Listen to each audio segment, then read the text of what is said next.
Hey, how's it going? Welcome to the most comprehensive free course on how to go from zero, someone who has no clue how to grow a Typee channel, to hero, a master who's capable of growing a Typee channel to monetization requirements in under 90 days. I've scaled my own Typee business to over $250,000 a year in profit, and so the purpose of this course is to provide a definitive resource that will get rid of your headaches that you've been going through and ideally eliminate a lot of that guesswork that goes into this. Also, I've left timestamps down below in the description, that way it's easy to navigate through this course, and make sure to bookmark this video, that way you can always come back to it. You know, anytime you're struggling with a certain aspect of the Typee marketing game, you'll be able to easily come back to this video and solve whatever problem it is that you're going through, because you guys are going to want to run through this course at some point in your Typee career, and so you might as well have an easy way to get back to it. Now, before we get started, I want to show you guys where you can get help in case you get stuck along the way. So there's two ways. The first way is that you can ask me any questions that you have directly at my Instagram,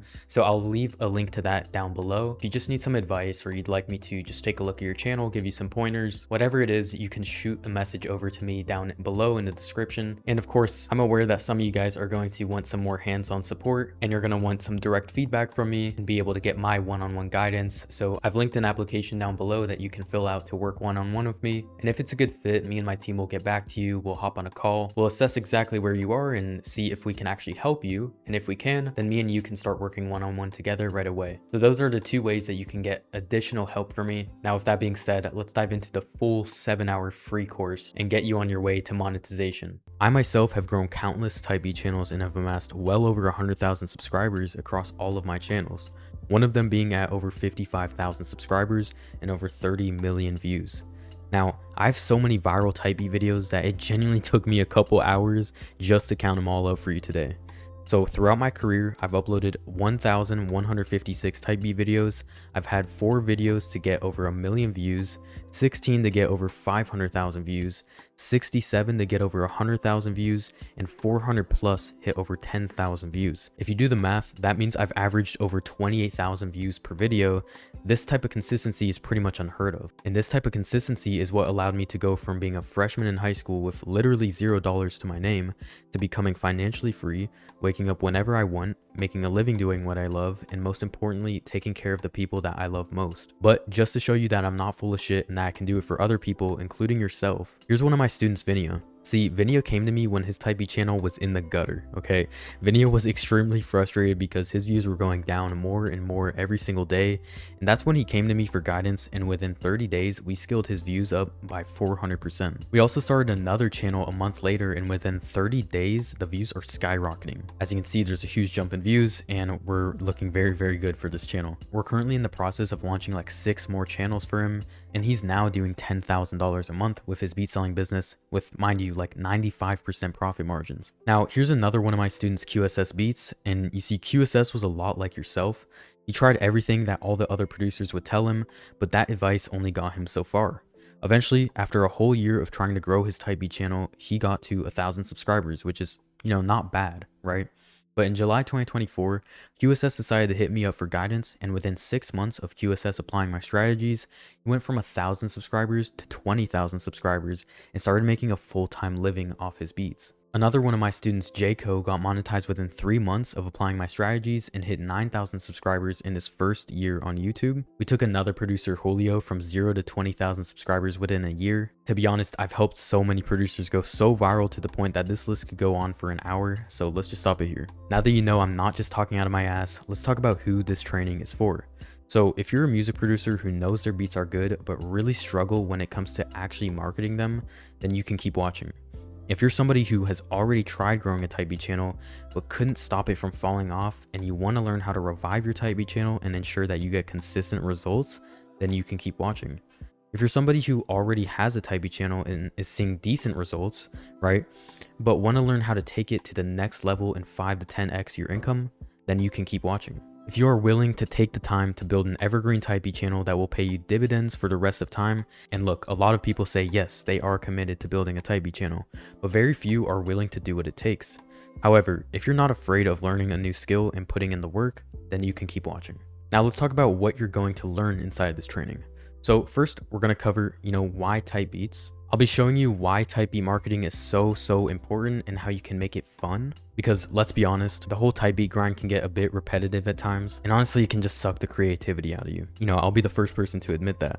But that's why in this training, I'm not only going to be showing you how to get incredible results with your type beat business, but how you can also do so in a way that allows you to make the music that you love and not have to suppress your creativity. Because let's face it, making money off your music is great, but if you can't make the music that you actually love making, then it just kind of takes the fun out of music, and that's what we want to avoid. So moving on, then we're going to talk about the fundamentals and just kind of understanding the core fundamentals of growing a type beat channel. And then we're going to dive into content principles, which is all about just simplifying your type beat strategy into 3 basic components that are really step-by-step, easy to follow, and it should be a breeze. Then we're going to dive into the channel optimization. So, you know, just kind of how to properly optimize your type beat channel to maximize growth and profit, because at the end of the day, all we care about is profit. Then I'm going to show you how to escape a 0 view jail, which a lot of you are probably experiencing right now. I'm going to show you how to avoid getting shadow banned and start seeing actual growth. Then I'm going to dive into niche selection. I'll be giving you a timeless blueprint for finding, choosing, and dominating the most profitable niches. Then we're going to talk about market research, which is just a complete guide for understanding your market, making it easy for you to dominate. Then I'll be going over the viral type beat structure and explaining the proven formula to creating viral type beat videos. And then I'll be showing you guys how to maximize profit using one simple flywheel funnel, which by the way, I use this funnel to make one of my type beat videos over $10,000 in profit. And I actually did this for multiple of my type beat videos. Again, not only do I show you how to grow your type beat channel, but I also teach you how to maximize your profit. Then last but not least, arguably the most important part of this training, I'll be showing you the blueprint to inevitably convert viewers into loyal customers. By the end of this video, you'll not only learn how to start a type beat channel, but you'll also learn how to monetize your beats on autopilot. So without further ado, let's dive into the sauce. So why type beats? Look, I get it. As music producers, we want to be creative. We make music simply for our love for music, right? And let's be honest, I think we all know that the type beat space can be pretty repetitive. But let me show you why type beat marketing is such a crucial aspect to your business and how you can achieve success in the type beat space without sacrificing your creativity. If you look at any other business on this planet, they all need one thing in order to be able to sell their product. And that one thing is traffic. You see, music producers are always saying, well, I don't want to do the whole type beat thing because I don't really want to box myself in by calling my beat a Drake type beat. But it's like, if people can't find your music, then how do you expect to ever get heard in the first place? Type beats is literally just a way for us producers to be able to market our beats. That's it, plain and simple. You aren't boxing yourself in by growing your brand and making a living off your music. You're just thinking smarter than the rest. Also, if we stop and take a look at how this whole type beat thing actually works, you're getting paid by YouTube to advertise your beats, right? You post a beat, and then not only do you get placement opportunities from that, but you get ad revenue. So every single beat that you drop, you get paid to then promote your product, right? Because then every single beat that you drop gets sales. Now, someone please tell me what other business model allows you to get paid to promote your music. Essentially what this means is you have a negative customer acquisition cost. And to put this in caveman terms, you're getting paid to make money. The best part is that right now it's easier than ever to blow up. The game is no longer luck based. All you need to do is watch this video until the end, take notes, and you'll be set. With that being said, let's move on to the fundamentals of growing a type beat channel. So let's start with thumbnails. The right thumbnail is what can take your type beat video from getting 0 views to completely blowing up. Why? Because think about it. If nobody wants to click on your video, then how are you supposed to get views? We measure a thumbnail's performance with a metric called click-through rate. Let's say your type beat video got shown to 100 people. If 10 out of the 100 people actually decide to click on your video, then that would give your video a 10% click-through rate. A free platform that you can design your thumbnails on is Canva. I use it myself and have used it for years, and it's completely free. They do offer a paid version, but the free one works just fine, and that's the one I've been using. Now that you have a basic understanding of thumbnails and why they're important, let's move on to watch time. See, when YouTube is deciding whether or not they should push out your video, they take a look at 3 different watch time metrics. These 3 watch time metrics are retention, average view duration, and session watch time. So let's start with average view duration. This is a simple one to understand since it's just the amount of time on average people watch your type beat video. If you can get 1 minute 30 seconds though or higher, then your video is guaranteed to blow up, assuming you have a thumbnail that gets people to click. Get this right and your channel will explode. Here's an example of a good average view duration. See, 1 minute 51 seconds, this is perfect. It's really hard to get this good of an average view duration. Now here's an example of a bad average view duration. 34 seconds, not the best. Like I said, you want to be shooting for at least a minute or higher. Now your retention on a type B video is super important since this tells YouTube where viewers are clicking off your video, or if they make it to the end. Between me and you though, YouTube is mainly looking to see if people are staying for at least 30 seconds. If so, then your video will perform highly even if the other metrics aren't very good. This here is an example of good retention. As you can see, 97%, and look at the graph, like it's really straight. Now here's an example of bad retention, right? 46% of the viewers are still watching at around the 30-second mark. That means we lost more than half the viewership within 30 seconds. Now in the next section of this video, content principles, I'm going to talk about session time and why it's important. So without further ado, let's dive into some more gems. So posting type beats can be simplified down to 3 things, and these are literally the only things you need to focus on. These 3 things are O and B: optimize content, niche down, and broaden niche. You want to make your content optimized for the algorithm. As cliche as it sounds, YouTube is just a game for the world's attention. The person who optimizes their content for watch time, click-through rate, and engagement will always win that game. Look, you're not Kylie Jenner, you're not Sophie Rain, right? No one gives a shit about you or what you're doing. I hate to say it, but people only care about what they can benefit from you. And if you think about it, the only reason why you're watching this video is because you can benefit from the value that I'm providing. So make your type B videos the highest quality possible, and I will dive deeper into how you can actually optimize your videos to blow up in the viral type B structure part of this video. But for now, let's talk about the second principle for creating type B videos that blow up, which is niching down. You need to niche down. Now look, I know every producer tells you, oh, you need to find a niche, blah, blah, blah. But here's the problem with that. They never actually tell you why you need to niche down. The reason why you want to niche down is because of 2 things: session time and your subscribers.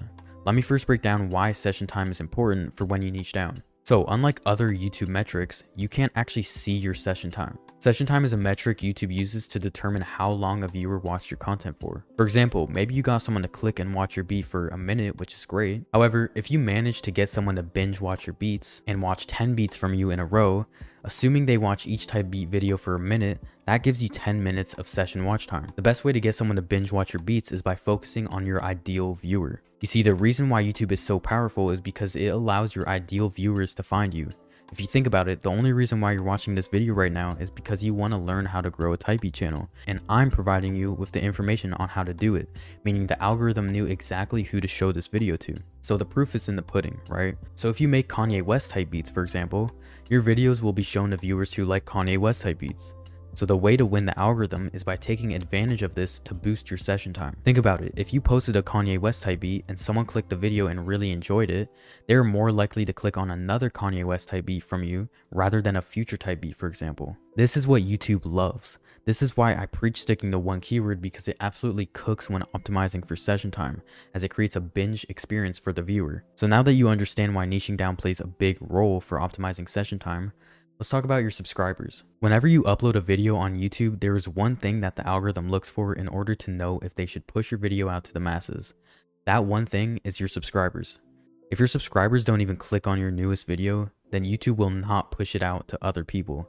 Think about it, if your own fans don't even care about your own content, why would anyone else? That's why niching down is so important, because if you constantly give your subscribers what they subscribe for, your growth will be exponential. And this has been proven time and time again. Eventually you will want to expand in your niche, and this, guys, is how you will ensure that your channel will always keep growing. Let's say you chose the R&B niche. Inside the R&B niche, there are many great keywords such as Tory Lanez, Summer Walker, etc, right?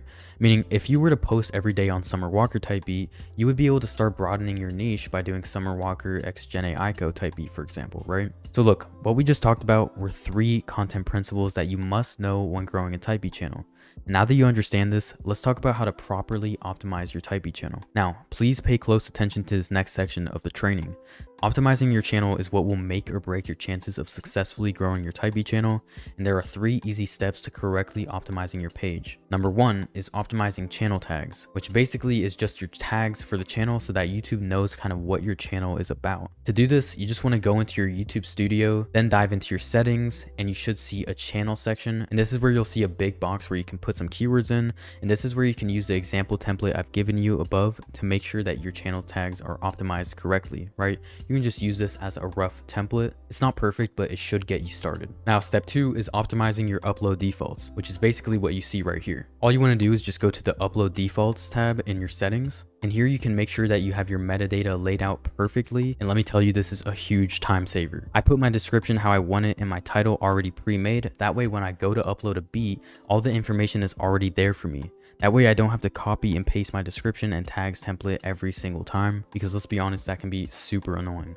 Like I said, it's just a huge time saver and I thought it's worth mentioning. So step 3, you want to add your keywords in your bio, and that will essentially just look something like this. You see we have the keywords all down here at the bottom of your bio. Make sure to have the same keywords that you put in your channel tags in your channel bio, as it just adds some consistency and lets YouTube know what niche it is you're targeting. And you can find this at the customization tab in your YouTube studio. This just solidifies your SEO and lets YouTube recommend you to your ideal audience a lot faster, which actually helps you get out of zero view jail quicker, which is actually the next topic of this training. So now that your channel is optimized for success, let's talk about how to get out of zero view jail once and for all. So, escaping zero view jail. To be honest, there are so many ways to escape zero view jail, but these are some of my favorite methods. They're methods like joining free producer discords, which is an easy way to get feedback and support and will allow you to get at least a few dozen or even 100 views per video consistently. Then we have the best time to post, which the longer your channel has been up and the more views and beats you have on your channel, the more data you have available to determine what the best time to post is. But don't worry, I'm going to dive in depth on all of these topics in just a second.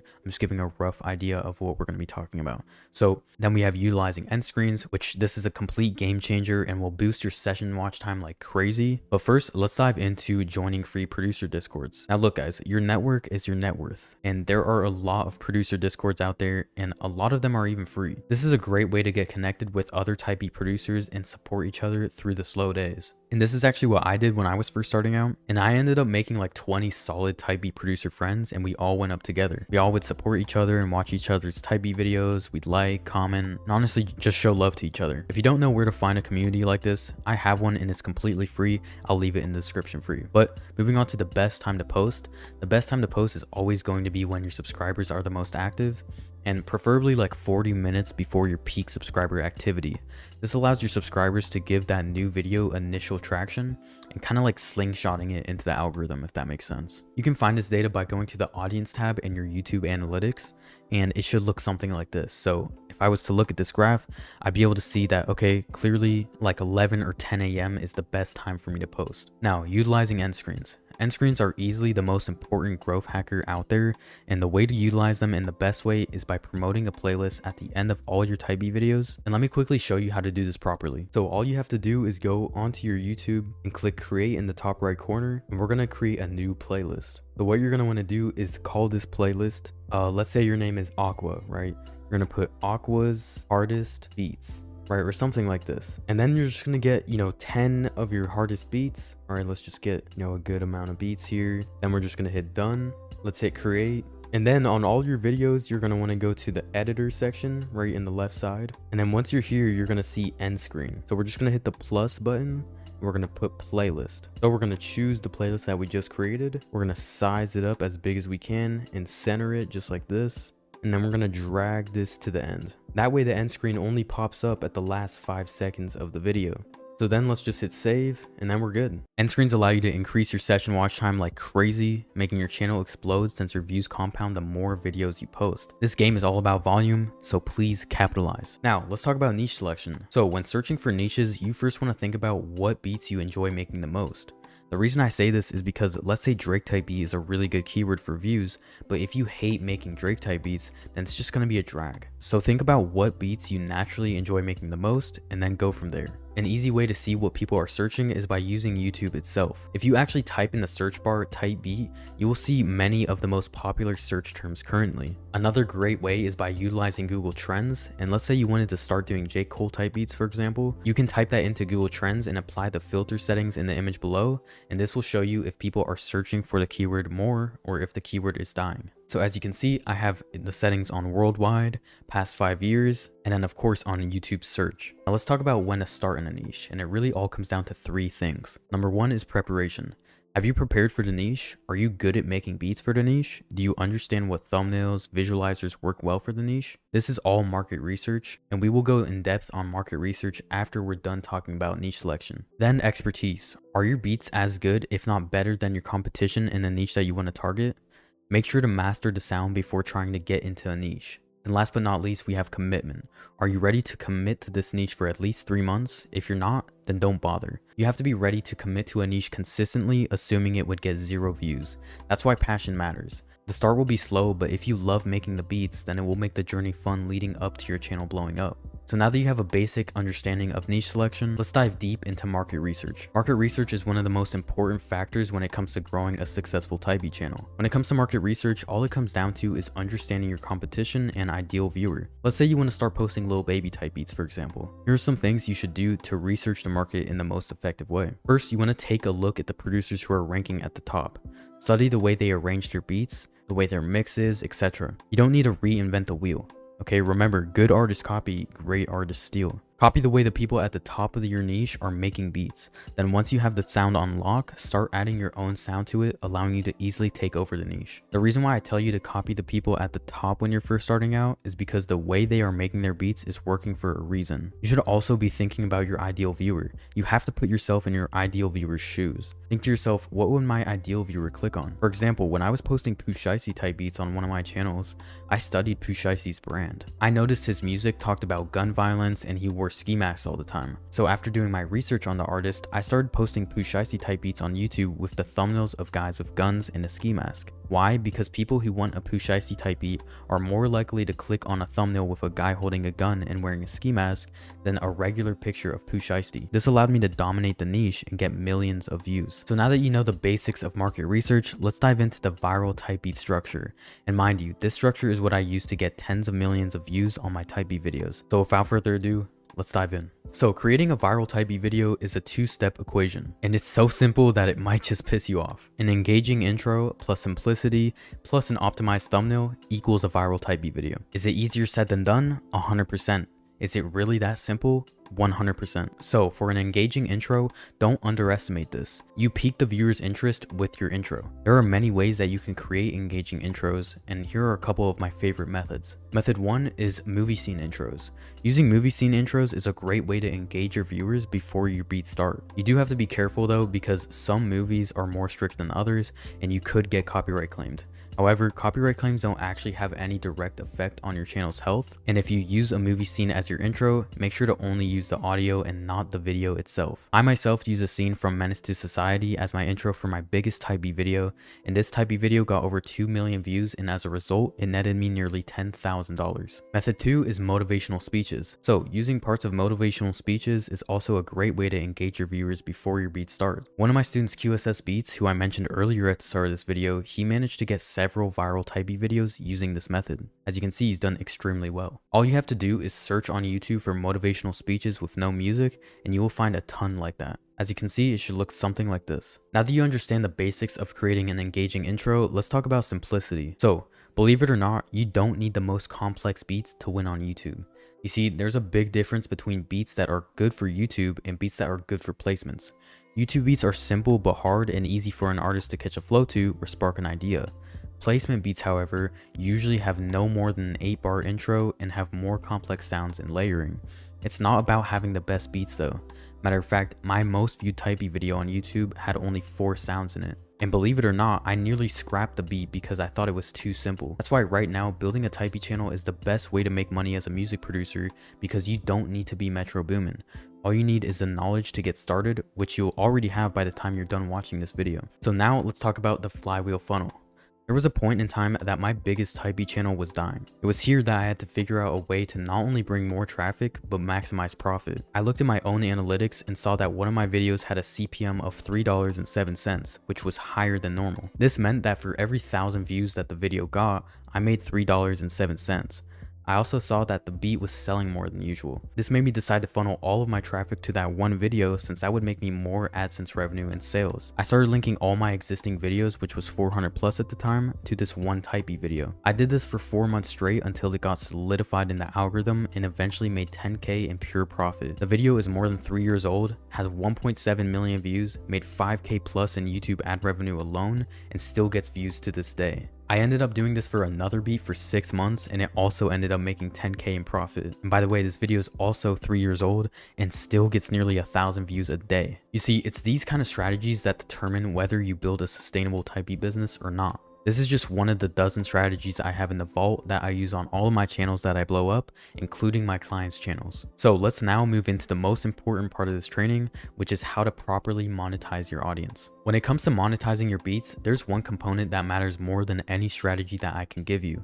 Without this one component, any monetization strategy you try will not work, and the component is quality. If the quality of your beats is actually good, nothing else matters. I promise you that it's a lot easier to sell your type beats if the quality is actually good. Now remember, you don't need to be the next Metro Boomin, but you do need to have a good mix and use good sound selection. And I know that's not what you wanted to hear, but stay with me, because if you can understand what I'm about to explain to you, then this will almost instantaneously make you exponentially more money from type B videos. As you probably know, consumers buy off of perceived value, meaning for someone to buy something, they must believe that the product they are going to buy is more valuable than the investment to receive that product. So to circle back to creating a viral type beat video, all you're doing is piquing their interest in an attempt for them to believe that your type beat is going to be more valuable than the investment to their attention and time. So if your beat's just horrible off the rip, then they will immediately click off your video, killing your session time and leading to no sales. Alright, so we have the quality down, we have the viewer's attention.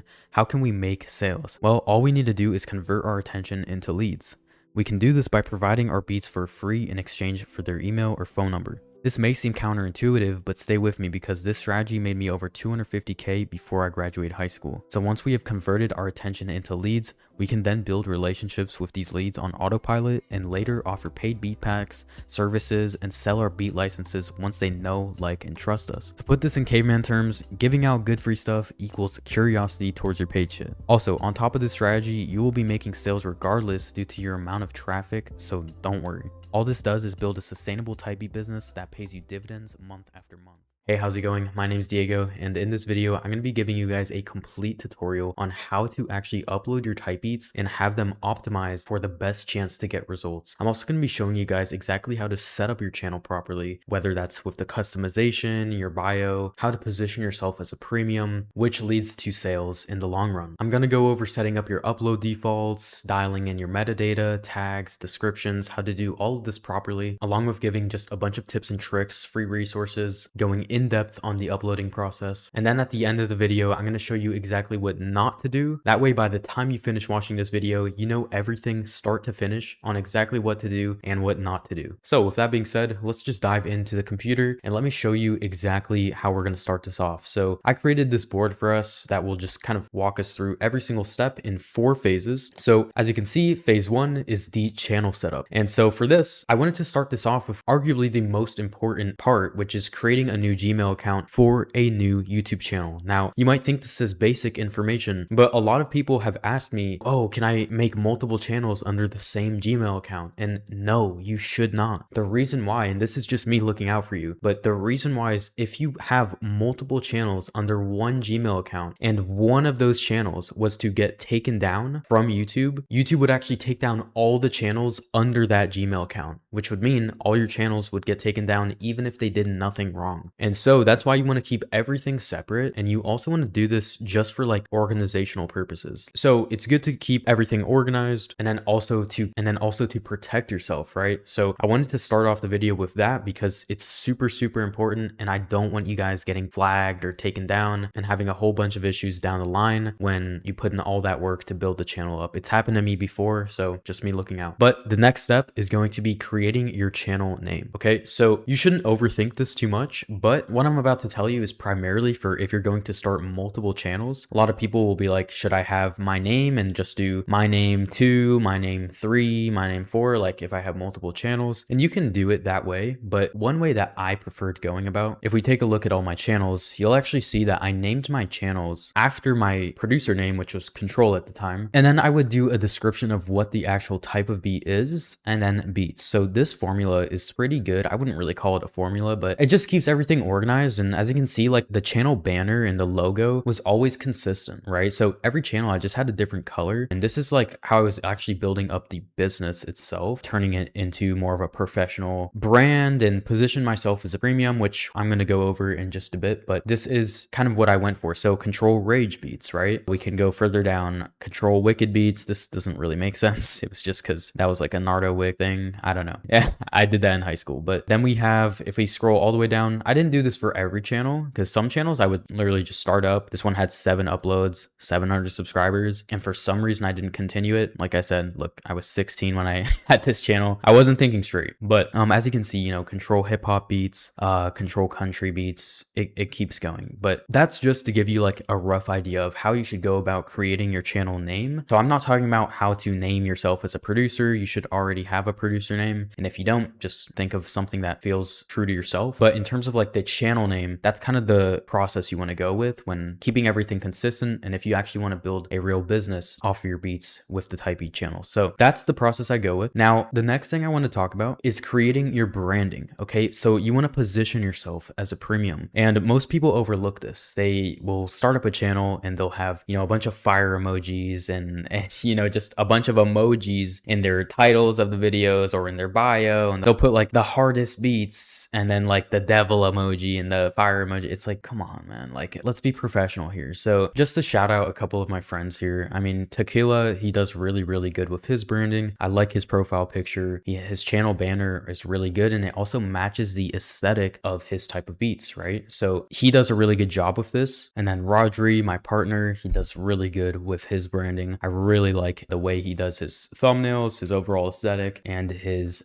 banner and everything. It positions himself as a premium, right? And his brand actually means something, you know? So this is like, these are just the basics that you might see as, oh, this is basic information, or like, I already know this. Great, just you can skip along, but this is really important to have in place before you go and do everything else, right? Your brand is super important. So I wanted to touch up on that before we dive into some of the more nerdy stuff, because it's really important. Your fundamentals are really, really important. And if this is a complete tutorial, I wanted to touch up on everything, okay? All right, so now next, I want to show you guys how to actually customize your channel's page before we dive into the upload defaults and more of like the actual uploading process. The way you customize your page and have your page's layout is really, really important. So I want to touch up on that as well. The reason why this is important is because it can actually cause viewers to go down the rabbit hole a lot easier and a lot smoother than if you were to have it laid out in a different way. So what I'm talking about is if you go to your customization tab in your YouTube studio and you go to the home tab, this is what I'm talking about. I'm talking about your actual layout. So when you start a brand new channel, you're going to see that the home tab section is probably going to be turned off. So all you have to do is just turn that on. And I'm showing this on my Diego Torres Daily channel, which is where I just answer all your guys' questions. So if you have any questions that you want answered, you can go ahead and check that channel after you watch this video, okay? But this is how you want your channel's layout. You want the videos here, you want your popular videos here, and you don't need to feature any other channel. Obviously, I'm going to feature my main channel because I do want people to also go to my main channel, but chances are you're just going to have one channel. And also, as you may see, like I'm not linking any type B channels, or I'm not linking any other channels that I could have. I don't have any other channels, but the thing is, everything makes sense, right? I, in a way, have a niche. Just like you do with a type B channel, you have a niche. So in my case, I teach people the type beat stuff. I teach people the online beat selling stuff. So I want to link them to my other channel where I talk more about that. So if you're posting type beats, the only way it makes sense to link another channel of yours is if it's in the same niche, okay? Because otherwise, if you're sending people to another channel on a completely different niche, your audience won't care about that, right? They're not going to care, and it's actually going to hurt that other channel's performance. So just looking out with that little tip there. But yeah, this is how you want your channel's layout. Very straightforward, very easy. Now we can move on to the nerdy stuff, which is the upload defaults. So first things first is we're going to just dial in the basics. So we're going to dive into the settings in the bottom left corner, and we're going to go over to general. So make sure that this is just in your currency. I'm in the US, so obviously I have USD, and then you're going to go over to channel next. And of course I'm in the US, so make sure to actually put your country here. A lot of people get this confused and they'll be outside of the US, but they'll put the US because they think that's going to like promote them to a US audience, or it's going to like put them in the algorithm. And it's like, no, I have friends in the type beat space who are crushing it and are in Brazil, or they're in India, or they're in Europe, right? Like I have people outside of the US that are crushing it more than people in the US. Like, so put your actual country legally, and just, you don't need to lie, right? Just put your actual country, doesn't matter, won't affect your views. Okay. Now, keywords, we're going to touch up on this in just a second because it's going to be really easy to plug this in, but we're going to leave that blank for now. Okay. We're going to circle back though, don't worry. Now, the next step is going to be going into advanced settings. And here you're going to want to make sure that no, set this channel as not made for kids. I almost never upload content that's made for kids. You want this set, okay? You don't want to have yes on. You don't want to have whatever this is on. You just want no. So the middle button, okay? And then you don't need to link an account because you're not doing any paid ads. We do all organic here, okay? That's all we promote here on this channel. So yeah, and then automatic dubbing, you can leave this on. It doesn't matter. You can leave it as is. Disable interest-based ads. Don't need to worry about that. Allow viewers to clip my content. You can leave that on. More exposure is better. Let YouTube enhance visual quality. You can leave that on. All these settings you can leave on. Just copy it how I have here, because even though this is not a type beat channel, I apply these settings to every YouTube channel in general. So I'm just using this channel as like an example to show you what to do. And I even have it all blank here so I can really show you guys what to do with your title format and your description format, everything. So anyway, after that, you're going to go to feature eligibility, and you want to make sure that all of these are on. So all you have to do is just link your phone number and you'll verify it. And you're not actually linking your phone number. You're just using it to verify that you're a human. So you can use anyone's phone number for this. A lot of people will run into the problem where they use their phone number twice in 1 year, and YouTube doesn't allow you to use it more times than that, because a lot of people in the type beat space, they create multiple type beat channels. So that's the thing. You might run into that problem, but I've asked everyone in my family, I've asked my friends. Sometimes I pay people 10, 15 bucks here and there just to use their phone number to get that verification code. So there's ways around it, but yeah, so those are some of the methods I use when I reach that roadblock. And then advanced features, you know, you just do this. I always do the video verification. You just film your face for like 6 seconds, automatically sends it over to YouTube, and they review it usually in about 24 or 48 hours. So that allows you to put your links in the description, which is really important if you're selling beats, because you want to be able to promote the beat. That's how you sell them, right? And so YouTube is really great for that. And then, yeah, so you have your intermediate features, which is really important as well. This allows you to actually give your videos thumbnails. And in the type beat space, you'll probably be sick of me saying it by now, but you always want to be changing your thumbnails and analyzing your data and making improvements after the video has been uploaded. So that's why this is a really important setting to have on. Hey guys, real quick, I'm actually hosting a free live workshop this week where I'm going to show you in depth how to grow a type beat channel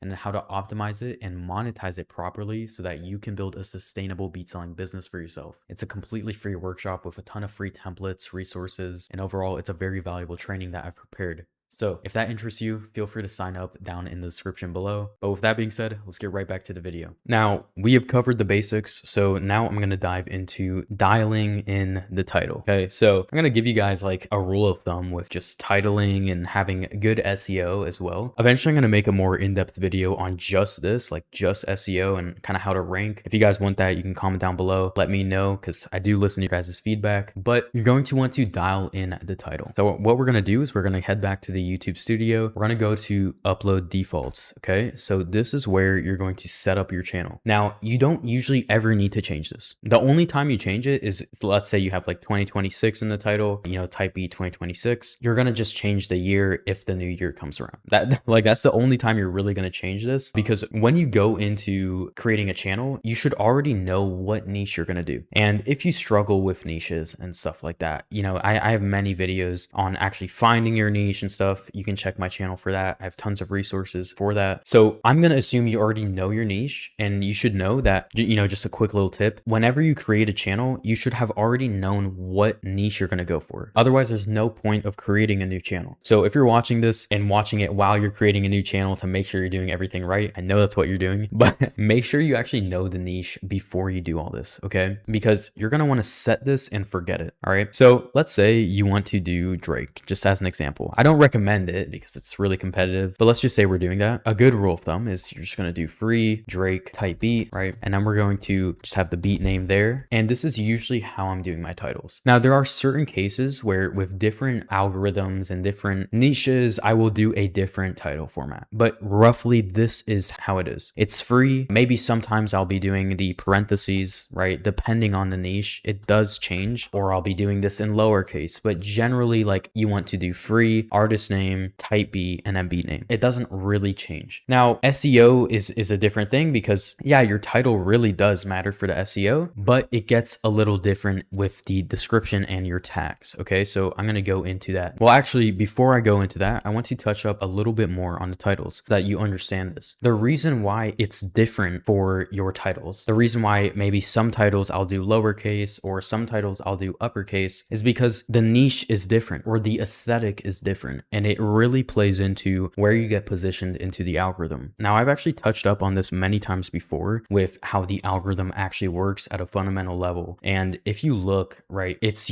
typically based on the thumbnail. The thumbnail is what will position you into the algorithm, but the actual title is also what will position you in a certain algorithm. And what you might be confused, what do I mean by algorithms? I thought there's just one algorithm. Unfortunately, this gets a bit more nerdy. So just to break it down briefly, we have the R&B algorithm, then we have the hood algorithm. That's what I call it, right? We have the drug/smoking algorithm, which is just pictures like this. I'm sure you've seen it. We have the artist algorithm, which is just a picture of the artist itself. You'll see that a lot. And these are really just formats, okay? So I call them algorithms. They're also just formats. Then we have the worldwide mainstream algorithm. And I'm sure you've seen a ton of these pictures if you're in the type B game. So this is for like the freestyle, trap beats, stuff like that.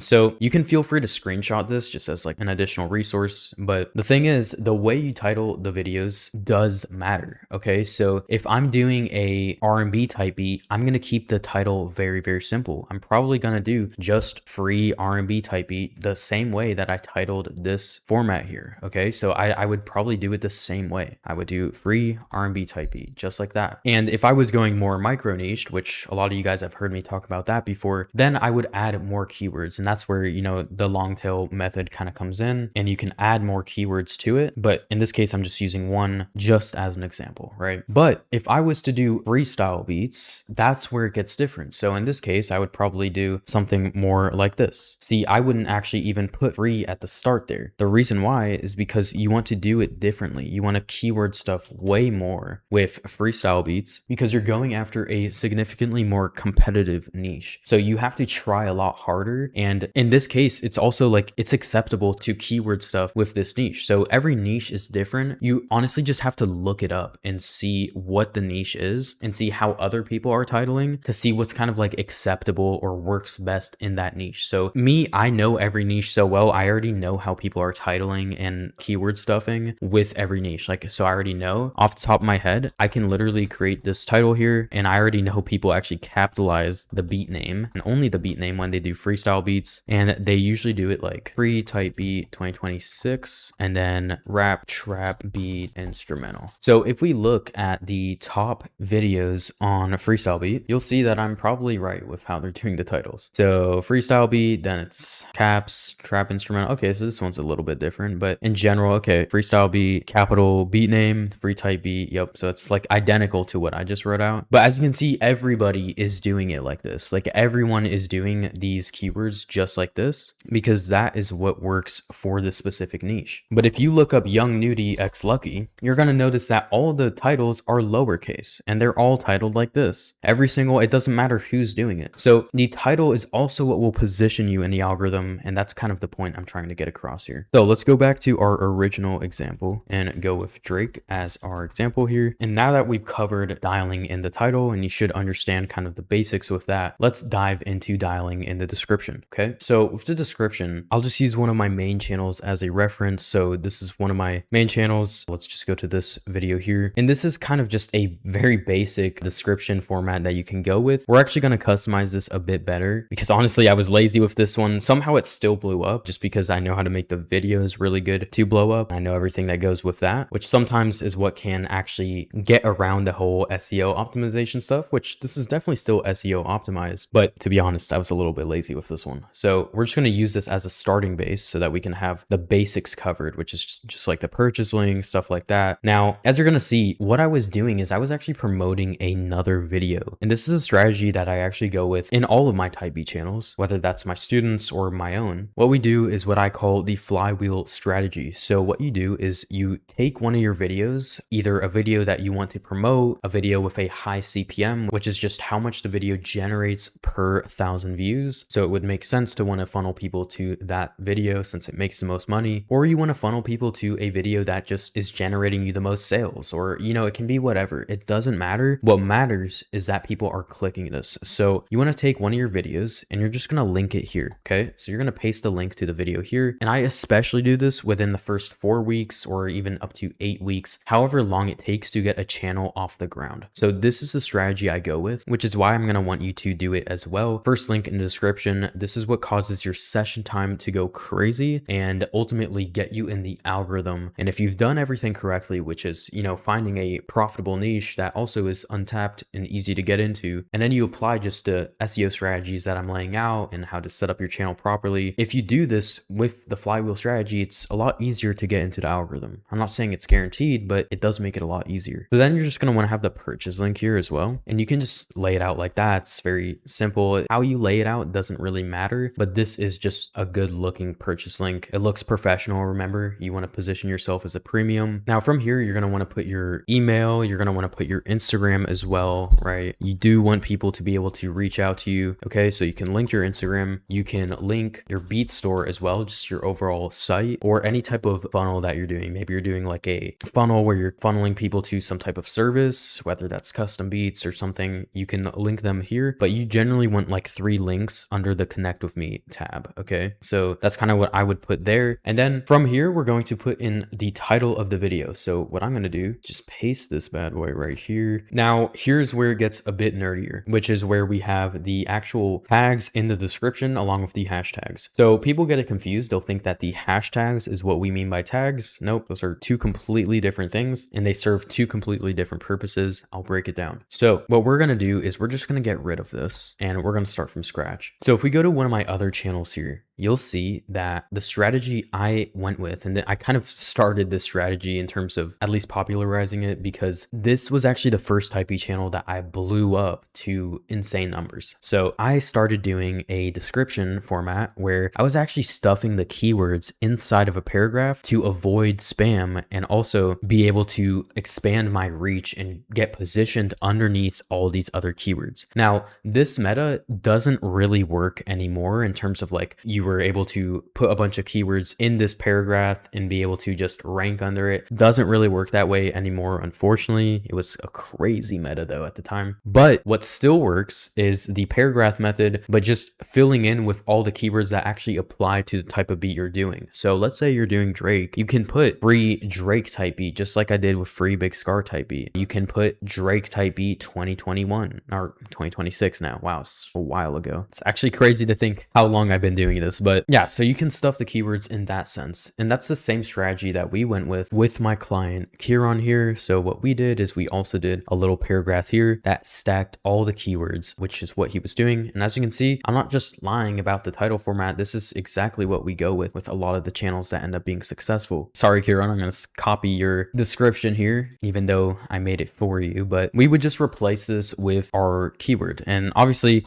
whatever beat you're making, it might not actually apply to atmospheric or, you know, some of these other keywords. You have to actually write this paragraph out and make it make sense with exactly what you're doing. But in this case, this is how you're going to do it, right? This is a smooth atmospheric Drake type beat inspired by his dark R&B and hip hop style. That makes sense, right? If this was more of that dark R&B or Take Care, Nothing Was the Same sound, then that would make sense. Perfect for artists looking for a free Drake type beat 2026. Let's change that. A modern type beat 2026 or an emotional instrumental hip hop vibe. And yeah, so you just kind of go down the list. You're just stacking keywords inside of this, avoiding spam and ultimately getting placed under these keywords if the video is actually good, right? If it has a high average view duration, high click-through rate, and so on and so forth. So then you're going to want to have your visibility set under unlisted. And actually one last thing we're going to do is set up the hashtag. So we're going to go with hashtag Drake type beat. And then if we're just doing one keyword, we'll do hashtag free type beat and then hashtag type beat. ChatGPT. So that makes sense. This is also more evergreen because we're not putting the year in any of this. We don't have to change that later down the line. Makes our lives easier. And it's also the 3 main keywords that you want to target. So it's good to have that as a hashtag as well. Okay. Now for the tags, I actually have a little resource that you can screenshot here if you'd like, but this is where I usually plug in the data for any type of channel that I'm going for. So we have keyword type B, free keyword type B. We have it all here, right? So since I already have Drake as an example, it's usually an example I use. I'm just going to copy and paste this, right? But you have it here. You guys can screenshot it and that's here. So you can also use ChatGPT to replace the keyword with the artist names. And it's just really easy to go about this. So this is actually a document that I share with my coaching clients. So I'm not going to expose the whole thing. I'm just going to expose this little section, give it away for free because it's really useful. So let's go ahead and plug that in there. I know it says 2025 and it's 2026. You get the point, but this is how you dial in your tags. It's very simple, very easy, right? If you follow that resource that I just gave you there. So that's how you're going to want to do this. And then for a channel, you can go ahead and remember I said we'd come back to this. Guess what? We're going to paste that right there. So boom, you should now have your upload defaults dialed in. And so we're just going to hit save on this. And now you will have everything dialed. Now let's dive into the actual uploading process when we go ahead and upload a video. All right, so I'm uploading a video here. As you can see, just like that, everything is already here. I didn't have to do anything, crazy here. It's just already here. You can now add your thumbnail. This is where you'll drag and drop your thumbnail. You can A/B test your thumbnails here and add it to a playlist. So if you want to create a playlist, you can hit playlist right here, hit create playlist, new playlist, and then you can do the name. You can do whatever your name is, producer name, artist beats, something like that. You can just put like 7 or 10 videos inside this playlist and you can set it to public just like that. Hit create. You can also add keywords in the description, basically the same paragraph as in your description on the videos. You can just add that here as well. So we'd hit create, boom, just like that. And then now the video will go underneath that playlist. So just wanted to touch up on that as well. Now you're going to scroll down to the altered content section. You're just going to click no on this every time. Okay. So now you don't have to worry about any of this other stuff. You can leave this on people and blogs. You can leave it under anything. It does not matter. It won't affect anything. I never change any of this. Okay, now we're going to hit next. And what actually matters is your end screen. So under the video elements section, we'll be changing that. But first we want to change the actual beat name. So let's say the beat name is Aqua. Put Aqua under there. And then we'd also add that under the description as well. So boom, then we'd add the purchase link, whatever, we'd fill in all these links here. But other than that, now for your end screen, you're just going to want to go into the video, or you can go to video elements here and then hit add an end screen, hit add, you'll be taken to the same page. Now I have to wait for the video to process here. So in order to save time, I'm going to go into one of my other videos. So if you're uploading a video, you can upload it as unlisted, and then you can not actually upload the video yet, but you can access the same page. So you just go to editor and then end screen right here, hit add end screen, hit video, and then you can go to choose a specific video. I usually like to either do the same video that I'm promoting in my description as the first link, or I do a just as my most recent upload. Either one, you're just going to want to make it as big as possible, drag it to the center, and then you can change it to the last 5 seconds or to 15 seconds. I like to go right in the middle at around 7.5 seconds. So we just hit save after that, and then boom, boom, boom, you're good. Now you have the end screen dialed in, and that is important to actually boost your session time. And a lot of my views on all my Type B channels actually do come from the end screen. I wouldn't say like all of them, but definitely a good amount to where it definitely is worth it. Now to end the video, now that we've covered everything with the actual uploading process, I now want to move on to phase 4 of this little course and talk about what to avoid after you upload a video. So the first thing is going to be deleting a video. You should never be deleting a video right after or after a few days just because it didn't get many views. The main thing I want to really touch up on is like, guys, your views is not what matters at the start at all. And I know it's so hard to just ignore it when you're seeing 0 views every single day. It sucks. I know that. I've been there many, many times, and every time I start a new channel, I also have to deal with it over and over again, which is why I've kind of become numb to it at this point. But as long as you know that even professionals in the Type B game like myself, I call myself a professional. I've done this so long and have gotten pretty good results. So not to sound egotistical, but I still see 0 views when I start a brand new channel. It doesn't matter how good you are at this or not. The algorithm is the algorithm. No matter how good you are, you're never just going to get a bunch of views off the rip. That's just not how it works. So the only metrics you should be focused on is your click-through rate, your watch time, your retention, right? Your average view duration, all of that stuff is what you should be focused on, not the views. Okay. So don't delete a video just because you want to change the thumbnail or something, right? You can just change the thumbnail by going into the details of the video inside your YouTube studio. Right? You can go right here and then you can change the thumbnail right here, right? It literally has the option to be changed. You'd be surprised how many people ask me, oh, should I delete my video if I want to change the thumbnail? It's like, that's literally why I'm making this video, because I wanted to cover the basics so that no one can be left behind with this stuff. So yeah, don't delete a video just because it's not performing the way you'd want it to. Give it some time. And the thing is, you know, what I've noticed myself is videos can flatline and not really get much traction. Obviously, this video had 500,000 views, but it can flatline for like 6 months straight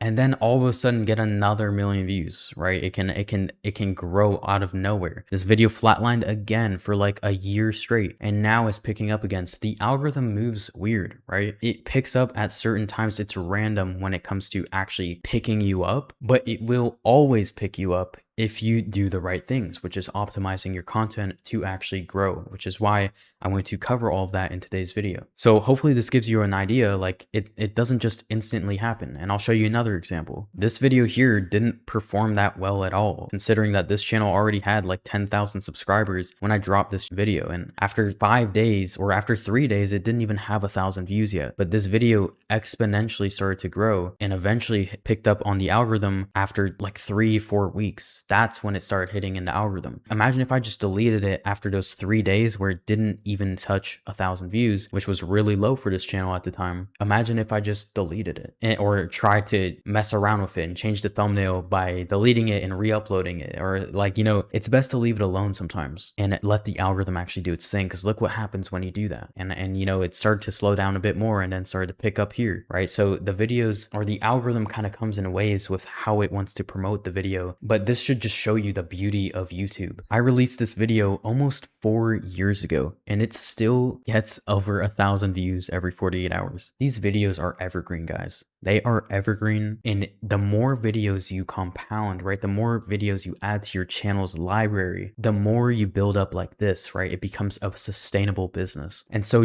that's why you shouldn't worry about the views at the start. You shouldn't care about that because your focus should be how many videos am I putting out? And also how many improvements am I making to these videos? Every single video I drop, I should have improved something, even just a little bit, so that by the time you reach your 100th video, you've made 100 improvements. And that's how you get better. And that's ultimately how you grow. Okay. So don't worry about the views. Don't delete your video if it underperforms. Stick to the plan, stick to the process, and ultimately stick to the fundamentals. So that's the first tip. Second tip is going to be your uploading time. So a lot of producers will make this mistake. They'll think, oh, I can just drop whenever I want, but YouTube actually gives you data. They're actually nice enough to tell you exactly when to drop your beats, right? So they show you when your audience is active. And so for me, it makes sense to drop at 11 a.m. because that's when the trend of my audience becoming active starts. So it would make sense for me to drop at 11 a.m. And just a good rule of thumb is 11 a.m. PST. That's like a pretty good time. And I usually tell my coaching students the same thing. So anyway, though, you should be having a set upload time. And so you should stick to it every single day. Or let's say you're uploading Monday, Wednesday, Friday, stick to that same upload time on those days. Okay. The next thing you should never do is just watch your video after posting it. Okay. So I'm not saying you can't do this at all, but a lot of people will click on the video to add their purchase link or something like that, and then they'll click off. And it's like you just gave yourself a 3-second average view duration. And you'll be like the first viewer too. So it's like you're killing your video's performance right away by doing that. And so the only way you should watch your own video after posting it is if you're actually going to watch it all the way through. Okay. But otherwise, like, I don't really recommend doing that. It's not really going to push you in the algorithm. So honestly, I just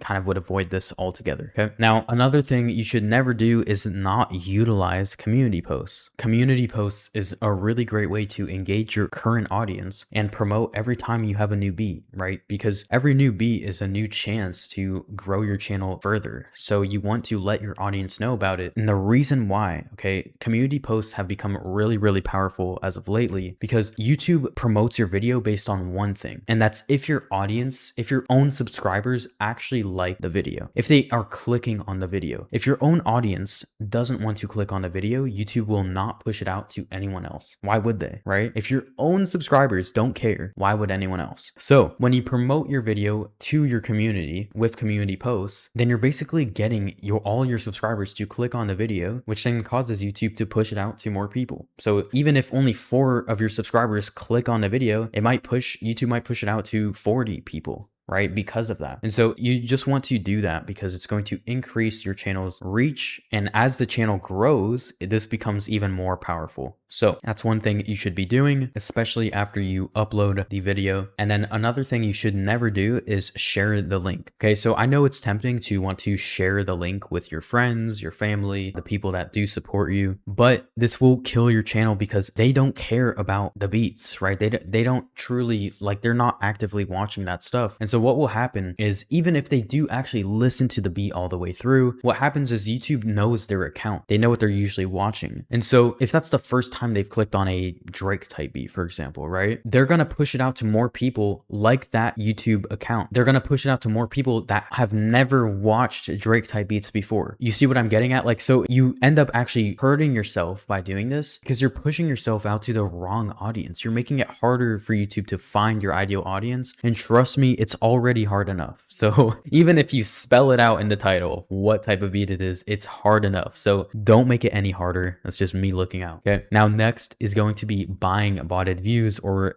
group chat boosting. You never want to do this. Okay. I don't care who tries to get you into this. It's not good because you're going to kill your channel. Number one, you're never going to find your ideal customers, and you're just going to lead to being on a hamster wheel of trying to buy views in order to find your ideal customers, and it never actually happens. And you're left spending money on something that has zero ROI. Oh, but you have some big numbers. Great. But what does it really mean? You know, there's no sustainability to it. Organic just beats it any day of the week. I mean, you've seen my results of organic, so I don't really see how buying views is necessary, especially when, like, you can't even monetize off it really. So I'm pretty against buying views or doing any group chat boosting, especially because, again, it just goes back to YouTube knows who's watching the videos, and if it's people that have never watched those type of videos or don't watch type beats in general, guess what? It's going to promote your videos to more people that don't watch type beat videos and don't care. So you're just killing your channel, and you're killing your chances at ever seeing any organic success. So that's just my thoughts there. Now, the last thing is going to be obsessing over your views. This ties back to the first thing I was talking about, but again, you should never be obsessing over your views. You should be obsessing over the metrics that actually control your view count. Okay, so that's just me looking out for you. Like, don't obsess over it because it's just gonna fry your mental. I've been there so many times when I've been constantly refreshing my YouTube Studio, or I'd be sitting in class on the YouTube Studio app just checking my views, and it'd be 0, and I'd be like, wow, maybe this just isn't meant for me. And it's like,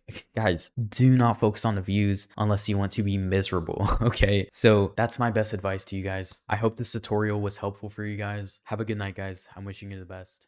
Take care. Hey, in this video, I'm going to show you guys exactly how I develop my viral type B channel strategies and just walk you through my overall process. There's going to be very minimal cuts in this video, as I really want you guys to be able to just see how I do this step by step, how I think about this stuff, and overall how I connect the dots and actually be able to develop something that can really grow and not only just get views in the short term, but also have sustainable longevity and long-term growth. That's really what we want to go for in any type B channel, because as you guys might know, it's becomes very lucrative at some point as it compounds. So that's why I like this stuff. And I also just like YouTube, and I also like just being a nerd and developing these strategies. So I thought I'd just film my entire thought process while I do this. So I'm going to start. I was already looking at some keywords earlier today, but I'm going to start by going for a viral niche, right? That's what we want, is niches that, or not just niches, but strategies that can go viral. So what I'm going to do is I'm going to just start by looking at type B in general, and we'll go down here, right? So obviously type B is always always what we want, but just looking at the related keywords in general, it's rap type B. It's not the best keyword though, surprisingly. So let's go with like hard type beat. So I'd probably go something, let's say we want to go for like hard trap beats, like pretty mainstream regular trap beats. Like let's say just more in like the Lil Baby sound and, you know, piano trap beats, but just hard drums, just mainstream music. So let's go with something like that and develop a strategy around that. So the way I'd probably start is, in this case, I already know if I'm going for these type of beats, I'm not just gonna do Lil Baby. So that's where people tend to go wrong, is like, let's say they make those type of beats, they would go with Lil Baby type beat, they'd put Lil Baby as the thumbnail and then call it a day. And the reason why I don't really like that strategy is just because everyone's doing it, right? There's no real format to it. You can't really get too consistent with it, especially in the artist thumbnails, right? You can't really measure, oh, why did this thumbnail do so much better than the other one? Because it's the artist as the picture, right? There's no consistencies to it. And so that's what I don't really like about that. But the thing is 99% of type beat producers are literally doing that. They focus on this and then they just call it a day, and they post every day on this, and they don't care about making improvements. And then they just think,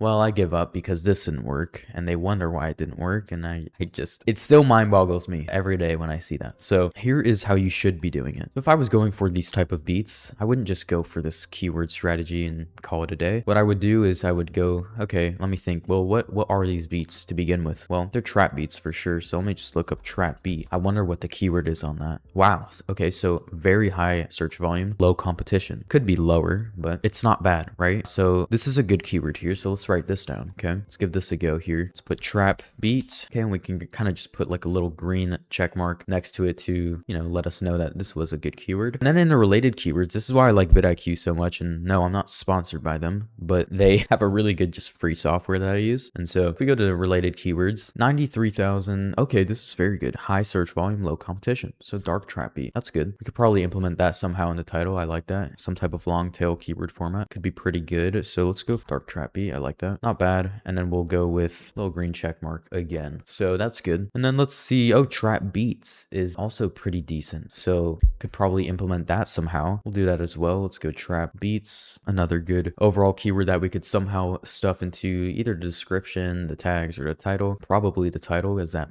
matters the most, to be honest. Rap type B, yeah, we can implement that somehow, but I think that will be a given the way I'm already kind of thinking about structuring this title. We just kind of want the main keywords here. So, and then of course, like if we want to go viral, having the core fundamentals in here would be necessary. So like free type B, that's always going to be a good. We have type B, we saw that's like 8.7 million. Free type B 2025, or sorry, let's do type B 2025. Okay, so all of those keywords are good. Free B is also very good. Let's also write that down. And so you might be like, well, aren't these just generic basic keywords? Yeah, and guess what? Look at the search volume. Most people think, oh, well, why would I just implement that and call it a day? You know, isn't that not really what you want to do? Isn't that too competitive? No, it's really not. It's just playing to the algorithm. This is what people are searching for. This is what people are clicking on. If we want to go viral, guess what? We have to do viral keywords, right? So I'm not really even going to put an artist as the keyword, as, you know, I mean, I do see the potential in possibly some type of up and coming trending artist, and then combining with evergreen keywords. That could be a good strategy. And to be honest, I have done that before, but it mainly worked, I think, a couple of years back. Overall, just evergreen keywords will always be the best if you really want those videos that get 10, 20, 30 million views. So if we go for like, okay, even hard trap beat, that's also very good, just like dark trap beat. So that's good to know. Can implement that somehow. Hard trap beat. I'll probably start another channel in this niche. Just looking at this, I'm kind of getting excited because this is good. I have done this similar before with like freestyle beats and stuff. Don't think I'm going to go with that in this specific niche. I'm going to develop a few strategies here probably, but I'm not really going to go for freestyle, even though freestyle is a great keyword if you want to go viral. It's super viral. So let me go freestyle beat. Yeah, it's very good. I'd honestly argue that trap is even better, but yeah, freestyle is always going to be good. Okay, so we have a good list of keywords here that we would want to implement. So how I'm going to do this is just go something like this. So we'll start with classic free. We want that. The reason why is because we want free beats. We want free trap beat. We want everything to kind of work with all these keywords here. So just having free at the start of the title is always going to be good. We'll go with brackets. So we'll go free, and then let's do, I'm debating on doing the keywords first or maybe the beat name first. I feel like in this case, maybe the beat name would make the most sense, as that could catch their attention first, since honestly, these keywords, it's not like they're going to see, oh, it's a trap beat and just immediately want to click. We're really using those keywords keywords to just get in front of their face, in my opinion. So to be honest, that's where the strategy kind of differs from most type beat strategies, is like we're not really using the artist keyword as targeting. We're actually using evergreen keywords to just get in their faces and go viral, and have that be what allows us to ultimately go viral. But ultimately, the title of the beat is going along with the thumbnails is what will probably get us the best results here and like actually make them click. So I think in this case, yeah, I'm gonna go with like, first of all, let's change this to black or just white. So let's go free beat name. Okay, we put the beat name there. And then honestly, so for these keywords, here's where a lot of producers get mixed up, is like in this case, for just niche, I'm probably gonna go with stuff that matches the trap aesthetic. So like jewelry, money, stuff like that. So it would make sense to have titles that kind of match that. Probably like guns too, stuff like that. So keywords for actual beat name, we'd do something like this. And we can just list out a bunch of keywords that we'd probably want to implement in every single beat name. So I'm not just talking about the title of the beat, I'm talking about the actual name of the beat, because those keywords can actually increase your click-through rate, and a lot of people don't know that. So it just has to make sense with the overall aesthetic of what you're going for and the style of the beats. Okay, so in this case, I'm going to go with stuff like cash, flow, bank, bag, hustle, ice, right? Iced out watches, stuff like that. Let's see, I guess blocks, I don't know, stuff like this. You get the point, but you'd want keywords like that. And so I always like to implement that just so I have a rough framework with what I'm going for every time I upload. So from here, we can probably just start with the keywords now, to be honest. I wonder if maybe we implement something like this too first. No, that would make sense. Maybe here though. I think we can go without it. Okay, so we'll just go like this, and then we'll start implementing keywords. So the keywords that I would implement would probably be like hard. Let's see here, trap beats, dark trap beat. Okay, so let's just go with hard trap beat, because what was that again on the keywords here? Let's go. Pretty sure this is pretty decent. Okay, so yeah, like 84,000. So you implement that. I wonder what hard beat is in general. Okay, so that's solid 2, and then hard type beat, I wonder what that is. Pretty solid as well. I wonder what hard beats is. Like, I wonder if this can all fit together. If all of these options would be good. Okay, decent. Hard, let's go with like trap beat in general too. I'm pretty sure that was really good. Yeah, okay, this is gonna be good. We'll do hard trap beat, and then we can probably implement 2026 and see how that would be bad. Maybe not. I might change this in a second. Hold on. From here, I'll probably I wouldn't mind implementing the dark keyword, as that seemed pretty good. Probably would make sense to do free type beat 2026 here. Okay. Okay, so then in that case, I'll get rid of 2026 over here, as this would make sense. We want to implement this at some point in the title, and so it would probably make the most sense. And I wonder on the character list, like how many characters is this? If I just plug this in real quick. Okay, let's take a look here. How many characters is this? Because we want to make sure that we're not overlapping. We definitely want to stuff the keywords though. So we'll see what ChatGPT tells us here. We're just going to use this as a rough idea when searching. So it's 57 characters, so we have some room for improvement. So I'm going to use this as well when developing. So we'll just copy and paste this. And we just want to make sure we're not over the like 70 mark or like the 100 character mark. We want to make sure we're not doing that. So we'll go like this, and then we'll implement dark trap beat. Maybe beats in the title. We should have beats in the title because you can actually rank on that as well. And we already have just beat in the title there, so that's good. Dark trap beats would make the most sense in this case, because we also get dark trap beat as itself, which would be good. So I wonder how many characters this is. I wonder if we're still kind of in the limit there. We might be past it, to be honest, but 75 characters. Okay, so then we have a little bit room. We can do dark trap beats. We could almost even do dark trap rap beats or dark rap trap beats. Interesting. And then we'd also be actually going for the keyword of trap beats as well, which we already researched and had it on our list, which was pretty good. So that would make the most sense here. So I'm going to go with dark rap trap beats, and then that should be pretty good. I don't think we need to implement 2026 again, and I don't think we need to honestly do anything else. This seems like a good title format in my opinion. 79 characters, so that's good. Hey, real quick, we'll get back to the video in just a few seconds here, but if you're interested in working one-on-one with me and would like my help, I actually offer a one-on-one coaching service, and you can apply for it down below in the description or the pinned comment. It's there for those of you guys that want that extra guidance. So with that being said, let's get back to the video. So this would be our title format here, and I'm going to go back to our little screen here, and I'm going to replace this with our new one. And so this is going to be our title format. And so you guys see exactly how I just came up with that. So in terms of like the keyword strategy, this is going to be it. And now the next most important thing after we have our keywords in place is going to be our thumbnails. So in this case, I'm probably going to go with what just works best, to be honest. honest, and goes viral, what's proven to go viral. So if I look at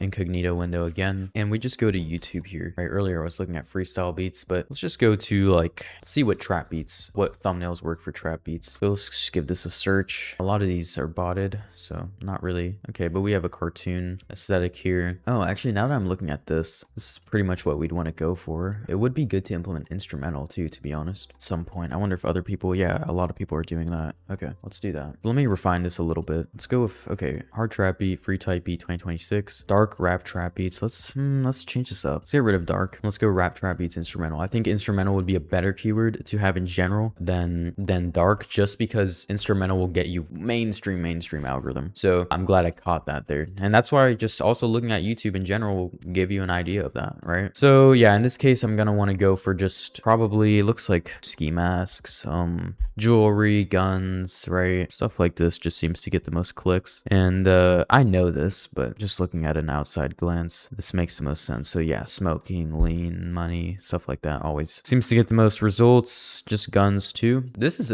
basically what we're going here. He's doing the title a bit different, but something like this, as we can see, that even performs well. So we kind of have proof of concept here. Yeah, I noticed too that a lot of people doing trap also have the beat name first, so I was correct with that. Yeah, so again, ski mask, smoking, stuff like that. Okay, so good to know. So if we go back to our little board here, let's kind of develop the thumbnail strategy. So I'm just gonna go here and do thumbnail strategy. We can develop this pretty easily, pretty simple. So I think backgrounds, it looks like in general, either they're doing some type of low contrast colors, and then yeah, so like blacks, black and white, stuff like that. So usually typically like a black background is what I'm noticing, and then some type of high contrast image in the middle, which does make sense. And honestly, traditionally in type beats in general, we always see that it's like a black background and then some type of high contrast picture, which does make the most sense. Even here, this is more of a low contrast background color with high contrast colors here. So clearly that just gets the best results. And I know this, but it's good to also teach you guys this and just my thought process when looking at this. And so again, like this, yeah, they're all kind of doing that. And these are, you know, yellow and blue are contrasting colors, yellow, blue, and green. So this guy clearly knows what he's doing with the contrasting colors. And so, yeah, I think we can go something like that. So in this case, I would go with just black backgrounds. Let's write that down here. Black backgrounds. And we're going to go with like the full screen background. I'm not going to just do like the black bars and then a standard square image in the middle. We're not going to do that. We're going to go with the full like ratio. So full black backgrounds. Let me write that out too. And then from here, we will go with, let's see, images of guns, jewelry, and smoking. Jewelry / money. Let's do that. It's basically what we want to go for in trap. That makes the most sense. And then where do we get the pictures? I'm going to probably assume that Pinterest is going to be our best bet, but double check. I'm going to log on to Pinterest here and go to search here, and we'll go with cartoon gun with jewelry. Let's try and see something like that. Not really the best here. I bet we'll find one that kind of somewhat matches, and we'll be able to go from there in the algorithm. Overall, these aren't the best though. This isn't really what I'm looking for. I'm sure we'll find something though. Clip art gun. Okay, this seems to be better. This is more or less what we're going for. So even something like this could be cool, to be honest, so stuff like this. But we know that like just previously we've seen like guns, ski masks, stuff like that perform pretty well. So we should probably go something similar. I'm gonna say, none of these are really screaming out to me, but eventually I think we'll find something here. If I can see just multiple examples of what I'd go for, then that's probably a good sign. This is somewhat decent, but okay, like this would be pretty decent, to be honest. That's kind of what we'd want to go for. Black background too. Yeah, and then the ammo's cool. This is kind of cool too, honestly. It's probably somewhat what we'd want to go for. Okay, so there's more examples that we're getting just as we go down the algorithm here. Even this would be sick, honestly. I'm gonna save this. This would totally go viral. And then I'm not really liking the possible gang affiliations with that though, but maybe find something different. So seems to be pretty solid pictures overall. Like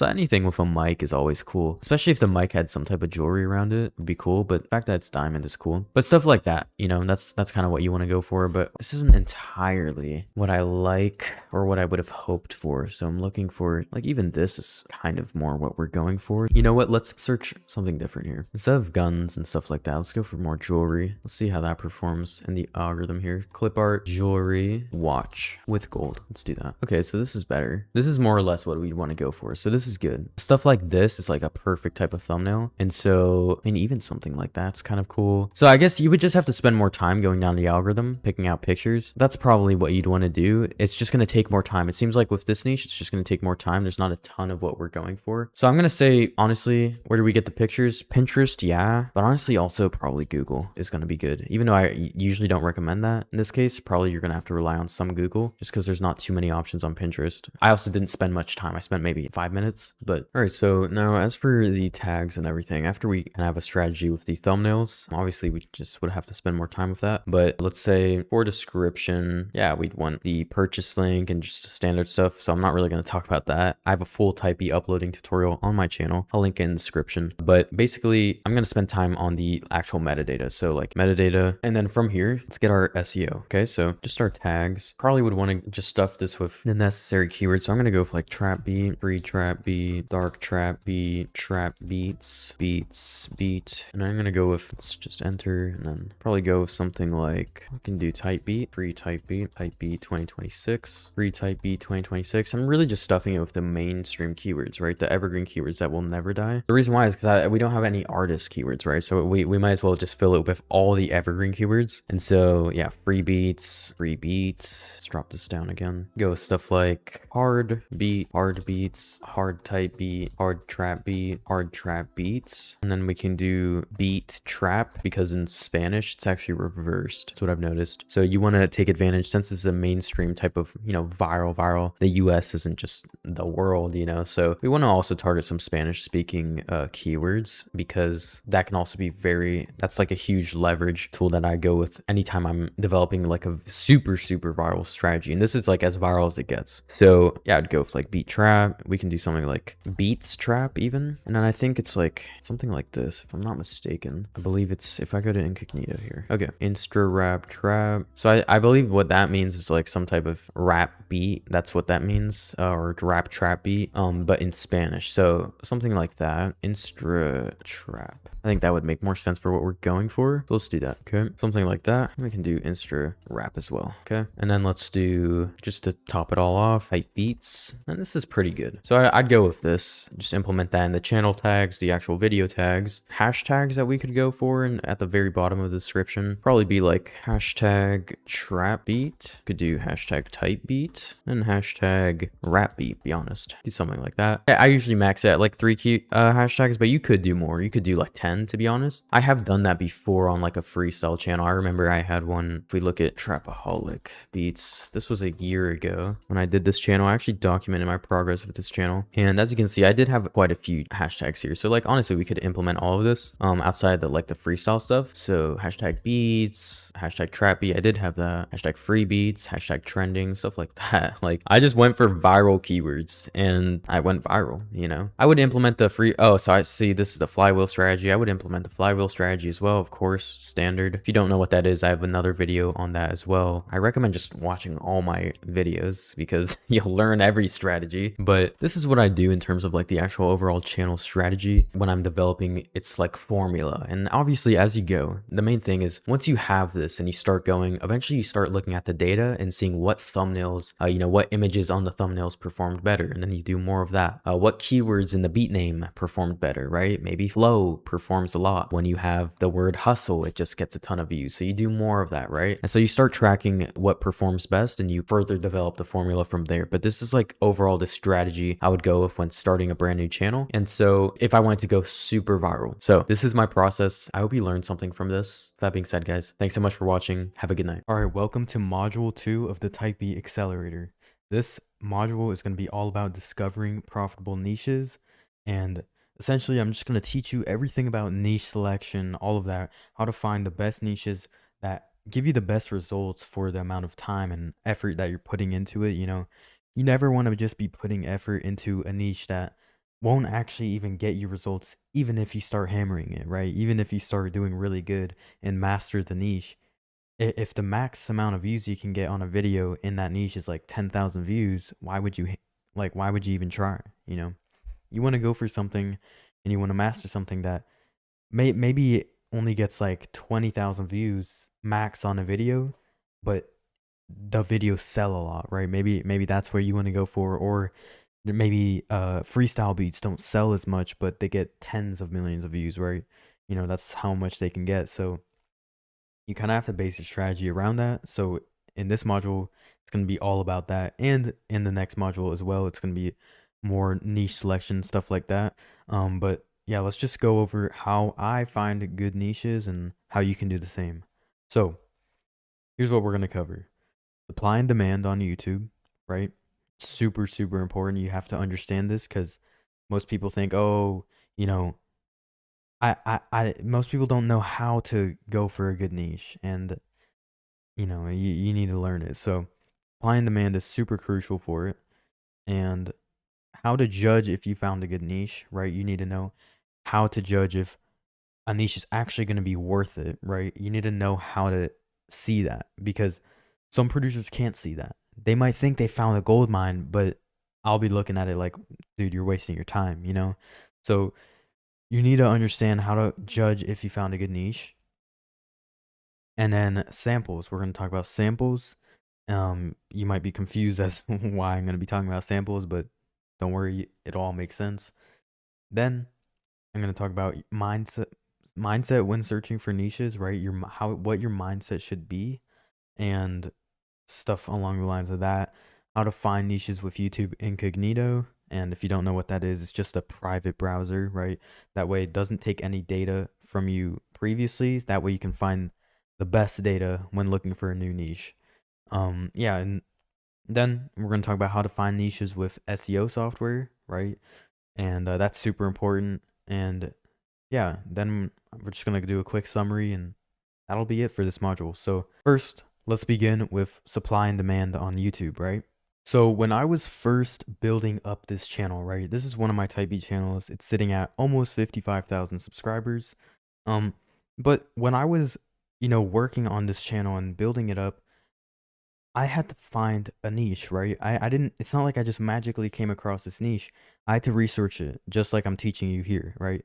You have to research it. So my thought process, since we're talking about supply and demand, when I looked at Big Scar Type Beat, it's a long, long time ago. When I looked at it, I saw that, okay, a lot of people were searching for it. And I'll go over later how I find that a lot of people are searching for it. But even without SEO software, you can just see, okay, if the video that's ranking at the top is at like 100,000 views in a month, then okay, people are searching for this, right? Or maybe it's at 30,000 views in a month. Like it clearly, it's just getting views, right? And if you see that a lot of it's not just one video that's getting a bunch of views in that niche, it's a bunch, like a bunch of people are getting views in that niche. But when you go to their channels, the people are only posting like once a week or a couple times a week, and they're not posting every day. That's how you found a good niche. That's where supply and demand is. So if you find a good niche, like for example with me and Big Scar, I noticed, okay, a lot of people were searching for it, and I saw that a lot of the people who were posting were getting a lot of views, right? They were getting a couple 100,000 views on some videos, and that's all I need to know. So I saw, okay, the demand is there, but I realized that there's only a couple people who were doing it, right? And they weren't posting often, and they were really small. They only had 3 or 4,000 subscribers, and I realized, oh my God, like this is such a big opportunity. That's how I know, so I saw the demand was there, and I saw the supply was low. So that's all I need to know to be like, okay, I could go all in on this niche, post every day, if not twice a day, with the best beats. I'm first gonna master the sound, and then really hammer this niche with the best visualizers, best thumbnails, and really try my hardest. And so I'm showing this channel, but this wasn't actually the first time I hammered this niche. The first time, believe it or not, was on this channel, and this was 3 years ago, okay? So this is when I found the niche, and I did exactly what I said, right? I was going to post consistently and master the sound and have the hardest thumbnails, right? And that's exactly what I did. So I wiped the competition like that. And this was actually the first channel, my first Type B channel to ever take off, okay? And it was with me understanding supply and demand. I was 15 when I started this channel, okay? I was 15. I was not special, right? But I understood basic principles, right? Supply and demand, okay? If if people are really looking for this keyword, but no one's really doing it, I'm going to fill the gap, right? There's a gap in the market, and in business or just in marketing in general, like you need to notice opportunities. Like you need to be constantly looking for opportunities, and you need to be looking for gaps in the market. And that's essentially what I did, and that's what I've done with every channel that I've started. You know, I've started so many channels, it's not even funny. And I've just been able to I've used the same concept, same system, same principles every time I've started a channel. So, yeah, I mean that hopefully that kind of clears things up with the supply and demand, right? You need to just understand these basic principles and it'll do you very well. So, I ended up, you know, the story with this channel is I ended up getting demonetized fully. They removed me from the YouTube partner program because I was 15 and I was dumb enough to use my actual birthday. So, they knew, okay, I wasn't 18, that's against TOS, so they removed me from the YouTube partner program and I was never able to sign up again. They like literally blocked me. And and what sucked is that this channel was getting about 100,000 views a day. And maybe not that, like 80,000 views a day. Getting a lot of views is the point. And you know, 15-year-old me just finally getting some success doing this, which is what I had always dreamed of, was making it with tight beats. And so I finally had that. My AdSense was doing like $200, $300 a day, right? As a 15-year-old kid, just from AdSense revenue alone, not even including the sales. And I had just turned 15, and so I was so happy. I was so excited. And they blocked me. But instead of being like, "Oh, I'm just gonna sit here and cry about it," I started this channel. I was like, "No, I'm gonna do this right." So I had my mom, you do put her information in for a new AdSense account. That way, you know, is of age. And so I started this channel when I was 16 or maybe 15 still. I don't know. I honestly don't even know. I think it was 15 still. It was right after I got banned, and that's when I started this channel. And look what happens when you don't give up. 54,000 subscribers, nearly what, 30 million views? Yeah, 28,450,000 views. Started December 19th, 2021. So hopefully this gives you a little guidance and inspiration to know not to give up. No matter what challenges get, like usually the challenge is not getting views. I had that, but then I got hit with another challenge. You're gonna face some challenges, okay? And that's a part of it, but I see them as little tests, right? They're testing you to see if you have what it takes. And so I was like, bet, you want to block my account? Sure. I'll make a new one and I'll run it up. And I knew I was going to, because I already had a proven strategy. No one was still doing big scar beats at the time. Like it definitely started, more people were noticing when I started doing it on this channel, but I noticed there was still a gap because I knew I did it best. I had already had all the months of experience mastering the sound that no one else had. So I was able to do it again. And yeah, so that's supply and demand. Hey, how's it going? My name's Diego, and in this video, I'm just going to be teaching you how to find the most viral niches. Now, why should you listen to me? Well, I've done this countless numbers of times. I've made channels in Lil Baby, R&B, Memphis, right? This channel got 30 million views and it made me a lot of money. This is year after year revenue. This is the total revenue from this channel. And of course, obviously I've made channels in viral niches as well, like freestyle beats, country, even going after not even using type beat as a keyword and going after different styles on this channel as an experimental channel. And I still monetize this channel within the first month. And as you can see, this is what I do. This is what I'm good at. And without further ado, I'm just going to go over live me just finding niches and how I would go about that if I was to look for a niche that would crush it and I'd be able to get this channel monetized within a month. So if that's interesting to you, then just stick around. So let's say we are a producer who makes versatile beats, right? I'm pretty versatile, and let's say I'm open to a new niche, but I mainly specialize in trap. Let's say that, right? Okay, well, let's just start by going to type beat on an incognito window. And okay, let's just see what's at the top of type beat, who is crushing it right now, and why, right?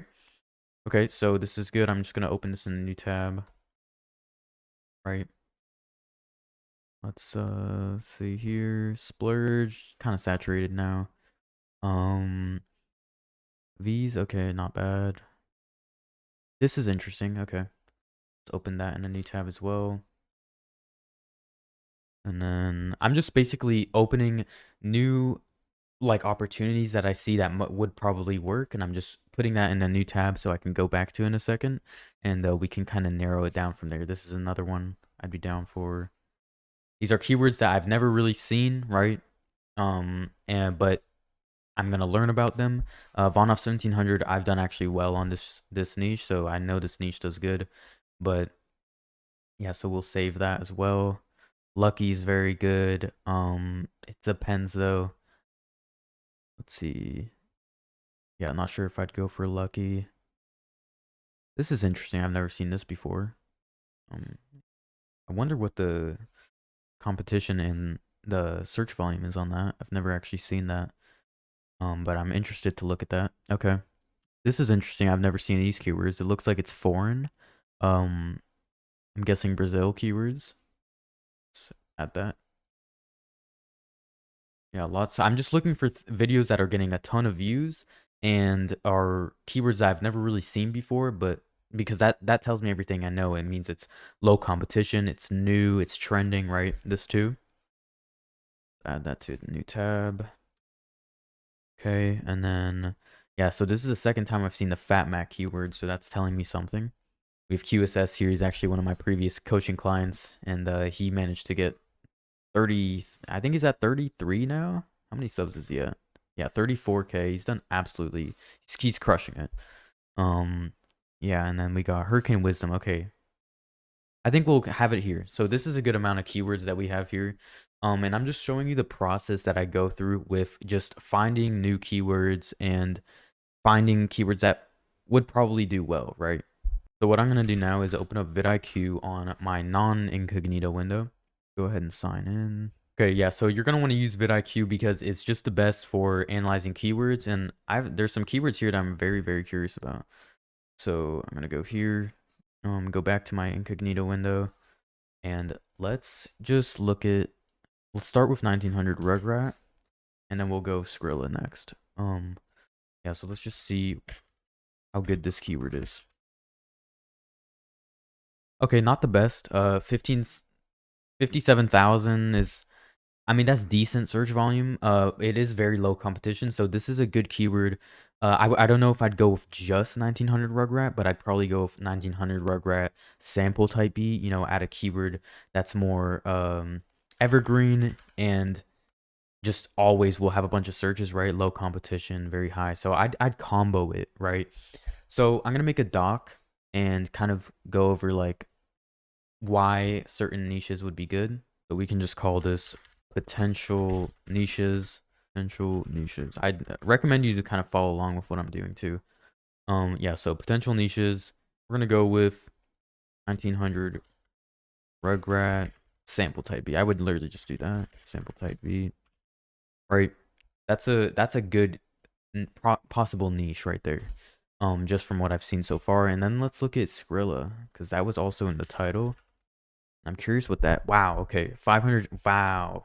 So very low competition and 568,000 searches every month. It's very high, very low. Perfect. This is literally an ideal keyword. So that's why that's killing it. So I would honestly, if I was to go for this niche, I would do 1900 Rugrat X Skrilla sample type B. Just like that. I'd be doing that every single day. That would crush it because you have a trending artist, right? And then another trending keyword combined with an evergreen keyword that will always be getting views, and sample beats are just crushing it in 2025. So this is definitely something I would be going for. So I'm going to highlight that a little bit. And then let's go back to our incognito window, and we can just close out of this because we've already done the research we needed. Now hard bouncy melodic type B. This is interesting because this isn't really going for an artist. It's actually more going for like the nation. We know that melodic type B is a big keyword. It will always be. It's evergreen. It looks like this guy just kind of went for the big keywords and said, fuck it. Like, let's just go for it. If it fails, it fails. And it looks like it worked. But there's nothing really to research with this. But this is definitely a very viral niche just looking at the views he's getting. So you can kind of take a look at people's channels, right? 141,000 views in 13 days. This type of keyword and thumbnail style is clearly killing it, right? 1.9 million views in 5 months. The best thing to see is like, okay, how consistent is it? So if someone has a big video, but then all their other videos are getting like 1,000 views, then you know that that niche isn't very consistent. It's not worth going for. But this niche is clearly like it's very consistent, right? He's getting a ton of views consistently, and so I would definitely say like this is a very good niche. So what I would do is I'd literally just go ahead and copy the entire title and just save that to my doc, right? So I'll just go ahead and do hard bouncy trap type beat, and that is a good keyword. And I'll make sure to be noting that it needs to be free for profit, and that would make sense. So this niche is probably not the best for sales, but it's very good for getting views, and it'd be a cash cow channel for sure. So I like that niche, especially for someone like me who's very experienced and can just kind of take over any niche. That's a niche I'd probably go for next. So that's cool. Nice. We know that that's a good niche. Now, this keyword I'm very curious in, just Fat Mac, and I'm going to go ahead and just copy this, go into vidIQ, and let's have a look at what. Okay, so 67,500 views. So this is definitely a new up and coming keyword. And I see it's kind of comboed with Rack Baby too, which I know Rack Baby is a very good keyword. It's how I got a lot of views as well. As you can see, this is a very good keyword. So I would go for possibly like Fat Mac X Rack Baby sample type beat. That would probably crush it.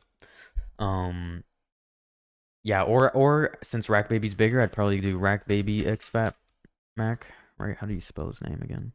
Okay, it's 2 T's. Yeah, so I do something like this. I'd definitely be putting sample though. And yeah, so that's a good niche right there. But that's you kind of get an idea of how I'm like going with these titles. Like, okay, I'm gonna put sample because it's an evergreen keyword, but I'm gonna combine it with 2 trending artist keywords, right? And I put the bigger artist at the front because it just makes more sense. More people will recognize it, and yeah, so cool. We understand that that's a good keyword. Bonoff 1700. I personally already know this is a great keyword, but let's just type it in just for the tutorial sake. Okay, nice. Yeah, so low competition, very high search volume. This is a great keyword, and especially when you combine it with sample, right? So another great keyword combo would be like Vonoff 1700 sample type beat. I'd go for that. That's a great niche right here. And when I say potential niches, like I would be doing the same keyword. I would be doing the same title combo, as you can see, like Rack Baby X Fat Max sample type beat. I'd be doing that every single video. Okay, so that's what I mean by a niche. And yeah, so you wouldn't do like Rack Baby X Lil Tony type beat the next day. No, you'd only be doing Rack Baby X Fat Mac sample type beat, because each channel should have a niche and you just stick to it. Cool. So we know that's good. Now this niche I'm very curious about because I've never seen this, and it got a good amount of views, a very high amount of views actually, in a short amount of time. And so I'm curious, like I've never seen these artists before. I'm gonna see what the search volume is. Okay, it's not that high, but it's very low competition. That's interesting for how many views it got. Stop doing drugs type beat. This is like I've never seen these keywords in my life, so you're kind of getting a raw reaction, and this is a very horrible keyword actually. So I'm interested into like why this beat is doing so well. I wonder if we're actually seeing a comeback with like meme type beats. That was a huge thing in like 2020, 2019. I wonder if we're gonna see a return with that, and it kind of looks like it. Yeah, so this is interesting. I don't know if I'd go for this niche though. I'm curious if I just check out his channel, how consistent is this? Okay, that's very consistent actually. The views are very consistent with this niche. Yeah, very interesting. But it's not that great, right? It's very good with this recent video, but I don't know if it's the best. I don't know if I'd go for this niche right away. But it's definitely something to consider. So what I would do is I'd literally just do your stepdad X, and I'm gonna note the way he's doing the title as well. So what I'm gonna do is just copy this entire title. and I'm going to go ahead and go into here. Now, when I paste it, it's going to look crazy, right? But I'm just going to go like this and retype it. Because if something's working for someone, you want to copy like why it's working. So everything about it. So I do this. Stop doing drugs. Hate beat. Okay. And then I do beat name. And then in parentheses, you put prod name. Cool.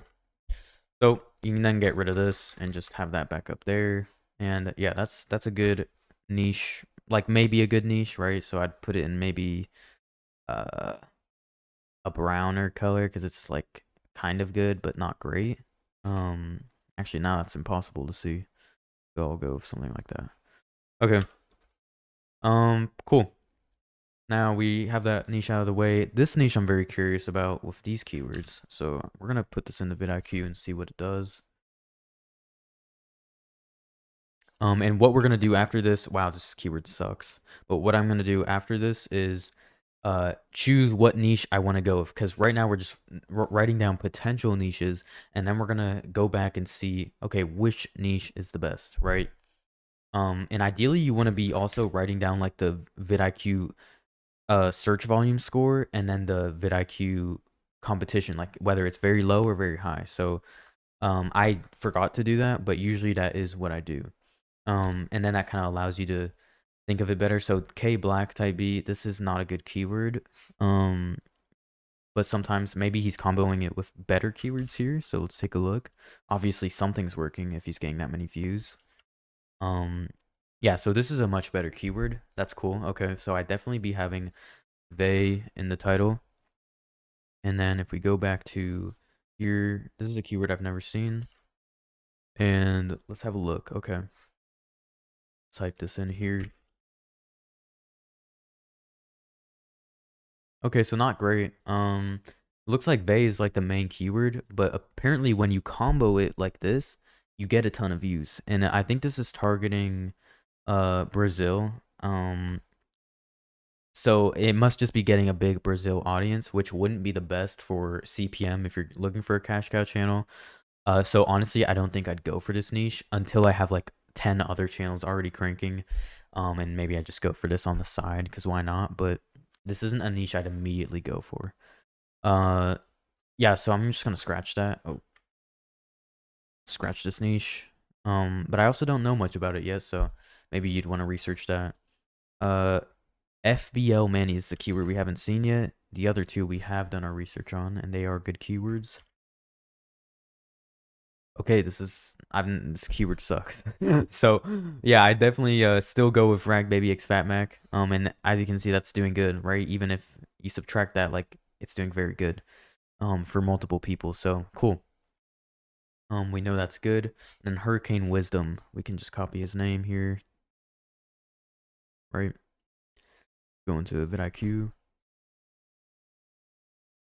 Okay, so this is a very great keyword. So I would argue you can just go for this keyword just by itself.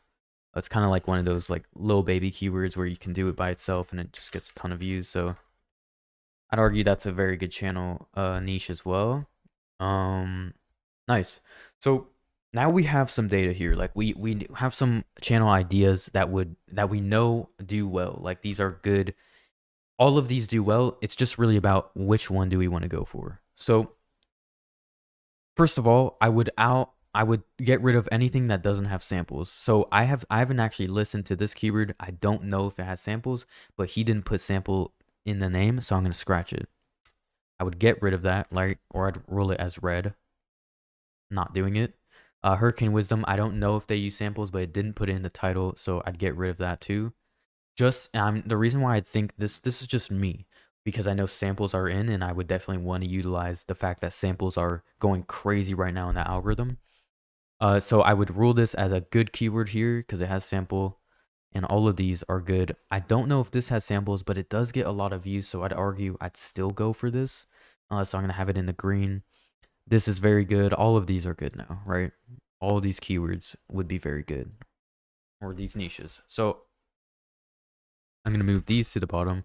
Now, You just want to choose one channel, right? You still want to save this though, and when you do go for other channels, but I would if this was me, knowing like what I know, I would argue that you'd get the most success going for the low competition, very high searches. But if you were very experienced and you've had channels already and you're looking for the next big play, I would go for this. I would have this as the winner. Just because the views were the most consistent and the highest I've ever seen. So this is the most viral niche you'll ever see, right? But it's kind of like on the same level as freestyle type beats. But if I'm looking just for like my first channel to get some results with and actually, get a ton of subscribers, like I helped QSS with, get the 34K. He was in the same niche as this, and he's making a full-time living off music now. So if I was looking for my first channel to like get started with, that's low competition, and I know I'd get in with it, I'd go for something like this, right? I would go for this keyword here, or I'd go for 1900 Rugrat Skrilla. But I'd most likely go for this. So I would scratch these because this title combo had the better search volume, right? It just had better, it was better.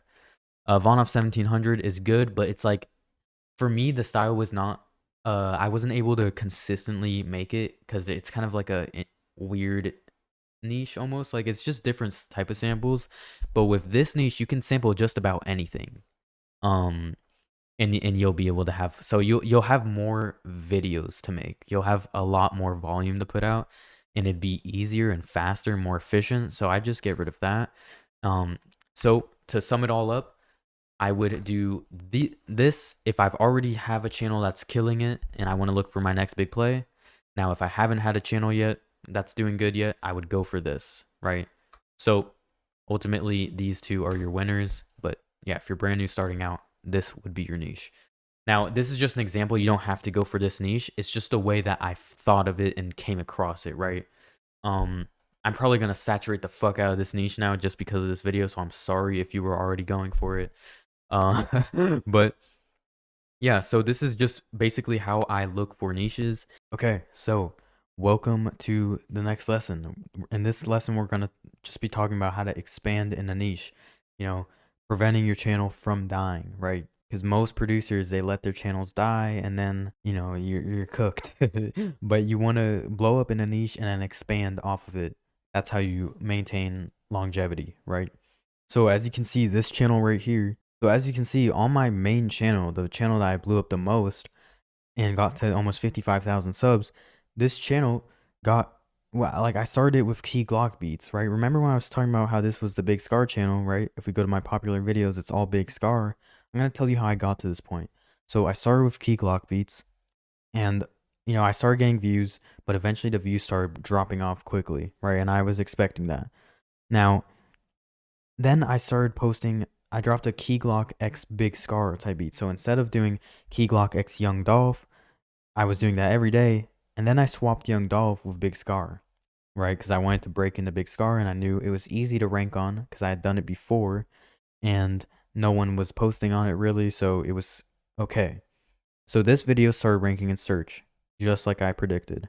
And it ended up hitting 100,000 views. Now, I eventually started breaking into Big Scar more later, right? I dropped a Big Scar X Lil Double O type beat here, so 239,000 views on a Big Scar beat. That was all I needed to know to keep doing Big Scar. So I kept doing Big Scar, and eventually I started just doing Big Scar, right? Only Big Scar. And after a couple videos, right? Because previously I would get 3,000 views, 4,000 views, not that much. I then got 30,000 views on just a Big Scar type beat. So I then kept posting Big Scar, and eventually, a few uploads later, I got one to hit 600,000, and it was ranked #1 on Big Scar for the longest time. And so I was able to switch off of Key Glock beats, which was relying on just the suggested algorithm, and I switched to a search traffic strategy. And that's how I had the channel keep going. But eventually, yeah, so I just kept doing Big Scar, was working very well. And eventually I uploaded one that hit 1.5 million views. and this beat actually made me $10,000. So yeah, great.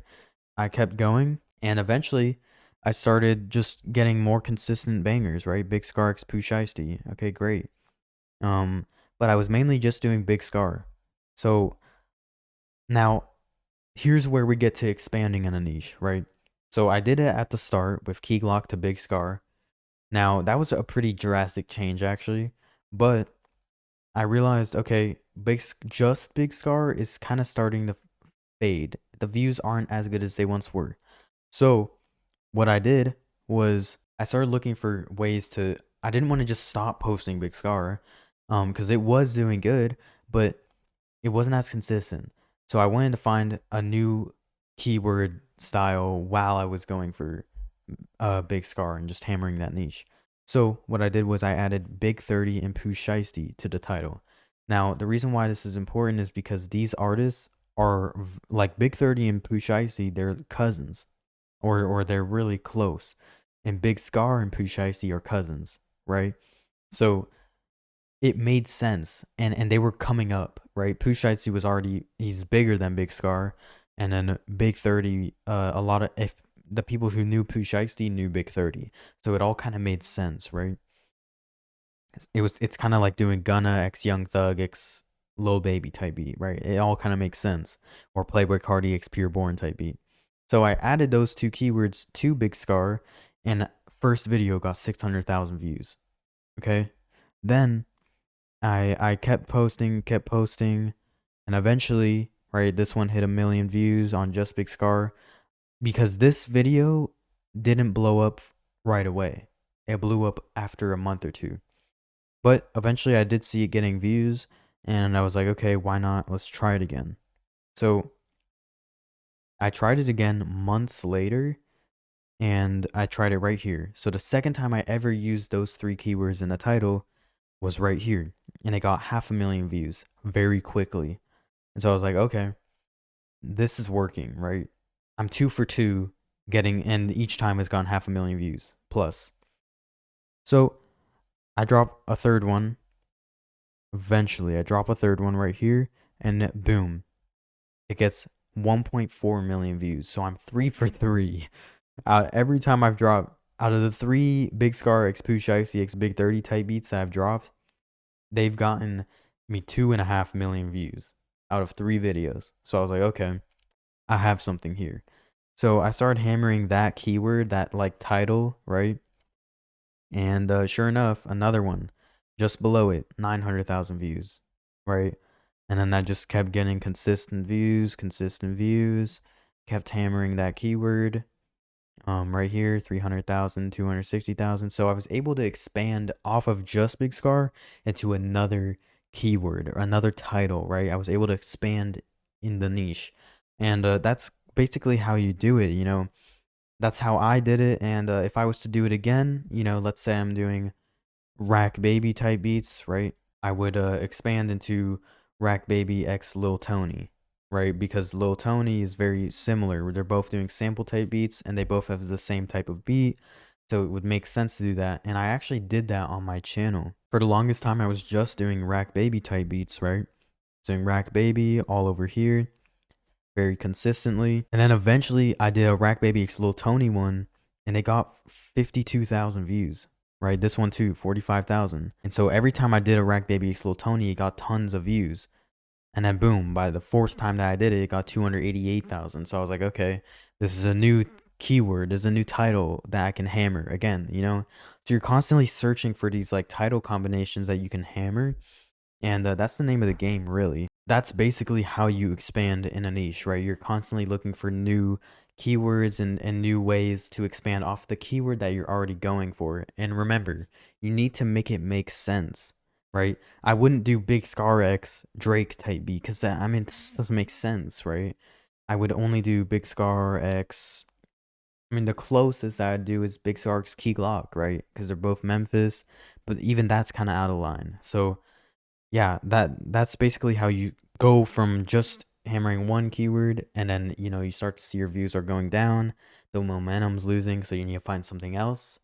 That's how you do it. Hey, what's going on, guys? Welcome back to another video. So in today's video, I'm going to be talking about kind of how to revive a type beat channel and how to basically never fall off in a way, right? So there's a few ways you can do this. I'm going to talk about the ways that I've personally done it in growing my channel to 50,000 subscribers. So yeah, let's just dive right into it. So I have my iPad here, and basically I'm just going to show you kind of the methods that I use to consistently get views over and over again using YouTube search results, right? So a lot of people, I'm sure you've been in this situation before, and if you haven't, it doesn't matter, you will probably experience this at some point, right? But eventually, you know, once you start sticking to the type beat game for a while, your channel might pick up in the suggested algorithm or the browse features algorithm, right? And you get so excited about this because it's like, oh, I'm finally taking off, right? This could be my chance to getting everything I've dreamed of. And then it lasts for like 3-4 days, and all of a sudden you immediately fall off. And this is because you didn't optimize your videos to rank in search or keywords that you could really dominate. Now, a lot of people will go and post on keywords that could really blow up in suggested or just blow up in general, and they'll have really good beats, but they don't choose keywords that they can then, after the suggested blow up, still rank on. Like they'll be on Lil Baby type beat, which is super difficult to rank on in search, right? So that just means you end up falling off. And so to prevent this, what I personally did, essentially, you have your type beat channel, right? Your YouTube channel, and you post your beats, you immediately start getting results, right? You're starting to climb up. Then this is with suggested. Now, if you have no idea what I'm talking about, eventually you'll experience this because YouTube always promotes your beats, whether it's with a fresh channel or not. It will always push it out to the suggested algorithm. And what this is basically, you know, you see my video currently playing, right? That's the title, that's the views, whatever. On the side, there's other videos, right? That's what the suggested is, okay? So I just wanted to make that make sense. But essentially, what it comes down to is you blow up, right? What happened to me is when I first started my type beat channel, I was doing Key Glock x Young Dolph type beats. Now this is really good to just get in the algorithm because I had the perfect beats for it, right? So I was doing Key Glock every day. But the difference is I knew I couldn't rank on this though, because it was so hard, not as a new channel at least. I could rank on it now if I wanted to, which I've had done in the past, but it's a lot harder when you're first starting out. So what I did was I looked at, okay, I'm doing Memphis type beats, right? I'm doing Memphis. And so let's look at the upcoming Memphis scene. Who is really rising? And so there was Pooh Shiesty, you know, all these paper route artists and 1017 artists, which is Gucci Mane's record label. And so I looked at that and I was like, okay, who's the newest person? Like who has the best sound? And I came across a rapper named Big Scar. Some of you guys might know about him, a lot of you guys might not. But I noticed that the people that were ranking on him had like 400 subscribers. So I was like, okay, this is a keyword that I could transition to, and now I got, you know, 4,000 subscribers off Key Glock, but now I need to adapt to something else before I fall off. You know, it's all it comes down to is adapting to the new trends, right? Excuse my horrendous handwriting, but the key is to adapt to new trends and adapt to what's hot, right? You can't stick to the same thing forever. I wish we could, right? I wish we could, but the reality of it is that we can't. So you have to adapt to a new trend. You have to hop on something new, and that's what I've done with my type beat channel. The one of 50,000 subscribers is I've constantly switched to flow, but still in the same lane, like still with Memphis artists or Atlanta artists. Like I never went and started doing like Drake type beats or Taylor Swift type beats. Like I always stayed in my lane. And you need to understand this, and you need to know how, like, what keyword is good to switch to. And every time I always go for a keyword that I know I could rank on. So going back to what I was talking about, let me just clear my board. Going back to what I was talking about, I started doing Big Scar and immediately started ranking because I studied who was at the top. I studied what type of beat it was. You don't have to reinvent the wheel, right? So I studied what they were doing, and I started posting it every day, you know, Big Scar type beat, Big Scar type beat. And eventually, you know, I didn't rank right away, but I started to rank slowly but surely. And that's how I kept my channel alive to hit, you know, 10, 15K subscribers. But then after that, you know, that stopped working too, right? Other people started catching on and outranking me, and I was like, okay, I need to switch the flow. So I switch it up and start doing Big Scar X Pooh Shiesty type beats. I add another keyword in there, and that starts getting millions of views as well. So I keep switching to keep growing and finding new audiences. That's the keys. You know, you could stay doing one thing forever, but eventually your views will start to drop, right? There's only so many people that like this one thing. That's why you need to branch out eventually, right? And find something that's close to it, right? But still in the same lane. So essentially what it all comes down to, you know, is understanding what's hot, right? I got to, like, you know, 40,000 subscribers, but eventually, you know, Big Scar type beats and that Memphis sound started to kind of wither away for my channel, at least, right? So what I did was I looked at, like, who's really going crazy right now, and I saw that sample type beats were going crazy. So I wanted to find someone that was coming up with the sample type beat, or with samples, an artist that was using samples, right? And I discovered, you know, kind of the Chicago or Atlanta lane with that, right? So I found Lil Tony, I found Rack Baby, and I found Vaughn off 1700. I found these 3 keywords and started posting them because I needed to switch it up, right? And eventually, since my channel has already gotten big, it was really easy to start getting a bunch of views off this, right? I know my diagrams here aren't very easy to understand, but hopefully I'm getting my point across. You need to always kind of adapt to the new trends, and that goes with anything too. You can't just stay in the same place forever, right? You have to adapt to the new environment. You have to adapt to the new meta. Like in video games, that's how it is as well, right? You always have to, like that's how you stay relevant, you know?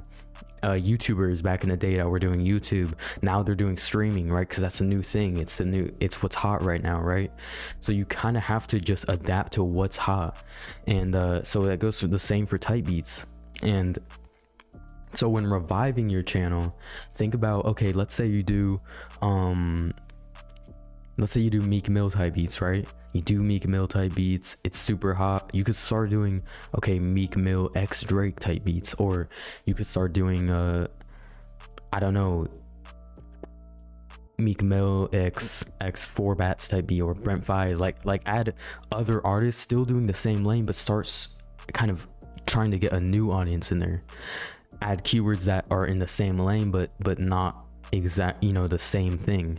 And that's kind of how you acquire one audience, and then you add it with another audience, creating more views and results, right?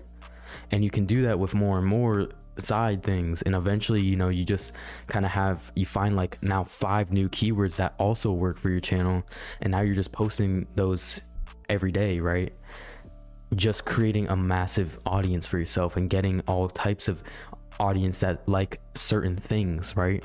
So that way now you can start posting kind of whatever you want almost. You just have to be strategic about it.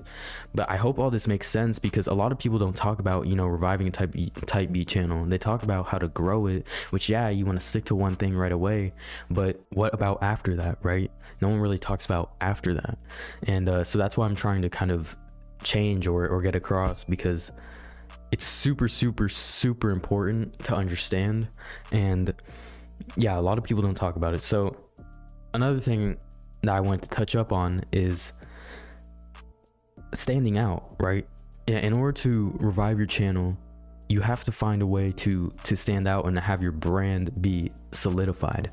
So study your competition, see what they're doing. Like let's say you do big scar type beats, right? Let's say you do big scar type beats, but your views are starting to drop.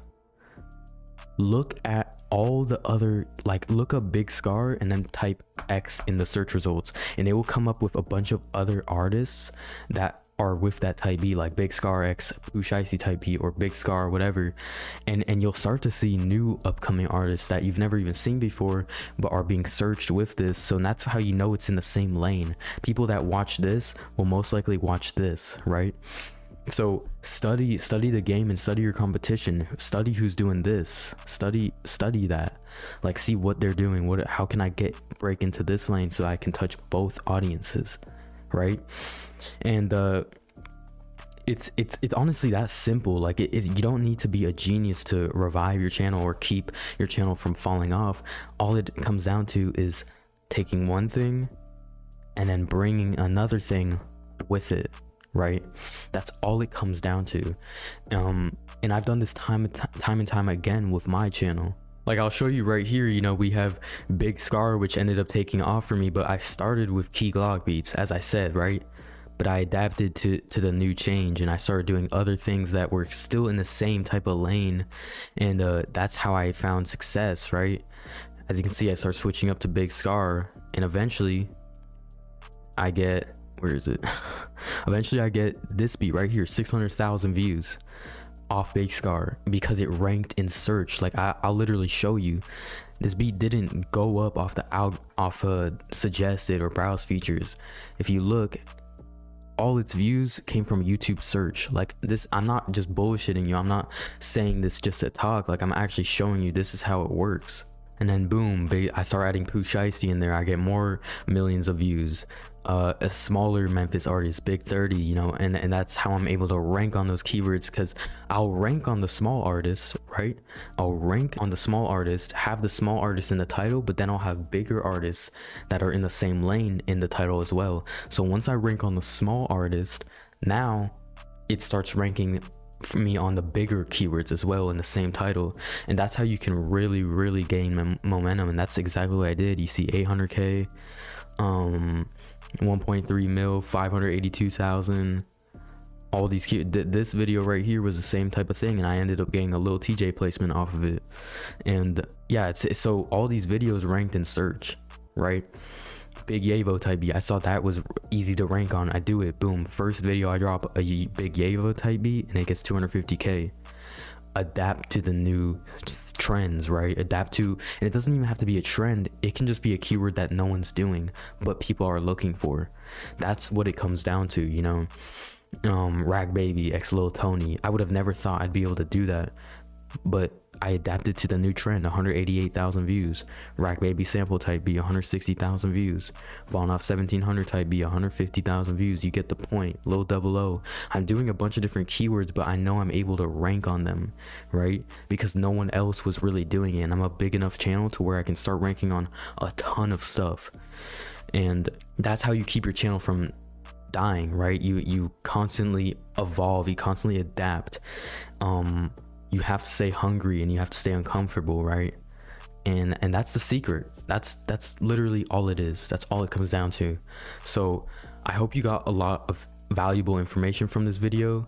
If you want to learn more, I literally have a free community down below that you can just sign up for if you would like.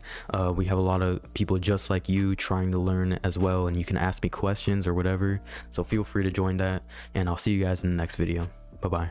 Hey, in this video, I'm going to be covering 5 viral type beat niches that will make you $2,700 a month. And then a little bit after that, I'll be doing a live demonstration for you guys, showing you how I actually find these viral niches. That way you can not only copy the niches that I show you in today's video, but you can implement some of the strategies that I use to find these niches in your own niche selection process. So with that being said, let's just dive into the computer and let me show you guys all the niches that I found. So first up, we're going to start with this first niche here, which is a Lil Double O sample type typey. Now, you might have seen this niche come around before. It has its ups and downs, I will say. There's sometimes when it's doing it's pretty good, but then sometimes when it's going crazy, and right now it's going crazy. So what I've noticed is that there's not much competition with this niche. I honestly see no one really doing it, and if they are doing it, they're not doing it properly, right? They're either doing Lil Double O as the artist as the thumbnail, and rather than doing pictures with guys with like money spreads and stuff like that. I kind of dive into those type of pictures in my last video, so the video before this one, you guys can check it out, or I'll just leave it linked in the description. But yeah, I see a lot of people doing it wrong. I don't think people are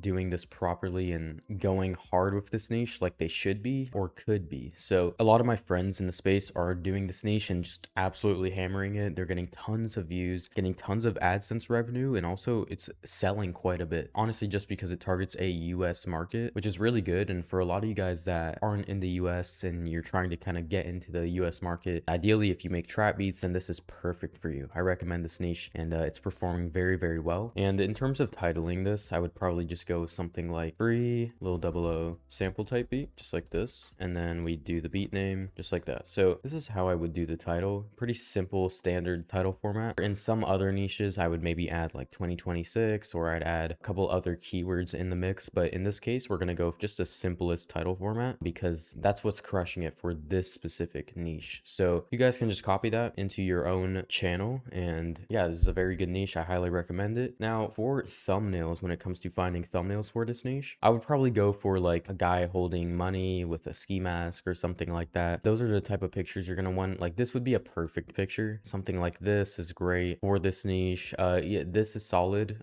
Honestly, like anything with a money spread will do really well. This actually got like 500,000 views for one of my friends in the niche. So like thumbnails like this is your go-to. You combine that with this title format and you'll crush, right? As long as you actually have great Lil Double O sample type beats. Now when I say sample, I'm not talking about like a cymatic sample or something. I'm talking about like a song that was genuinely sampled. So these could be like soul samples. Traditionally, like these are more Memphis beats, so like soul samples would make the most sense. So stuff like that, you just plug that in, or it really can be any sample though. I'm not gonna lie, any song can be sampled. I mean, sometimes I literally sampled Taylor Swift and the video would get like 150,000 views. So it really doesn't matter. Just make sure you're sampling a song that sounds good, and you should be good sonically. So yeah, I mean, thumbnails like this is solid. This is great too. So that's, yeah, if you do these thumbnails with this keyword, you'll crush this niche. So with that out of the way, let's move on to the second niche here, which is Lil Noonie sample type E. Sorry if I butchered that too. I don't know if I pronounced that right, but this is another great niche, and it's also in the sample kind of strategy here, which I'll probably make an individual video talking about this strategy. I think the sample strategy is very good, typically just for going viral, which for a lot of you guys are just trying to get, you know, your first 1,000 subscribers or even your first 100 subscribers, right? And so this, I always recommend like the sample strategy when just trying to get started and get some views, right? If your sole focus is going viral, like this is the best bet currently, and it was the entire best bet in 2025. So yeah, I like this niche because it's actually very good in terms of consistent views. So every time I find one of these niches and I am looking for niches to actually give to you guys, before I ever show a niche, I always make sure that it actually gets consistent views, because yeah, it's one thing for a video to get 1 million views and then the rest of the videos get like 500 views. That's not great, right? You want consistent views. You don't really want outlier type of niches where it's just like one hit wonders. Yeah, you want those big spike videos, but you also want every video to be getting consistent results, which is why I really like this niche, because number one, it's rising, and it's also very consistent with the views. Basically 1 out of every 10 videos you drop is gonna definitely have a bit more of a spike. That's just what I've noticed across multiple channels doing this niche. Now another thing I noticed is that this niche, the people on it are doing that, like they don't have many subscribers. They're very small. They either just started their channels, or you know, it's like the niche is very untapped, and so it's probably going to gain some competition after I drop this video, of course, but I don't get too many views, so it shouldn't be too damaging, and depending on how early you're watching this video, you could get on it very quick. So in terms of the title format, format, again, I'm going to go with something simple. We're going to go with the simple strategy and with the title format, and I'm just going to go with that again. So same thing we did with Lil Double O. We're just going to rip that. Very, very simple, very, very good. It just gets the most views. So there's no need to include like free type beat again in the title or like other keywords. It just doesn't really make sense. It's not necessary. So that's what I would do. And then if you look at this on vidIQ, if you actually look at the score, it's rising, right? It's very good. So SEO wise, this is a very good keyword, and it's basically always getting about 750 to 800 views an hour. Sometimes it spikes to 1.4K views an hour, but this is like all the videos in the search results, how many views they're getting. So this isn't just the entire algorithm. This is in general on the search results. Okay. So why this is good and why it's good to actually look at this number is because if you apply the correct thumbnail format and the title format, and you actually have great beats for this niche, you can get positioned next to these other videos that are constantly getting about 1,000 views an hour. And if even just 5% click on your video, you start getting traffic. So, and that's just being very conservative, right? Now, in terms of thumbnail formats, again, anytime I'm doing a sample type beat in general, like as long as it's like a trap sample type beat,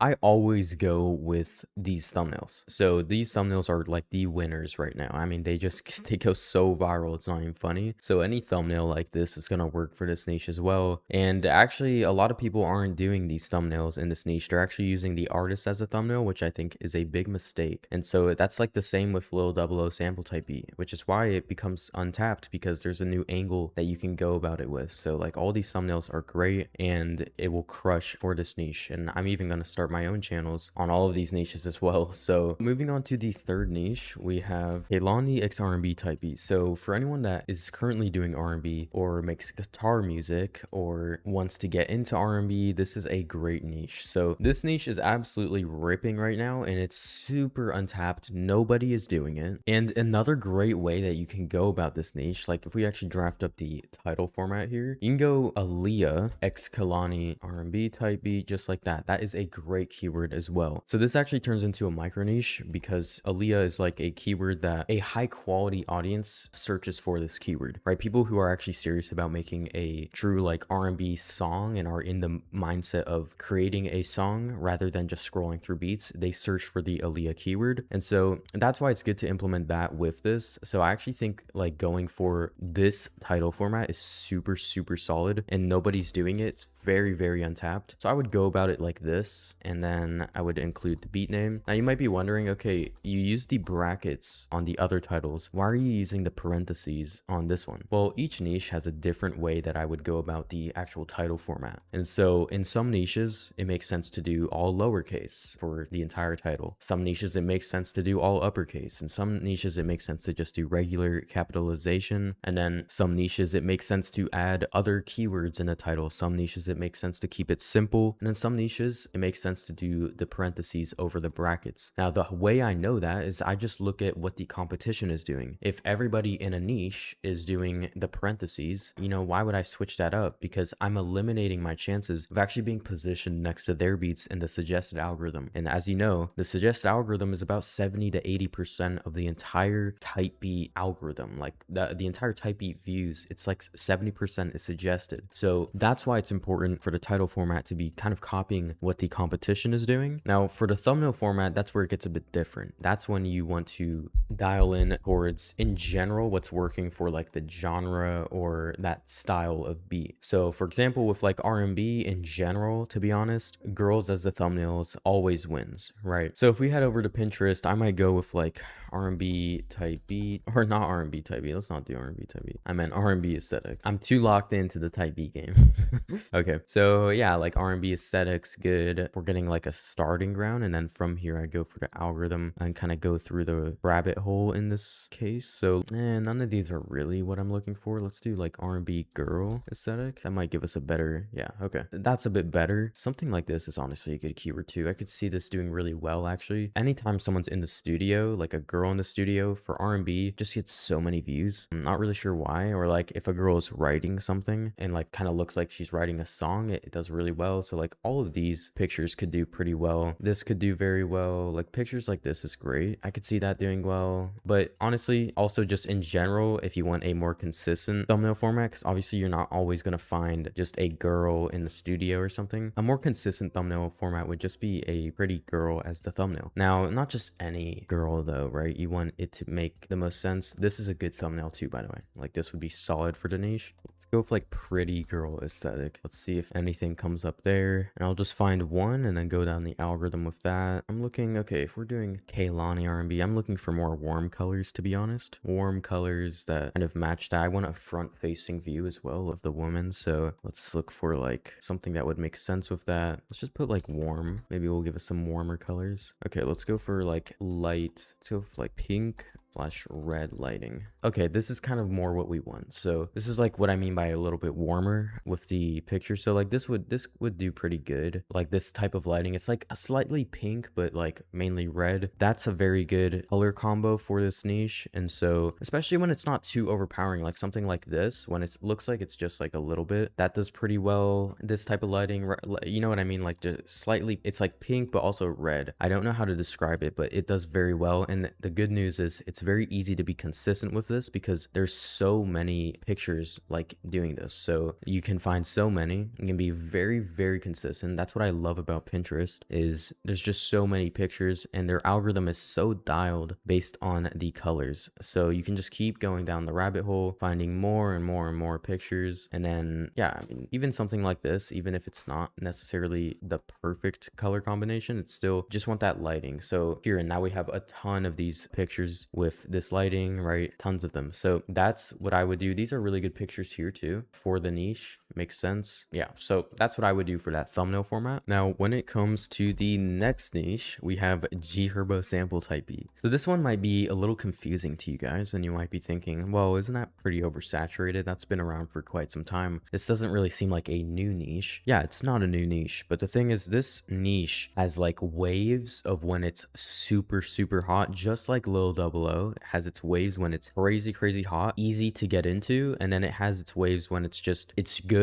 but it's not great. And so that's what I like about this niche though, is because there's pockets where you can get in on it easily. And so this niche is more for the guys that make soul sample beats, but like have like trap drums. This would be great. And I'm not talking about like traditional trap drums, but like it's kind of more up tempo, almost like Drake up tempo, like that Nice for What sound, if you guys are familiar with that song. But you would have to like hear these beats. If you just do a search, you'll see what I mean. But it's very good if you make like soul sample stuff, and I know a lot of you guys do, so this is a very good niche for that. The way I would do the title format again is going to be just like these other ones. I don't usually change this just because you don't usually need to. Like the only cases that I change the title format is either like the parentheses or the brackets or like the capitalization, or if I'm going for something like freestyle type beat, I'm adding a ton of keywords, you know. But in this case, I'm not. So here we have free G Herbo sample type beat name. So I would literally do it just like that. Very simple, very good. And then for the thumbnails, we're actually going to use G Herbo, which is the first time in this video that I've actually recommended using the artist as the thumbnail format. I don't usually recommend this because you usually are boxing yourself in. But right now, the reason why it's easy to get in on this is because G Herbo actually has pretty solid pictures. Like I could see this thumbnail getting 2 million views, 3 million views easily if it had such a good beat, like for sure. This is a great, like G Herbo has super, super great pictures. Reason why is he's been around for a long time, right? And also the videos that are actually getting the most views, we've actually split tested it, and the videos that are getting the most views in G Herbo sample type B or G Herbo in general are the ones with G Herbo as the thumbnail. So anytime we've tried to do a different thumbnail format, it just doesn't do as well. And so I think there's some cases where it actually makes sense to use the artist as the thumbnail, and this is definitely one of those cases. So like this is a great thumbnail, and you can literally use all of these, right? This is great. He usually has high quality pictures, and you want to make sure that all the thumbnails are high quality, right? And he has a ton of high quality pictures. I love it when artists do. It makes it really easy for like the type B game. When they're usually like a newer artist, it makes it kind of more difficult. So yeah, G Herbo has a lot of high quality pictures that you can find. So all you have to do is just go down the rabbit hole, and yeah, like even this one's a really good picture. This kind of like lighting is really good. This filter. Yeah, so I think your best bet is actually just gonna be scrolling down after you click on a picture. And like, this is a great picture too. So you can just keep going down the rabbit hole. Tons of great pictures. This is really up there with like Meek Mill typey as well. I really like those two niches. They just sell a lot and they get quite a bit of views. So this is like, in my opinion, G Herbo is like the new Meek Mill niche. Meek Mill kind of got a bit played out. I made a lot of videos on the niche, and also it's also one of those niches that just have its waves where it's easier to get into than other times. And right now G Herbo is one of those niches where it has a great nice pocket to hop into right now. So I thought I'd share it. Now the final niche is right here. So we have indie x bedroom pop type beat, and so this is for anyone that's doing pop. I know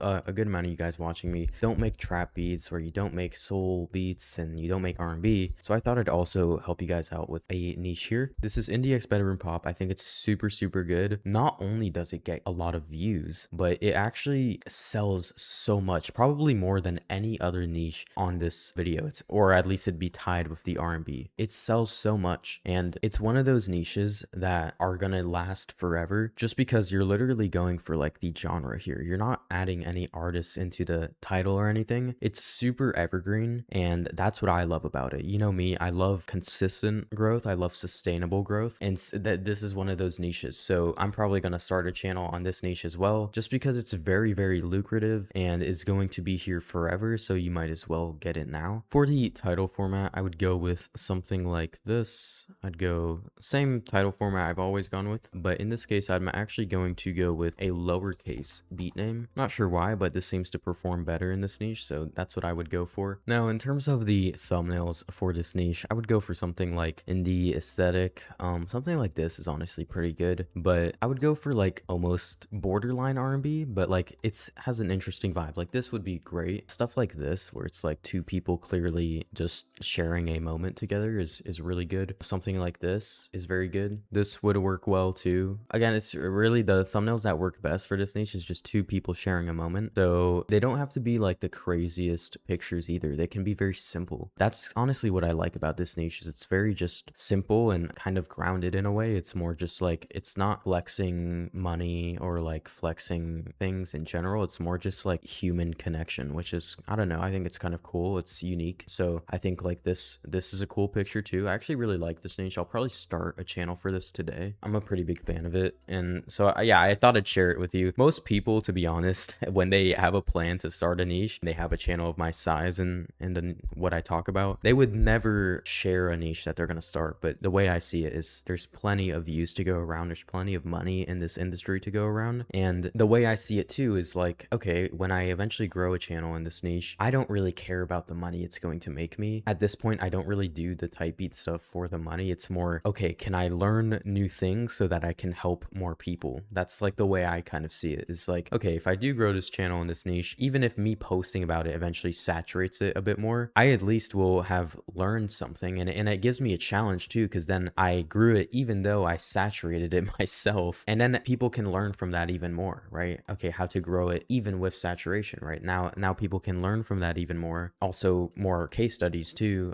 just more results to show for this channel, which just gives me more content. And so I don't really see it as a loss. The reason why I wanted to bring that up is a lot of people wonder why I actually like technically am saturating these niches or something, but it's just because I like sharing what I learned. So yeah, this is a very good niche. I like it. Now let's talk a little bit about how I actually found these niches, or how I would find a niche like this to add to the list. And I'm going to really show it to you and prove to you that it's actually a good niche based on my niche selection process. And I think that's going to be pretty valuable for you guys. I'm also going to make a more in-depth video on this in the future, but I thought why not just show a little brief breakdown just for one extra niche, and that way you guys can learn from this even more. So I always start with a blank incognito window and I go straight to YouTube. This way there's no bias with the niche, right? So I start by going to type beat. From here I just scroll down, and like off the rip, okay, this is already kind of screaming out to me because I see, okay, that could be a replicable thumbnail format. So that's what I'm looking for. I'm looking for unique thumbnail formats that I don't usually see, along with keywords that maybe scream to me that, oh, I don't see that often. Let me research these keywords. Let me see if that's actually good. And so I'm looking for untapped niches. So for example, if I see something like this, free trap beat, you know, a traditional freestyle beat, I'm not really taking a look at this. Also, I can immediately tell when someone's botting views. I'm already familiar with like the channels that are botting views, so like this one, And this isn't me throwing any shade, but I'm just saying it's good to know the channels that are botting views. I might even make a video on that just so that you guys can, during your niche selection process, know what not to copy, because some niches, they might look amazing. Oh wow, 111,000 views in 6 days, but they're botting views. So it's like, it's kind of a false sense of what's working. And so there are guys that I know aren't botting views. For example, Daniel's not botting views. Shout out Daniel. Thailand's not botting views, even though the numbers are up there, right? There's a few guys in the space that I know aren't botting views that are at the top, and it's honestly the majority. They're not, but there are some that are. And so yeah, I'm not throwing shade on that though. You know, anyone can do what they want with that. But in terms of like the niche selection process, it's good to know who is botting and who isn't. So again, this kind of screams out to me right here, like Key Glock, Young Dolph. The reason why is because number one, 1 million views in 4 months. I'd say that's pretty good. That video probably generated him already, considering it was around in December as well, probably like $3,500 to $4,000 in AdSense revenue already. So yeah, it's a good niche there. The reason why I like it too is, okay, it's a replicable thumbnail format. It's just money, jewelry, iced out watches, very easy thumbnail format to copy and paste. And so if we were to look at this guy's channel, and sorry whoever's doing this channel, I'm not trying to expose your game here, but yeah, like this is a very replicable thumbnail format, and it's consistent views. It's very consistent views. As you can see, this channel's actually been around for a little minute here. And so yeah, I mean, this is consistent. It's good. I love this niche. So I would probably go for this niche, even if you think, oh, maybe it's too saturated. Key Glock has been around for a while. Young Dolph got really big before he passed, so you might think, oh, that's saturated. I don't think so. So one more thing I'm going to do before I actually validate this niche is I'm going to look up these keywords individually on YouTube, and I'm just going to take a look at the competition. Now, I'm not really caring too much about these search results, as I'm sure this video is getting the majority of views from suggested, to be honest. That's my theory, and maybe a bit of the auto-generated mixes, like the 50 video mixes that YouTube creates. That classifies under the playlist traffic source. So I'm assuming it's coming from that, as most evergreen videos that get past 1 million views end up just staying in there. And that's how they end up reaching 2 million, 3 million. And that's just my experience. And a lot of my friends in the space that have gotten millions of views, that's where their traffic comes from after they get past that like million mark. Anywhere from like 0 to 1 million is typically just from suggested and search. It's very rarely from browse features, to be honest. Usually browse features is in just like the first week, and then it kind of kills you. And that's like in general. So yeah, I don't see much competition just looking at this. Like if we pull up this guy, he seems to be doing pretty decent. 3K subs, not bad, man. But 2.6K in 3 hours though. Probably botting views actually. I can't tell. Likes are decent. So like this is one of those channels I actually can't tell. I doubt he's getting 2,500 views in 3 hours though. And 0 comments. Yeah, okay. So probably not a good channel to really replicate. And so in general though, I know Rich Blessed is actually doing it legit. I can tell. I can always tell. And so what I like too is he's actually not posting that often. He posts every 2-3 days, which means if someone was to come in here and post every single day with this thumbnail format, title format, and same quality of beats, implement some retention hacks, yeah, you can grow this channel to 20-30K subs within a year, probably like 20K subs in a year. It depends though. I mean, if you're posting every day, you get the same amount of videos that he has in a year, yeah, you could get to 20-30K probably, to be honest, if not more. So very good niche, because I also think like he started without really a clear strategy, I feel like, and I can tell just by like the branding too. And so he's crushing it though. Very good niche. So that's the niche I'd go with. And one last thing I do before I'm 100% certain, which I'm like 99% there, what I do is I go to vidIQ and I'm gonna just make sure that these keywords are healthy and that they're not going to screw me over. So yeah, even though it says falling, I know that this has gotten a lot of views as of recent, so I know it's still healthy, and I know that this comes and goes. Main thing I care about is that this is above like 50K for trap. That's what you want. Low competition, that's great. With Young Dolph, I assume Young Dolph might actually be better. Oh, it's worse. Okay, yeah, still very good to combo it. It's actually interesting because one of the ways that I actually work around this is I go for like, I would sometimes put Memphis in the actual beat title, so like the beat name, and then that becomes a keyword, because Memphis type beat is an evergreen keyword that's just high search volume, low competition. It's a great keyword. So I usually would do that when I was doing Memphis. So that's my thought process with that. And this would be a good niche that I'd go for. So I would add it to the list. Hopefully that's a great live demonstration, this process. And I'm going to get started on definitely some of these channels probably today. And I will make videos on how I grew them probably within this next month. Hopefully I can monetize them within this next month. But yeah, I thought I'd share them with you before I get get started. Thanks so much for watching, guys. Take care. So if you're a producer that posts your beats on YouTube, then you've definitely had someone tell you to choose a niche when you're uploading your type beats, right? And to be honest, it's easier said than done, because as a music producer, you kind of want to post all kinds of beats, right? You don't really want to box yourself into one niche. So, and on top of that, it's hard to really find a niche that is actually good and gonna get you views. But what most producers don't tell you is, yeah, you know, all those things are hard, but how can you actually find a niche that is really profitable at the same time? Because there's a difference between getting a lot of views on your type beat video and actually getting conversions. So what if I told you that some niches can get you 3 to 5 times the amount of sales that another niche would, even if they had the same amount of views? That's why choosing your niche is really important, and that's exactly what I'm going to go over in today's video. So without further ado, let's get started. Here are 5 easy type beat niches that will make you $3,000 a month. To start, we have niche 1. R&B type beats are an easy cheat code to start getting a lot of sales on your beats because of who they target, and I'll get into that a little bit later in this video. But R&B type beats, number one, they sell a lot, but they also get a ton of views. So if we have a look at R&B type beat on the search results in YouTube, as you can see, like, people are getting a ton of views on here. And I mean, some of these videos get 4 million views. This one has 2.6 million in just 8 months, right? And they all have kind of the same theme, as you might notice. It's just a picture of a girl on the thumbnail. So number one, yeah, these beats sell a lot and they get a ton of views, and they target the right audience, artists that actually buy beats, along with the fact that it's not that high competition. And the reason why is because, yeah, you know, maybe a lot of people do post R&B type beats, right? But in order to actually dominate, you have to have a strategy with it. A strategy where you're either going for sample R&B type beats, right? And you're kind of going after a unique edge, or you're going after quality and you want to be the best with the quality, right? I'm sure a lot of you guys are really good and have hard beats, right? So your quality kind of reduces competition in a way, because there's a lot of producers out there, right? They might be posting R&B type beats, but that doesn't mean they have good beats, okay? So a lot of producers just don't have it when it comes to quality, and that's okay. You know, over time, your skill will get better, but that's not really what we're here to talk about today. I assume you already have good beats, and now I'm just showing you how to market the shit out of them. So yeah, R&B type beats is really good. I would highly recommend it if you already make those beats, and maybe even consider getting into that style, because it'll pay you huge dividends if you do. Now, the next niche is lith type beats. Okay, so these type of beats have kind of come around in the last year, I'd say. Really, in the last 8 to 12 months, I've seen them absolutely explode on YouTube. And to be honest, there's not that much competition. So all these niches really won't have much competition, right? That's why they're really good niches to get in on. But I highly recommend just searching up lith type beat and seeing if your sound kind of aligns with that. Because if it does, it's a great keyword to go after. It's almost a mix of like R&B and trap, and kind of like that Don Toliver sound. To be honest, I'm probably going to start a channel on this niche, so I'm letting you guys know before I do. You can try and beat me to it,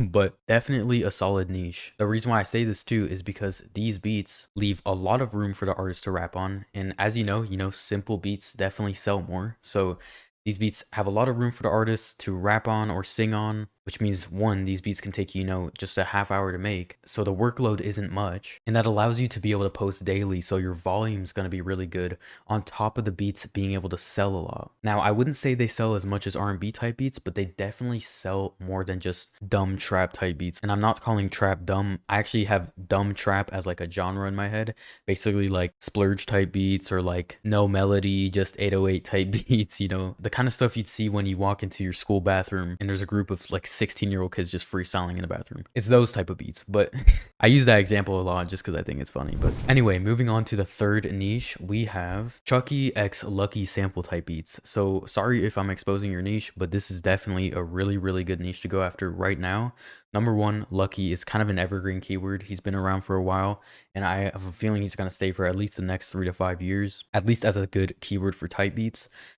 Chucky is also a new up-and-comer, and what I found is when you combine an evergreen kind of keyword, right? In this case, we have sample as well, sample type beat as an evergreen keyword. So when we have Lucky type beat, which is also kind of an evergreen keyword, We combine that with a really evergreen keyword that will never die, right? Sample type beats will never die. And then you combine that with a trending artist like Chucky, which you might have never heard of him, but he's definitely coming up right now.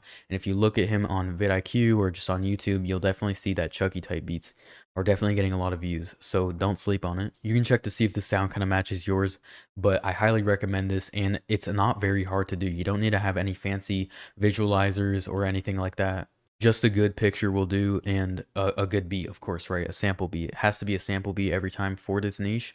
And I'm a big advocate for posting sample beats right now, because in 2025, there's no better strategy in terms of like going viral. Obviously, getting sales is a different story, and like getting revenue. But if you want to just go viral and get a type B channel to blow up, and then the sales will come later, and just kind of get your foot in the door with a type B channel, sample beats are definitely the move. Just because their viral potential is just so much higher. It's literally like 10 times higher than just if you were to post a regular Chucky type beat, for example. Now, these beats sell a decent amount, I would say. They're definitely profitable. The nice thing is you can also transition into other keywords from here and kind of go in other viral niches like rack baby type beat, and you can actually transition out of sample later, right? Once you've built up 3,000 to 5,000 subscribers and you've done the going viral part, right? Then you can transition into doing just Chucky type beats or just Lucky type beats or Chucky x Lucky type beats, and kind of rake in some of that ad revenue. But a lot of the sample type beats actually are able to get monetized, which is nice. So I'd say about 70% of your beats will be monetized, and then the other 30%, if you're using like a crazy popular sample,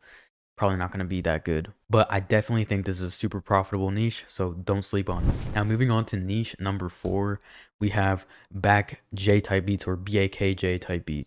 Specifically BAKJ sample type beats. But what's nice about this niche is you can do BAKJ sample type beats to go viral in the beginning, just like this last niche that I showed you. And then you can transition into BAKJ type beat just by itself and start to get more ad revenue that way. But this keyword is just going crazy right now, and I'm definitely going to be starting another channel on this niche because it's just too broken not to. These beats are just becoming super popular, and I highly recommend it. That's why when you add a trending keyword like this with an evergreen keyword like sample type beat, it's just unmatched. It really is. So you can't beat it. So it's a proven strategy that has worked over and over and over again, and I've done it with many of my channels. And as you can see, these beats are just going viral, right? 1.2 million views in 4 months. Crazy view potential there, so I definitely recommend doing your research on that niche. Now, for the last niche, we have maybe a bit of a shocker for you guys, but Future x Metro Boomin type beats.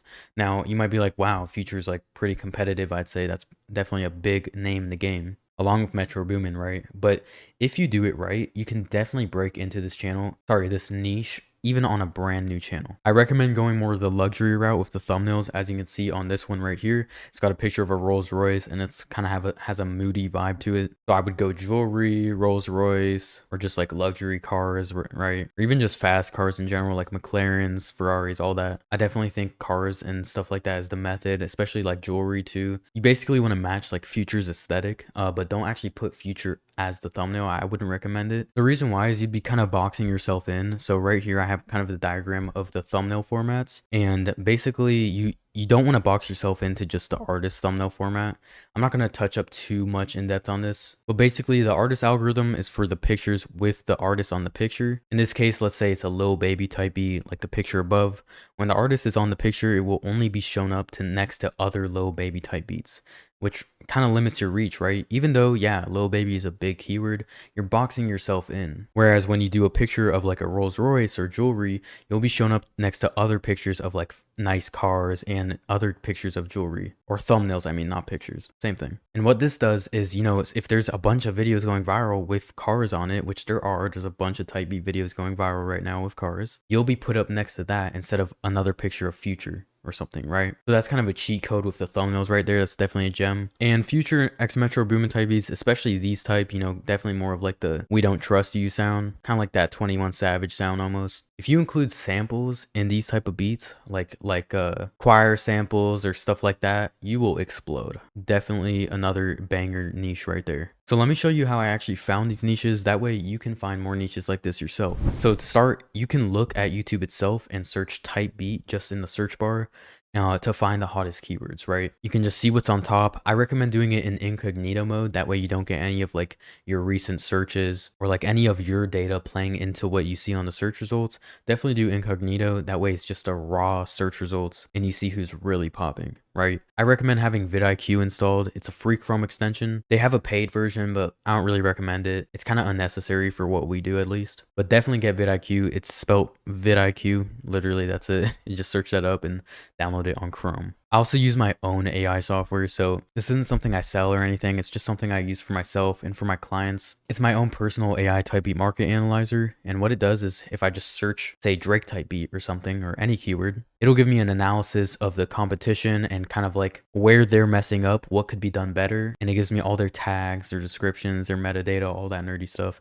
So I like to use that. So if you know code, maybe program something like this that I made for myself. But I recommend for all you guys just to use vidIQ and honestly just to use YouTube incognito mode just to like search up the keywords itself. It's really pretty much there, you know, like 90% of it is that. Obviously that extra 10% is from something nerdy like this, but you'll be good with vidIQ, at least to get started and get to your first like 10K subs. Once you get to 10K and like 20K subs and are trying to go for like that 50 to 100K sub mark, that's when you definitely want to implement stuff like this. But yeah, now what's an easy way to turn any keyword into a viral niche? Well, posting beats with viral samples or samples with viral potential. Now, what I mean by this is these could be sounds that are going viral on TikTok, Instagram, or just on the top charts, or classic songs, classic bangers. This could be from the early 2000s era. You can sample just about anything. You could even sample a song from 2 years ago if you wanted. As long as it sounds good, that's all that matters. Now, sample beats are the cheat code to going viral right now and can be applied to any keyword to instantly 5 to 10x your view potential. So that's good, you know, if you want to go viral and turn any keyword into a viral niche, really, right? But what's an easy way to have your channel get more beat sales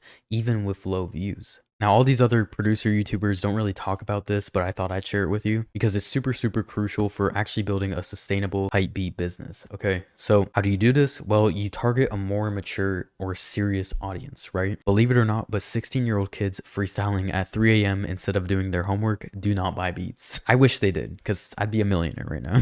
This is why I touched up earlier on the R&B niche, because this niche, number one, it targets more females than any other niche would, right? It targets singers, which buy more beats. And R&B usually targets an older audience. Now, obviously, I'm not talking about like your grandparents old. I'm talking about just more mature. So like, you know, 25 to 45, right? And people that are a bit older typically just have more money available. And it's not even so much that, it's more that they just have the mindset of investing in themselves, right? Whereas a 16-year-old kid freestyling in the school bathroom doesn't really think about, you know, actually building a brand and a business as an artist, right? They don't think about it like that. They don't care about being cleared and legally, you know, protected and all that. Or just even thinking about business in general, right? There's, you know, they're younger, which makes perfect sense. So if you just think about it logically like that, then it actually makes more sense to go for a niche that targets a more qualified audience, right? Because you'll make so much more money without needing to get millions of views every month. So you're probably thinking, okay, what are some niches that target artists that actually buy beats? Well, I'll show you.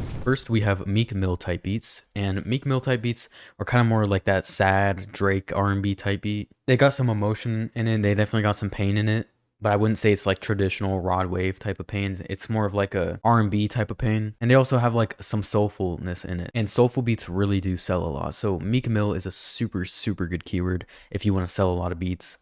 Bryson Tiller type beats are just like any R&B in general. I already kind of talked about that, but R&B sells like crazy. And boom bap type beats. You know, like kind of like that 90s hip hop, old school style. I mean, think about it. You're going for people that want 90s hip hop and want old school beats. They probably grew up with that, meaning they're like, you know, 30, 40 years old, which automatically allows you to target an older audience, right? Or just a more mature audience. These people probably buy beats versus 14-year-old kids that are rapping on a Yeet type beat. I'm not saying that Yeet type beats don't sell, but I'm saying, you know, 1 million views on a Yeet type beat might make you $3,000 in beat license sales, whereas 1 million views on a boom bap beat will make you $15,000 or $20,000, right? And that's not even including like the YouTube revenue, which typically on a type beat, 1 million views is about $3,000 in AdSense revenue. That's just in my personal experience. Like I'll pull up a beat with 1 million views here. Yeah, it's about $3,000. All right, so you have an idea of what niches to go for if you want to make the most profit, But how can we actually convert these artists into buyers? Well, if we think about it logically, we already have what we really need, which is the audience, right? We have the target audience, meaning we've already done 50% of the work. Now we go into some of the nerdier things, which is just sales mechanisms, which this is where we collect emails. And so what we do is we funnel these artists into an email automation. And in this automation, we are nurturing them. So let's say they download a free beat, right? And they're already our ideal customer. Then if they don't just purchase the beat right away and they just download it to kind of give it a test run or whatever, now we have their email and they instantly get tagged and put into an email automation, which is where they get nurtured. So you're not just saying, hey, now that you're on my email list, buy my beat, and just try and shove a product down their throat. That's not what works. It doesn't work on me. It doesn't work on you. So it definitely wouldn't work on them. So you're just going to send about 5, maybe even 8 emails, and you're just giving value. You're just trying to give value. That's your whole goal with this funnel. You're giving a bunch of value, you know, maybe tips on just how to grow as an artist, because technically, right, you are an artist. So if you've built up your YouTube quite a bit, even just a couple hundred subs, right, that's pretty decent. You're able to get views on your music. That's like, you know, 90% of music producers can't do that. So once they go through the funnel, right, and ideally, you know, you want to give a discount code, you know, maybe 20% off your first purchase or something like that. I usually like to do a beat pack of, you know, say either a beat pack, or you could try them to just get them to purchase a license. Since they just got the free download, you kind of want to get them to just purchase a license. So a discount code would probably be best. And then from there, if they start to like you after being nurtured, right, they will probably buy. Now, obviously not every single person that goes through the flow is going to buy, but the key here is volume. So if you start getting a lot of views, more and more people will go through this funnel, meaning eventually people are going to be converting through this. It's inevitable. Money always follows attention. So that's just a rough idea of how you can actually convert these artists into buyers once you have the channel built up and everything, of course. For now though, if you're a complete beginner, don't worry about that yet. Just focus on the YouTube side of things. Hey, it's Diego. Welcome back to another video. And in this video, I'm going to be walking you guys through how to fix the #1 mistake that I know all of you guys are making right now. And that has to do with your thumbnails. Now, you might be thinking, is this just going to be another video telling me I need to have good thumbnails in order to grow my Typee channel? No. It's not. It's actually a lot more complex. And so I wanted to make a dedicated video to this topic because it's not just your thumbnail that matters, but it's actually your thumbnail format. And so I want to do a deep dive onto thumbnail formats specifically and just dedicate that to today's entire video and walk you guys through how to actually find the best thumbnail format for your specific niche, along with some of the other fundamentals that I think are pretty necessary when it comes to the overall Typee channel strategization process. So I wanted to walk through that in today's video. Now, I have a diagram that I've created, and I've been honestly showing this for quite some time, and I always use this as a reference for every time I start a new Typee channel, and also every time I'm teaching a student of mine. I always use this and have this as an additional resource for them because it's really, really important. As you can see, we have the overall algorithm here, and this is like the Typee or just a YouTube Beats algorithm. And a lot of producers assume that they can just simply post a Typee video with, you know, the picture of the artist that they're going for and then call it a day. This actually, yeah, it can work, it can get views, but you could be missing out on a lot more views. And you could also be boxing yourself in when you could actually be possibly boxing yourself into the wrong side of the algorithm, which then would decrease your click-through rate. And the whole time you might be thinking, well, it was my picture's quality that was the problem, when it was actually the picture itself or the format of your picture that caused you to be positioned in the wrong side of the algorithm. So I'm not talking about like your picture's quality. It's honestly at this point the bare minimum to have a high quality thumbnail, but I'm really going over the fact that your picture itself will determine where you get placed in the algorithm. So what I mean by this, if we look at the R&B side of things, I know a handful of you guys are posting on the R&B side, and traditionally these pictures will look a little something like this. They'll have neutral colors with classy, nice pictures of women, right? It usually has some type of moody aesthetic, definitely like an R&B aesthetic, which would make sense for the R&B niche, but they all have the same color tones, which is something to take note of, and they traditionally fall under these keywords here. Now, of course, these are just some examples. You can have any type of R&B keyword and these thumbnails would work for it, but specifically these keywords are the ones that I have seen the most. Now, the thing that producers get mixed up is they think that the keyword is what matters the most. They think that, okay, if I put the right keyword with the right tags and everything, I'll just start blowing up. And that actually couldn't be further from the truth. truth. Yes, your keyword matters and your SEO optimization matters, but the thumbnail is ultimately what will position you in the algorithm, specifically the right side of the algorithm that would make sense for your beat, because you wouldn't want to be popping up in the suggested tab next to a bunch of Drake type beats if you're releasing Taylor Swift type beats. That's a crazy example, but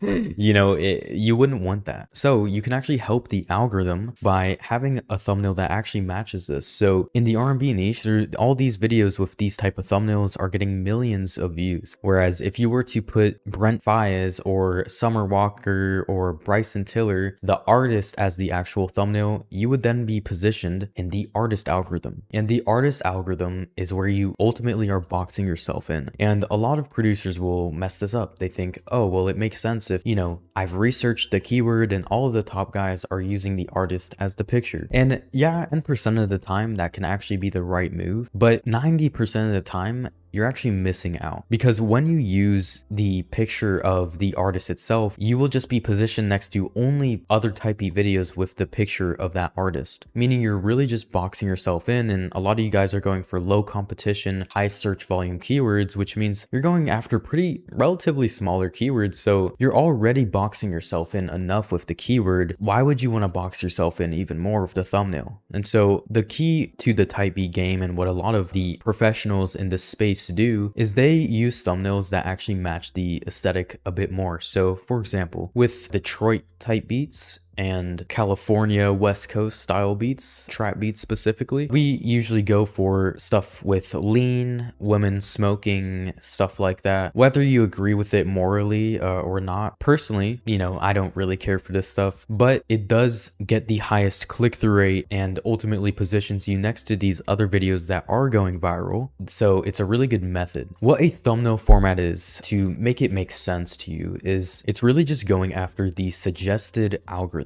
So the suggested algorithm is where about 70% of the traffic in the type beat space is. Okay, so we can just say that 70% of all the type beat views come from suggested. So the one way that you actually can optimize your suggested traffic is with thumbnail formats, which is why I wanted to make an entire video on this, because it's so important. If you fail to actually study this topic and actually watch this video all the way through, guess what? You're going to miss out on 70% of the traffic that you could be getting. So please pay attention. So to make it simple, let's imagine that these are all the videos that pop up to the right of any video. This can be any video on YouTube. Usually you're watching something just like how you're watching this one right now. Chances are there's a bunch of other type beat channel related videos or beat selling videos right next to mine on the right side. Now, here's the thing that most producers don't understand. They think that their click-through rate matters because artists are genuinely looking at the picture and clicking because it looks good. And that is true in the homepage, right? The browse features, which is just a typical, when you go to the YouTube website, that's the first thing you see is the homepage, right? Browse features. But that is where it only applies to. In search and suggested, people just click on whatever beat is at the top, okay? That is just the artist's journey when discovering beats. It's so true. They don't actually care visually what it looks like. They just know that if they click on a type beat video and they liked it, they know that more of those beats, more of those style beats will be right next to it. They trust YouTube's algorithm. They already know. And I know this because I've seen firsthand, I've studied the artist's journey when it comes to discovering type beat videos. I have literally watched dozens of artists go through and click on type beat videos, and they always did it based on whatever was next there. They didn't even read what type of beat it was. They don't care, right? And they didn't even look at the thumbnail. They just click the next one. Okay, so if we know that it doesn't really matter what the thumbnail is based on the artist and what they click on for 70% of the time, then all we're trying to please is YouTube, okay? And so when we understand that, that makes it a lot more breathable, right? It's just, okay, we just need to trick an algorithm, or not really trick, but just play to it. And so how do we get our video here, right? Or here? It doesn't matter. Any one of these spots, how do we get here? That is what we need to be thinking of. That should be our mindset. And so all this comes down to ultimately is just positioning. If you understand positioning, then this actually, the whole type beat game really becomes quite simple, because you're just positioning yourself, or you're doing a set of inputs to then position yourself right here. That's all it is. So if we understand that, and we understand that, okay, the keyword doesn't actually matter when it comes to being positioned next to another video. Think about it. If that was the case, then every single video next to another video would have basically the same title, or everyone would be optimizing to just copy everyone's winning title. And that's just not the case. When you look at the right side for the suggested tab, it's not like every video is the same, right? There's different keywords, there's different ways of titling, and it's not just the same, even if it's the same topic. And so ultimately what matters then is the video. So the beat has to be good. It also has to have a really good thumbnail that matches the other video's thumbnail. So this becomes really simple, because let's say there's a Gunna type beat, right? And this Gunna type beat uses a picture of a diamond watch. Okay, so let's just imagine that this is a nice diamond watch. That's a horrendous drawing, but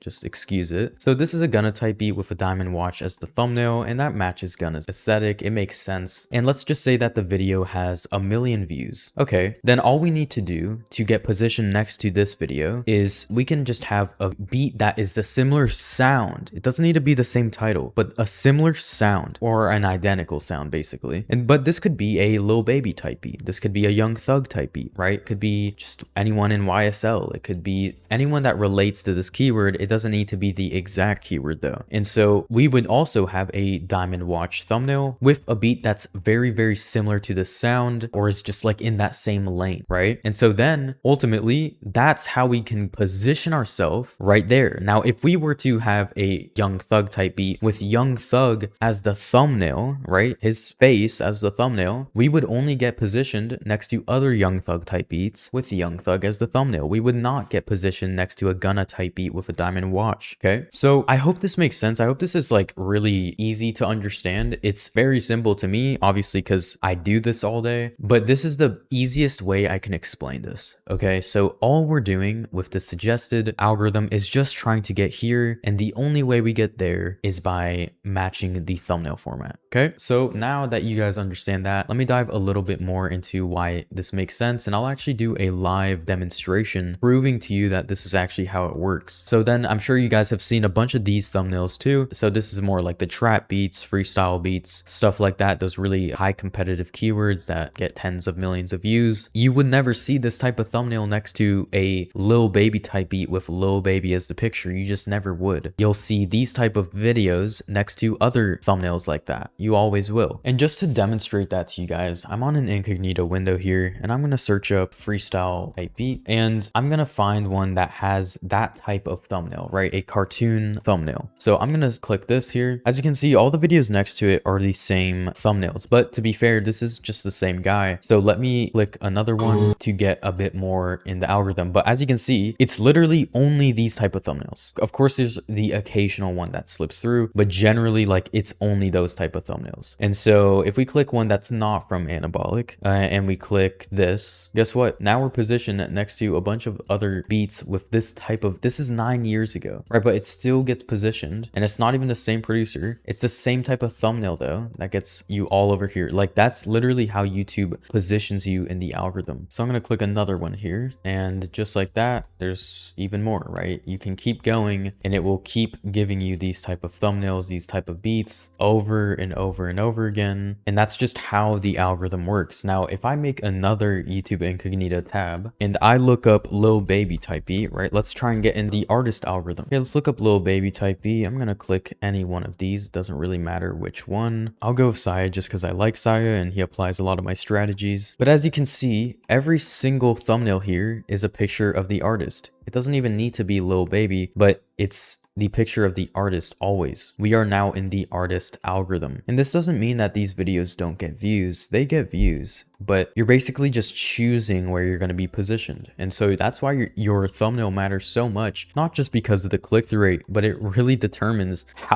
what your view ceiling is really going to look like, and also just where you're getting positioned. And it also really plays a role when you're thinking, how can I attract my ideal customers? How can I attract the artists that would actually really like my beats? And you can get a lot more specific like that and really get in front of those ideal customers if you understand this. And so that's why it's really good, and why I wanted to make an entire video dedicated on this, because honestly, this is like one of the main core fundamentals to the type beat game. Now let's try it with the Detroit lane as well. Let's give this a go on an incognito tab. I'm gonna just look for a picture of lean, stuff like this. So let's go ahead and click on this right here. As you can see, it's just gonna give pictures of jewelry, money, lean, stuff like this. So let's just click another one of these. As you can see, it's just gonna give us more of those. And we're almost starting to break into like the hood algorithm, which is to be expected with these type of beats, to be honest, once you start venturing more into like the trap stuff. But yeah, as you can see, more pictures of lean. We can click any one of these again, and it's just gonna keep feeding us this. There we go, a woman smoking, just like I had on the thumbnail format diagram. Now, of course, not every video is going to be like that. Like, these aren't artists as the picture, right? You're just venturing into these type of thumbnails. So it's either a woman holding money, a woman smoking, or it's someone holding a lean bottle, or money spreads, or jewelry with lean. And like, it's really only those. And if we were to click a video, a type beat video with a girl holding money, I guarantee it's going to give us a lot more of that, right? So yeah, now we have girls as the thumbnails holding money. We have that here, right? It's all over now. So that's how dialed. That is like a perfect representation of what I'm talking about. That's how dialed this is. Your thumbnail will determine where you get positioned in the suggested tab. It's right here. I'm proving it to you guys on an incognito tab. There isn't any bias here. So that's why it's very important to understand this. And what's also nice is this actually gives us like a really repeatable formula. So if you think about this logically, right, we have basically, since we know that, okay, to get positioned next to these viral beats, we just have to have the same type of thumbnail every time. Okay, guess what? I'll just find a bunch of those thumbnails. Let's say a woman holding a bunch of money up. I'll just find a ton of those pictures, and now I have a repeatable formula every time, right? And so there's a couple reasons why this is really good. You know, let's say we have the same thumbnail every time. That is the same formula, right? It's going to give repeatable views just because, well, we're getting placed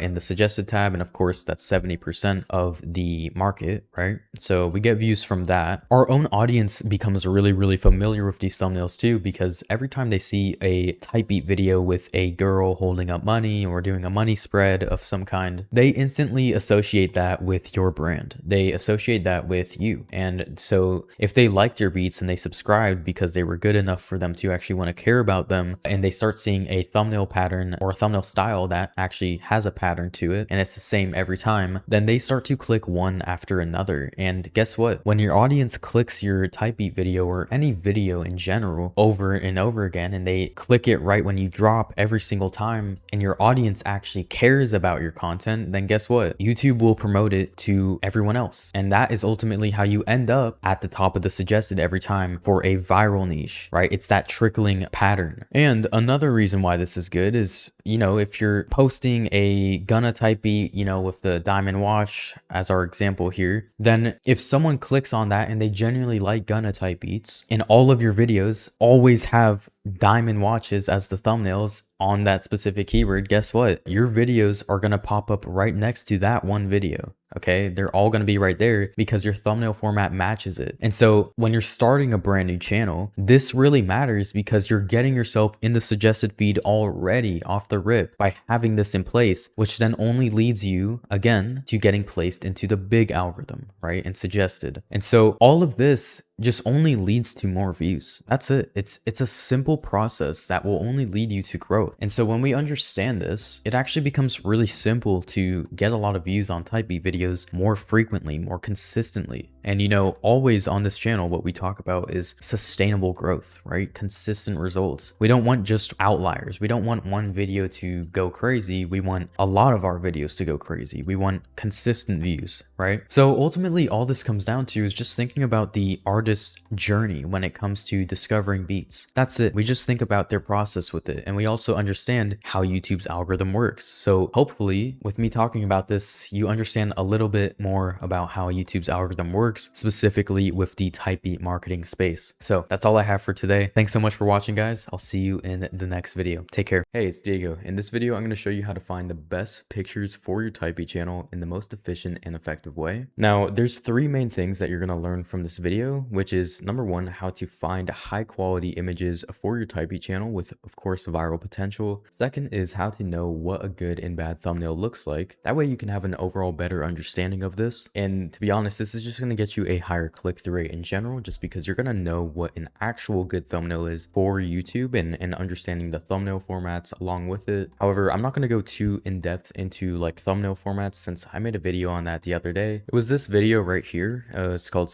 "This Simple Mistake is Killing Your Typey Channel." I recommend watching that. I'll leave a link to it in the description so that you can watch it after you watch this video. It's a nice little additional resource that you can have and follow along with. Now, 3 is I'll be going over multiple genres and niches to give you the most comprehensive resource for finding pictures. So with that being said, this will be a complete guide. So just sit back, enjoy, take notes, and let's lock in. Now, when it actually comes to finding images to use for typey videos, producers often settle for Google Images or just resorting to the artist's Instagram. And you know, we've all been there, right? Just scrolling on Instagram or using the explore page, which, you know, it's decent, right? I think this is an okay option. However, it's definitely not great either. It has its cons as well. And so overall, instead, I prefer using Pinterest. It's completely free and has an incredible algorithm that makes finding typey images across any niche very simple and easy. So Pinterest is my overall winner. Now, in order to get started with this, we're going to have to create a free Pinterest account. So I'm going to walk you through how to actually do this step by step so that it's easy to follow along. So let's get right into it. So you're going to want to start by just going to pinterest.com. I'm on an incognito window here so that there's no bias in this at all. Now we're going to go to the top right and just hit sign up. And then from here, we're just going to create our account. You can create it with Google. So once you're signed in, you're going to see like your own home feed. Like I mentioned, yours might look a little different than mine. This is like my typey account or one of my typey accounts. So the feed's kind of all over the place in terms of like what type of pictures are here, because usually I use this when just demonstrating to my students, like when I'm finding a thumbnail format for them on a call or something, or I'm showing them live how to find pictures for their niche and stuff like that, and kind of like what pictures would fit best for them. This is the account for that. So it's all over the place in terms of pictures. But yeah, once your free Pinterest account is created, we're just gonna actually keep things organized in Google Drive. So this is important. I'm on a new account here, so it's a blank slate, but it's really important to keep things organized because a lot of producers just have everything all bundled up on one folder, or it's just all over their computer, and it gets messy. We want to keep things organized because it's also easier to find things and also systematize your typey channel and your typey business later on. A lot of producers will overlook that step. So I just want to walk you through how I do it. So we're going to go to Google Drive and we're just going to hit new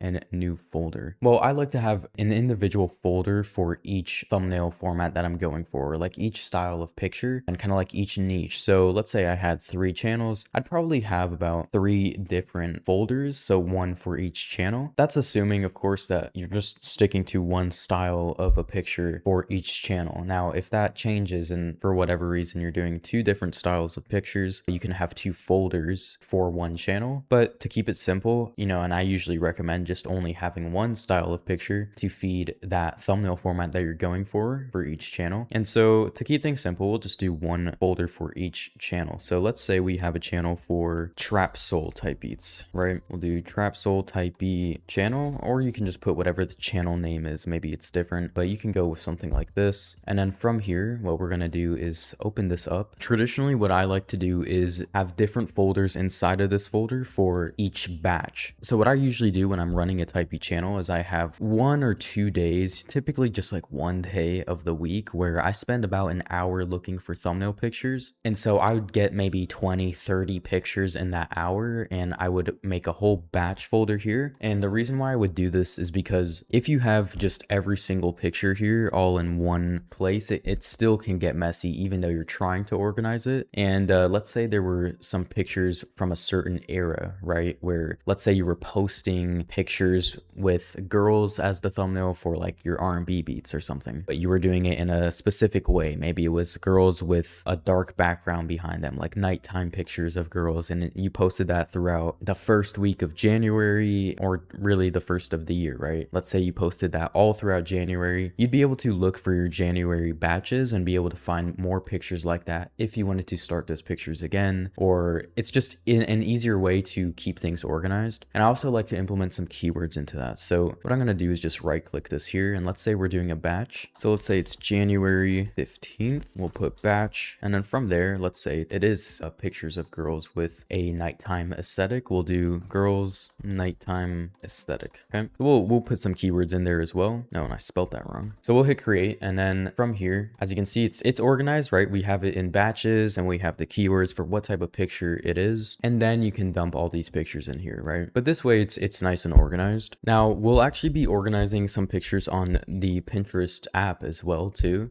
And not really to store them there, but more to trigger the algorithm a bit more, and I'll walk you through how that works. But yeah, this is really it when it comes to organizing the pictures and just my overall process when it comes to organizing it. Now, I actually have a list of niches that I'm going to walk you through for demonstration. So I'm going to find pictures across all of these genres and niches, so you can kind of get an idea of all the keywords I'm really going to go for and just these niches. That way, you know, if you're lucky enough to be doing one of these niches, this will be a really great resource for you to look back at. So feel free to bookmark this video as well. That way it's easy for you to come back to at any time. But yeah, so let's start with on the very left with R&B. Let's go for the first keyword or the first niche, which is R&B acoustic guitar. So I'm just going to go to the search bar and I'm going to search up sunset R&B girl aesthetic. You typically want to add the keyword aesthetic into your search when you're searching on Pinterest. Now this is a little too sunsetty. It's not really what I'm going for. I'm actually going for something more like raw and off the cuff. Like this is decent, and this type of thumbnail really, honestly, it could work, to be honest. These are good pictures, but something even more like this is kind of what I'm going for. Like I think this could definitely work, but ideally I'm actually looking for their face to be in it more. So we'll do beach R&B girl aesthetic. Hopefully there's not too much like crazy stuff on here, but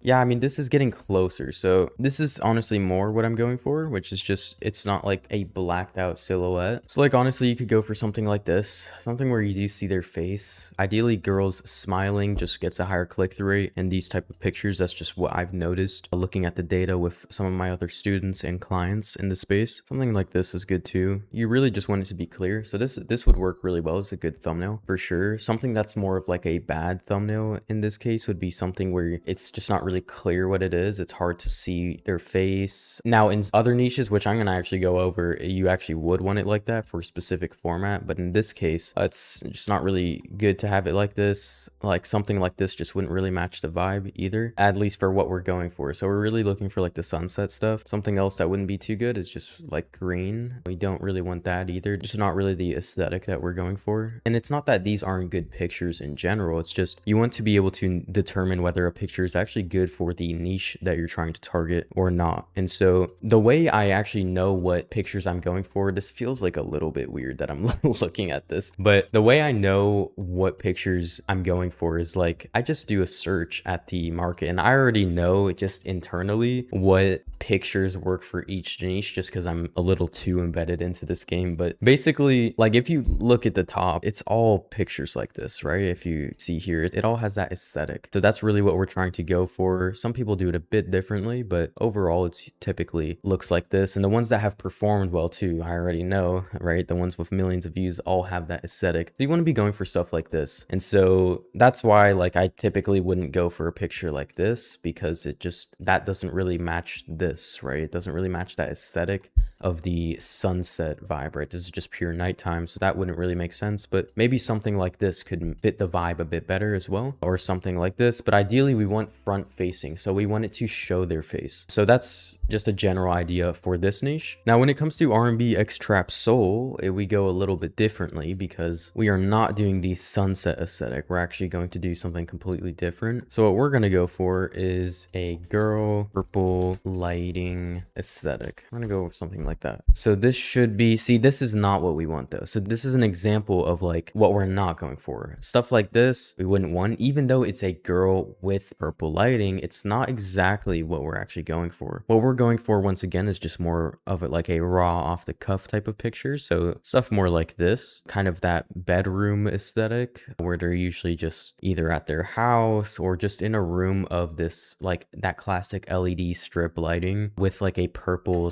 / pink hue. hues. So we can even include that like purple, pink, and then yeah, so that gets us a bit more what we're looking for. So like kind of getting more in that direction, although these are kind of low quality pictures. So what I like to do is I start by finding one that looks similar to what I'm going for, like the most similar. So let's just say, for example, we're gonna go with this one up here. So let's click this, and then we're gonna go down the explore page. We're gonna go down the algorithm where it actually suggests you more pictures like that. So from here, like now we're seeing a bit more. These aren't entirely what I'm looking for. I mean, yeah, this is like roughly the aesthetic. Actually, it's just like off the cuff. You want that. Like this is a bit of a better one. Mirror pictures tend to do pretty decent. Even something like this actually would work pretty well. This is what I mean by kind of like off the cuff. Even something like this, you really just want the purple slash pink lighting with a woman in the thumbnail. And so something like this too is smooth. I probably wouldn't go with this. It's a little hard to tell what it is. This is decent, actually. That's pretty good. Something like this too, even though, you know, it's kind of crazy, but like something like that is what you want for this niche, especially with like these type of beats, you know. So even something like this, even though it's not technically purple or pink, you want that just like colored lighting. I don't know how else to describe it. So that's like what I would go for. Now a bad thumbnail for this niche would be something like this. Doesn't really make sense of the niche, right? Even though it's a girl on the thumbnail, a lot of people get this confused. They think that when I say, okay, including a girl on the thumbnail is just going to get you a higher click-through rate for R&B. Yes, that's true, but you need to make sure that they actually make sense. And so that's why I wanted to make a full in-depth video on this across all niches.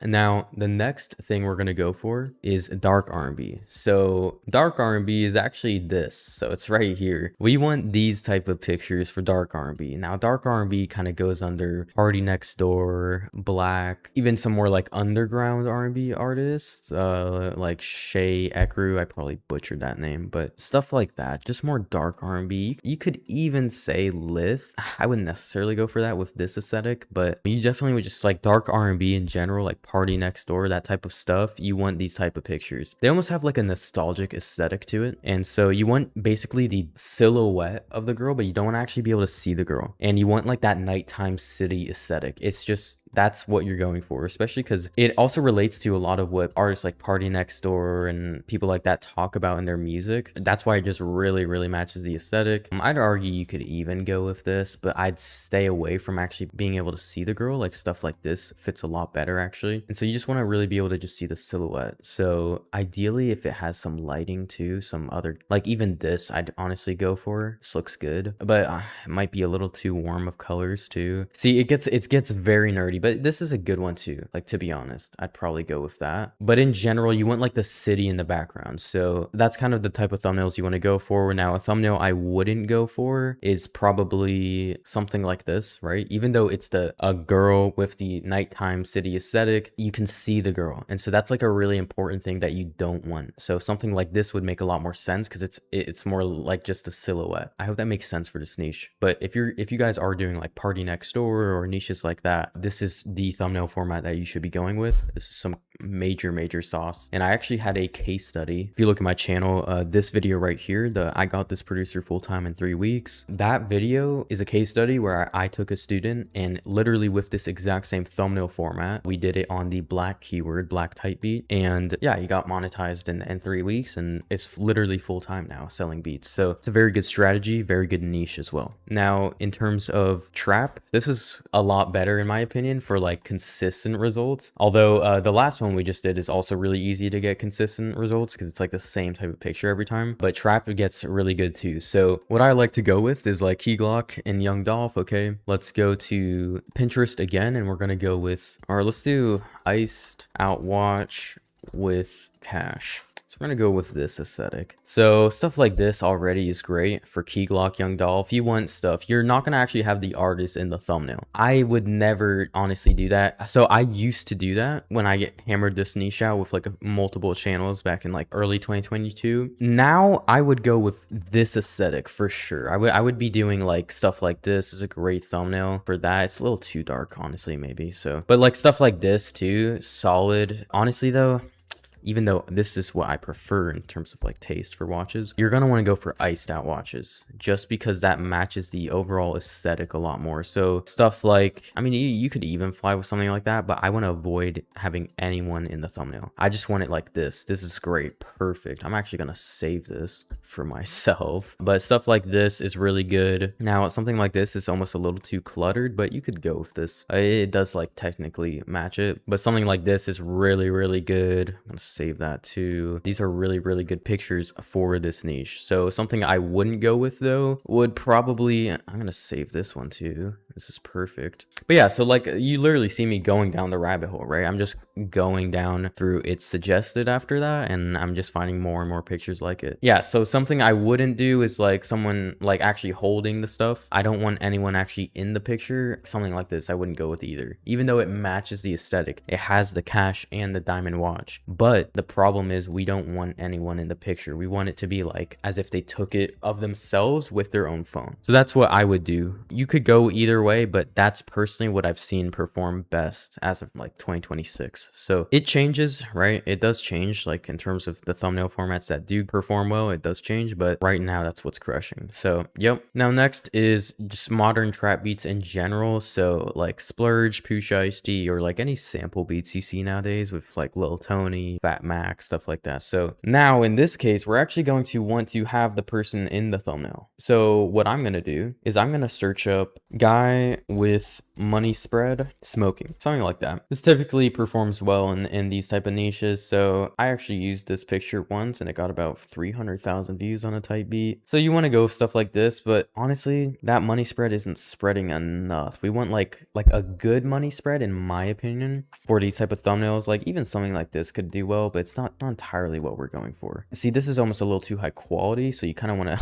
to stay away from that too. You don't want it to be, you want it to look like it's shot off of an iPhone for this stuff. So like honestly this could fly, this works, but we typically would want something more along the lines of even this could fly, but we want it more off the cuff too. We want it because this looks like it was posed, like we want it off the cuff. So like this is a good one, to be honest. That matches for sure. Now we're getting in the algorithm here, so stuff like this is going to be always solid. This is perfect if there's smoking in it too, for whatever reason, gets a higher click-through rate, gets you in the algorithm. There's a lot of viral beats in the trap genre in general that have guys smoking in it, so you just get in there, right? This is an incredible picture right here. It looks good. There's smoking and there's the money spread. It's what you want. The colors contrast. It's good, right? Whether you agree with these type of pictures morally and ethically or not, you know, if the smoking and stuff like that, you know, I'm just showing you guys the type of pictures you want to use if you're going for these type of beats. So then, you know, yeah, like this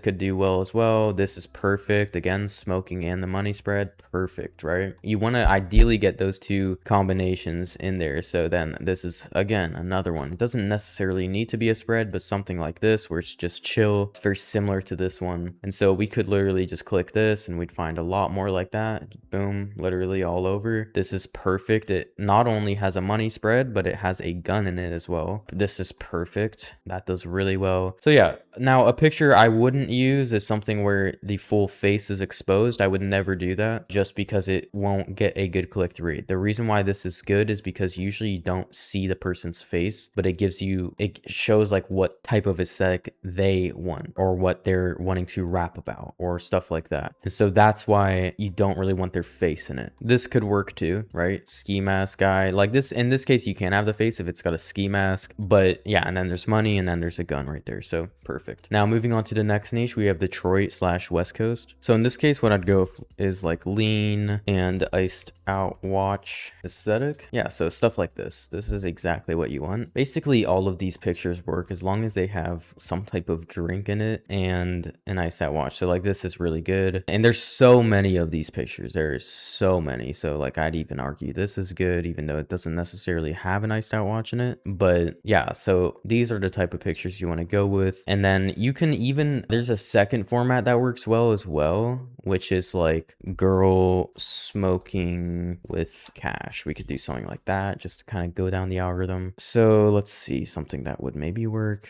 Like girls with cash, that's good. I know that. Yeah, something like this, to be honest, could work. This with the diamond watch, that works well. But girls with cash does work too. I've seen that kind of develop as a thumbnail format again. It kind of went away. It was like really popular in 2019, 2018, even 2020. But then after that, it kind of faded away. And so now we're seeing like this type of aesthetic come back in the trap niche. So something to look out for. Now moving on to hip hop and just like boom bap, what we're going to do is we have 3 niches here. So with this, we're going to go for like more of the cartoon aesthetic, but also have some type of smoking element. For some reason with type beat videos in general, a character smoking for some reason just does well. It gets a higher click-through rate. It also just even somehow improves the average view duration if you have the picture as the visualizer. So that's what I've noticed just across all the data we've had in the last year and a half. So I would go for like cartoon character smoking, but we're not going for like these usual stuff you see in like freestyle beats. We're going for stuff more like this. So stuff that kind of matches this more. So like this could work well, to be honest. This could work very well. I like this matches, right? You kind of want that like comic book aesthetic with it, which just kind of matches that with like the 90s, you know, underground boom bap, kind of works. So that's what I would do. An example of a thumbnail I wouldn't do in this niche is something more like, I don't know, like this is a dark picture. It doesn't really have the elements we're looking for. And then another thing I wouldn't do is like actually going back to that picture. I wouldn't do something like this, like these AI generated. This is like freestyle trap beats, you know, that's not what you would put on like a boom bap beat. It doesn't really make sense. Also, your target audience is not clicking on something like this. I'm being honest. So they're not clicking on this shit, man. So yeah, so hopefully that gives you a reference with like the boom bap aesthetic for like MF Doom, Joey Badass. Now for the freestyle boom bap beats, you're actually going to go for something completely different, which is we're going to go for guy holding money. We're going to go for like money spreads, but like black and white, and traditionally like ski mask. Yeah, so let's try this. And then we're going to make these pictures black and white. Now for these, you actually want them to be somewhat high quality though. We're actually switching the aesthetic over. So we can go guy holding money, smoking. Let's do money spread. And then, yeah, so let's go for something more high quality, right? So you'd want pictures like this, you make them black and white, and then you can go with that. Any of these work as well. Like this too, you could black this out. But ideally, also you'd want to have some type of ski mask element in it too. That would work well. But overall, if you black this picture out, black and white it would fly for like the thumbnail format that you're going for. By the way, this is also a good thumbnail format for like the trap niche as well. So that's what I would go for like the freestyle boom bap beats. And those videos get millions of views. Now for R&B boom bap, this is something a bit different. So what we would go for is like cartoon girl smoking aesthetic. Now we don't want it to be cartoony. Like we're going actually more for like a painting aesthetic. It's strange. You'll know what I mean. Not too painted like this, but honestly something like this could work. But I'm going for more like, I'll know it when I see it. So this is actually a good live demonstration of this. If we go down, see, something I wouldn't go for is this. It's too not painted. It's too like almost comic booky, but we want something more along the lines of like this even. This is kind of cool. This works. So even something like this, we want that painting aesthetic. Something like this is solid. It doesn't have to be a girl every time, right? It can be something like this. That works well. I like this too, even some kind of like different shit,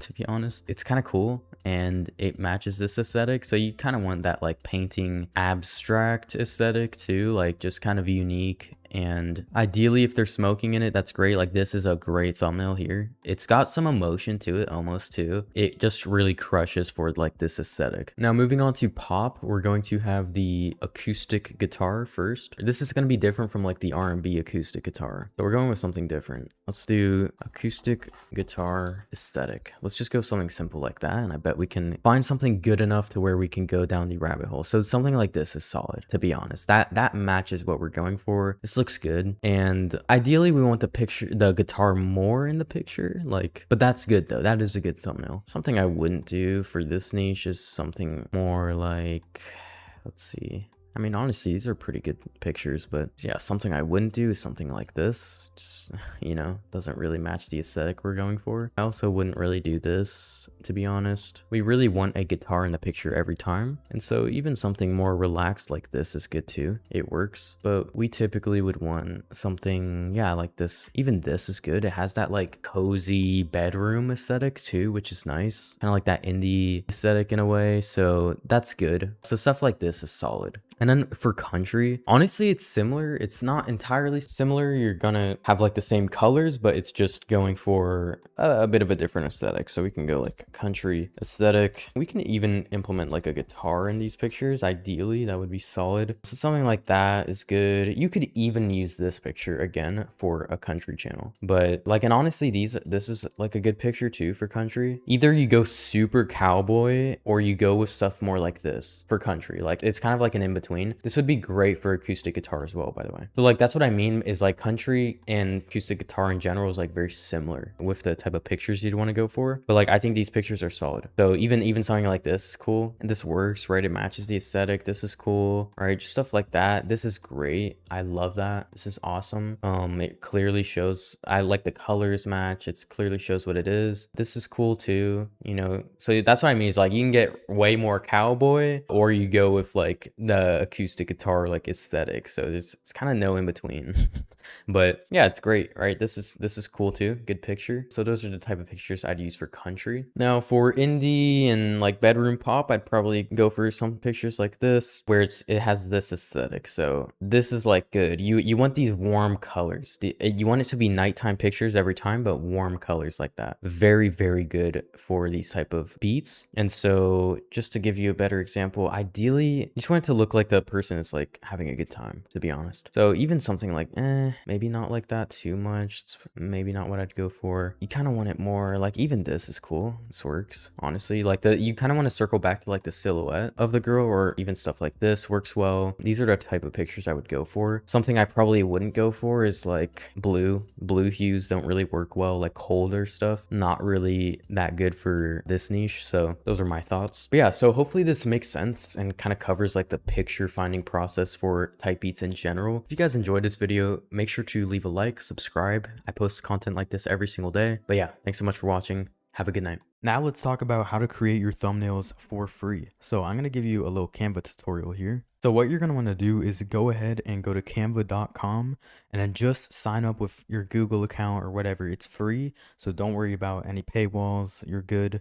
It's completely free, and it's arguably the best way to make your type beat thumbnails. So once you create an account, you're going to want to go to the search your content on and Canvas. You're going to want to go to the top bar and search for YouTube thumbnail. Okay. And you're just going to hit enter. And ideally what's going to come up. So what's going to come up is Canva templates. And you're just gonna want to create a blank YouTube thumbnail, because you're not going to be using these thumbnail templates for a type beat. Okay. I hope not. But yeah, so we're going to create a blank YouTube thumbnail. And what's going to happen now is we have a blank canvas here. So what I like to do, if I'm going for like the hood algorithm, for example, right, I would want to just click on the background, right? And then it's going to pop up with this little color wheel right here, right? So we're going to click on that. And then let's just hit on solid colors. Let's hit black. Okay. So now we have a black canvas, right? And this is going to be our black bars. So all we have to do now is add an image, right? You can literally just drag and drop it in, drag your image from your computer. And all you have to do is then just size it up, size it to where it's at the very end there. And it'll automatically kind of latch on to the end, right? Just kind of perfectly does that. And then we can just move this to the center right there. It'll let you know once it's fully centered like this. Perfect. Now, that's really it. That's all you have to do to create these type of thumbnails. It's super simple. And then all you would do is go up to share at the top right. And then you would go to download right here. Click that. And then leave everything like this. It's all fine. Make sure it's on PNG. And your size is at 1280 by 720. It should automatically be here already because you chose the YouTube thumbnail template. And then you're just going to hit download. Okay. And then that'll share to your downloads just like that. Boom. share to mine, all good, and you have it on your computer. Now, if you wanted to do, say, thumbnails like cartoon, right? There's only two type of type B thumbnails, which is, you know, the black bars, right? And then a picture. And then there's the cartoon thumbnails. So what I would do, say I'm going for like the cartoon aesthetic. Let's say we're gonna go with a red solid color background. Then you just drag in your image of choice, right? I just dragged it in, and I'm gonna make it a little bit bigger and then size it up to be centered. And just like that, you have a cartoon thumbnail. It's that simple with Canva. Like, it's that easy. And it's free, so definitely use it. Right? So this is a good thumbnail right here. And arguably you could even make it bigger. Just like that, center it up. Boom. That's a good looking thumbnail if you ask me. So I would just literally do that. You don't need to do anything crazy. You don't need Photoshop even. Like I swear Canva is all you need to create high quality thumbnails. And like I said, you just go to share at the top right, and then you hit download, right? And you just leave the settings how they are, hit download, boom, you're good. You have your thumbnail. It's gonna take a second to download, and just like that, it's on your computer. Hopefully that explains it in the most simple way possible. I try to explain things as fast and simple as and easy to understand, right? As possible. But now let's talk about summary. So now you should know how to create a high performing thumbnail for your niche, right? All I did was teach you how to create thumbnails, and then, obviously you're not going to be using pictures of Lil Baby if you're doing R&B, but you just, instead of using a picture of Lil Baby with the black bars, you're going to take a picture of a woman with the black bars. I taught you how to do each format, right? And so now that you understand that, please apply the sauce I gave you in this module, right? There was a ton of sauce on thumbnails. Like, you should understand it now. You should understand everything about thumbnails now, right? And because there's not much else to it. So if anyone tries to say, oh, you got to do this and that, no, I taught you. Trust me, I gave you everything. There's anything else is wrong. Like, this is what's working now, and is what's going to be working for years to come. Okay. Now, take action, because nothing will happen if you don't take action. You got this. I'm rooting for you, and I'll see you in Module 8.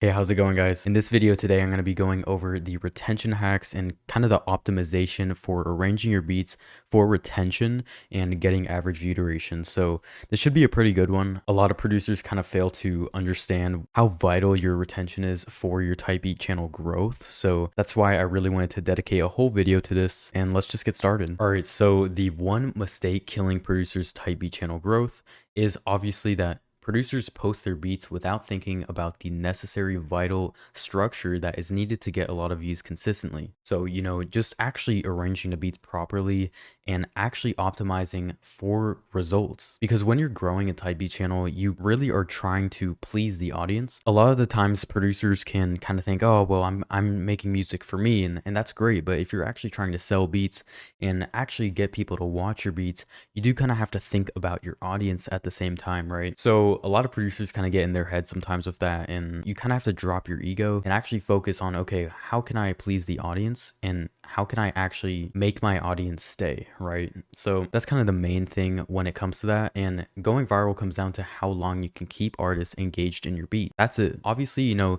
thumbnail matters and your SEO matters, right? All your metadata and all that. That matters, right? It definitely matters. But your actual beat itself is the most important thing, right? They're coming here to listen to your beat. So it's kind of nice to know that, okay, if your beat is really good, then you have a significantly higher chance of actually seeing results. So yeah, you want to be optimizing your videos, right? That's super, super important. In the producer community, at least in the online beat selling space, producers always think when we talk about optimization, we're talking about just SEO. Well, that's completely not true. We're definitely talking about the beat itself, right? Making sure that the video is optimized for retention, super, super important, and it's going to be a key player to your success. So if you learn these retention hacks that I'm about to show you in this video, your channel will see significant growth over the next 3 to 6 months, and it could even be in the next 3 to 6 weeks. That really just depends on how well you pay attention. So pay attention. Take notes.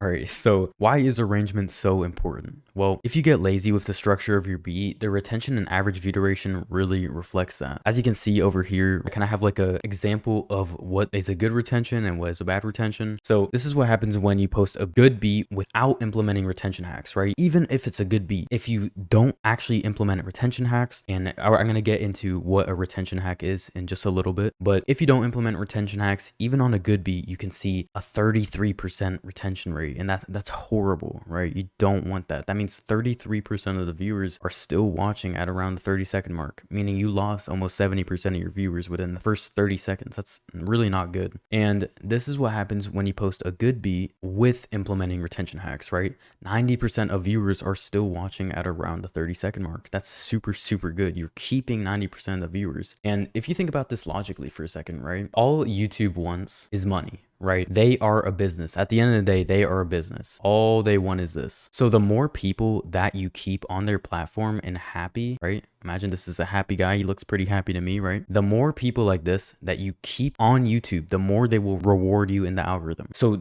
literally growing a Typee channel comes down to just this. Can you keep people happy? That's it, right? Think about it. You're watching this video because you want to learn how to grow a Typee channel, and you're still watching to this point because you're learning something, right? So I'm giving you what you came for. So when someone comes on your beat, right? If they're sticking around, it's because you gave them what they came for. So let's say you post a Drake type beat, and the beat itself is definitely more like a Travis Scott sound. You're gonna automatically see a way less retention because you didn't really give them what they came for, right? So it's you really need to make sure the type of beat that you're posting is really the type of beat that you're advertising, right? I hope that makes sense and that I'm not just confusing you even more. But anyway, I also want to go over like what are some of the actual best arrangement structures. That way you kind of get an idea of what to shoot for. I feel like that'd be pretty valuable. So structure 1, these are at least like the structures that I go for, and it's gotten me tens of millions of views on my Typee channels. I like to go for, you know, the first 8 bars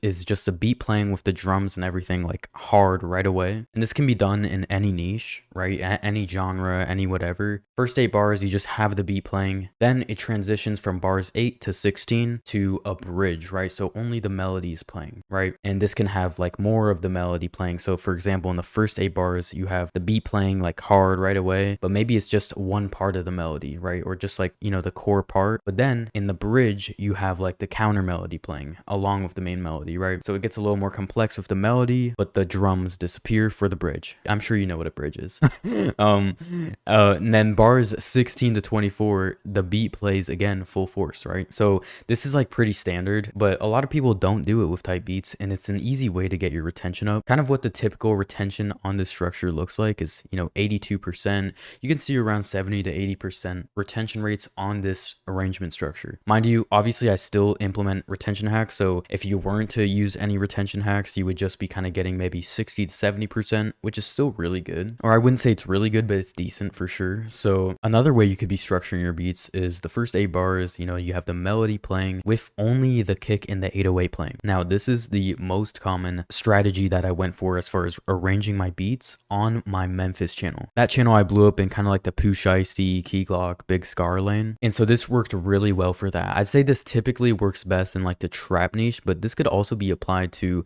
boom bap and R&B, just off the top of my head, and maybe a couple other niches that I'm not thinking of right now. So bars 8 to 16, the melody gets more complex. You're still only using like the kick and 808, but now we implement like the open hat or maybe a triangle, something like that, just to add a little bit of a switch up with the drums, but nothing crazy. And then bars 16 to 24, that's where the melody is still complex, but now you're only using hi-hats and claps, right? Or a snare. You're basically having a 24 bar intro, which easily gets you like a 40 to 50 second average view duration just because the intro is that long. And let me tell you, everyone stays until the beat drop. I'm telling you, they really do. So it's an easy way, like that is a retention hack, for example. That's an easy way to get better retention and a higher average view duration. And I saw close to 2-minute average view durations on some of my beats with this arrangement structure. So this is crazy sauce right here. And then bars to 24 to to 32. When the beat drops, you just drop it full force, all drums, everything. Pretty standard, but the typical retention on this structure is like 96%, right? Sometimes I'm getting a 2-minute average view duration on the structures.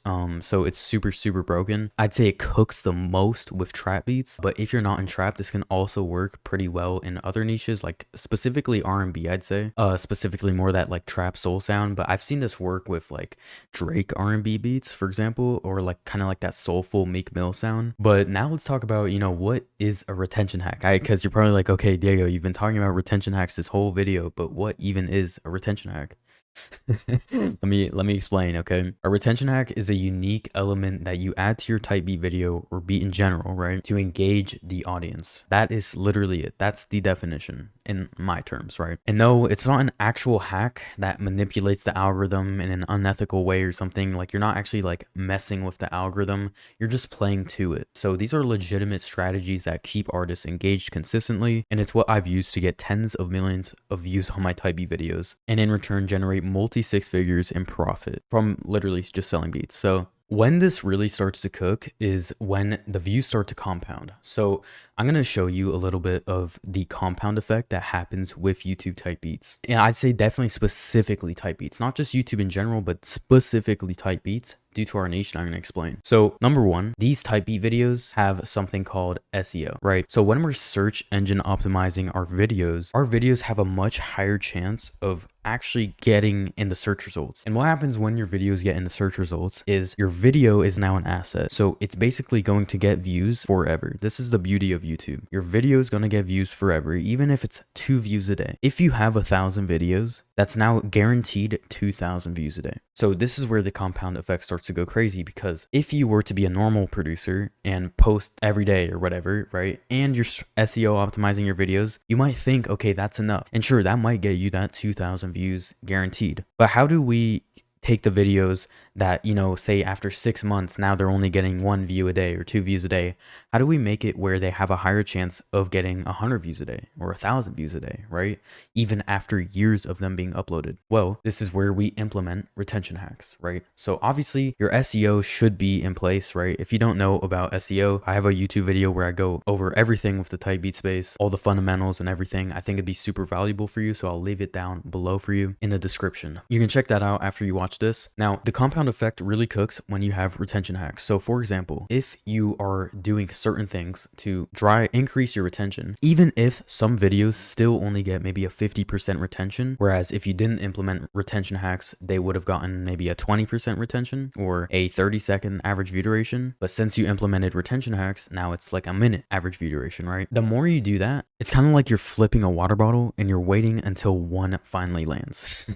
Sorry, that was the craziest 2016 reference. But if you're optimizing your videos, and not just with SEO, but with your retention, then eventually, you know, you're going to get more videos to start going more viral. Meaning you're not just going to have videos. It's not like every single video is only going to be getting 2 views a day. You're going to have some that get 10,000 views a day. You're going to have some that get 30 views a day or 100 views a day or 1,000 views a day, right? Because you optimize them so well that they will be in the algorithm forever. Because guess what? The algorithm doesn't just change, right? The algorithm will always be trying to please the viewers, because that is how they make money. That will never change. So if you understand that, then it becomes really easy, okay? Just keep them on the videos longer. So if you have this timeless strategy of keeping them engaged, which I'm going to show you a couple more ways on how you can actually do this. I'm just kind of explaining the importance first so that you have it ingrained in your head, because this is literally the most important thing when it comes to type beats. So I'm going to split this up into 2 right now.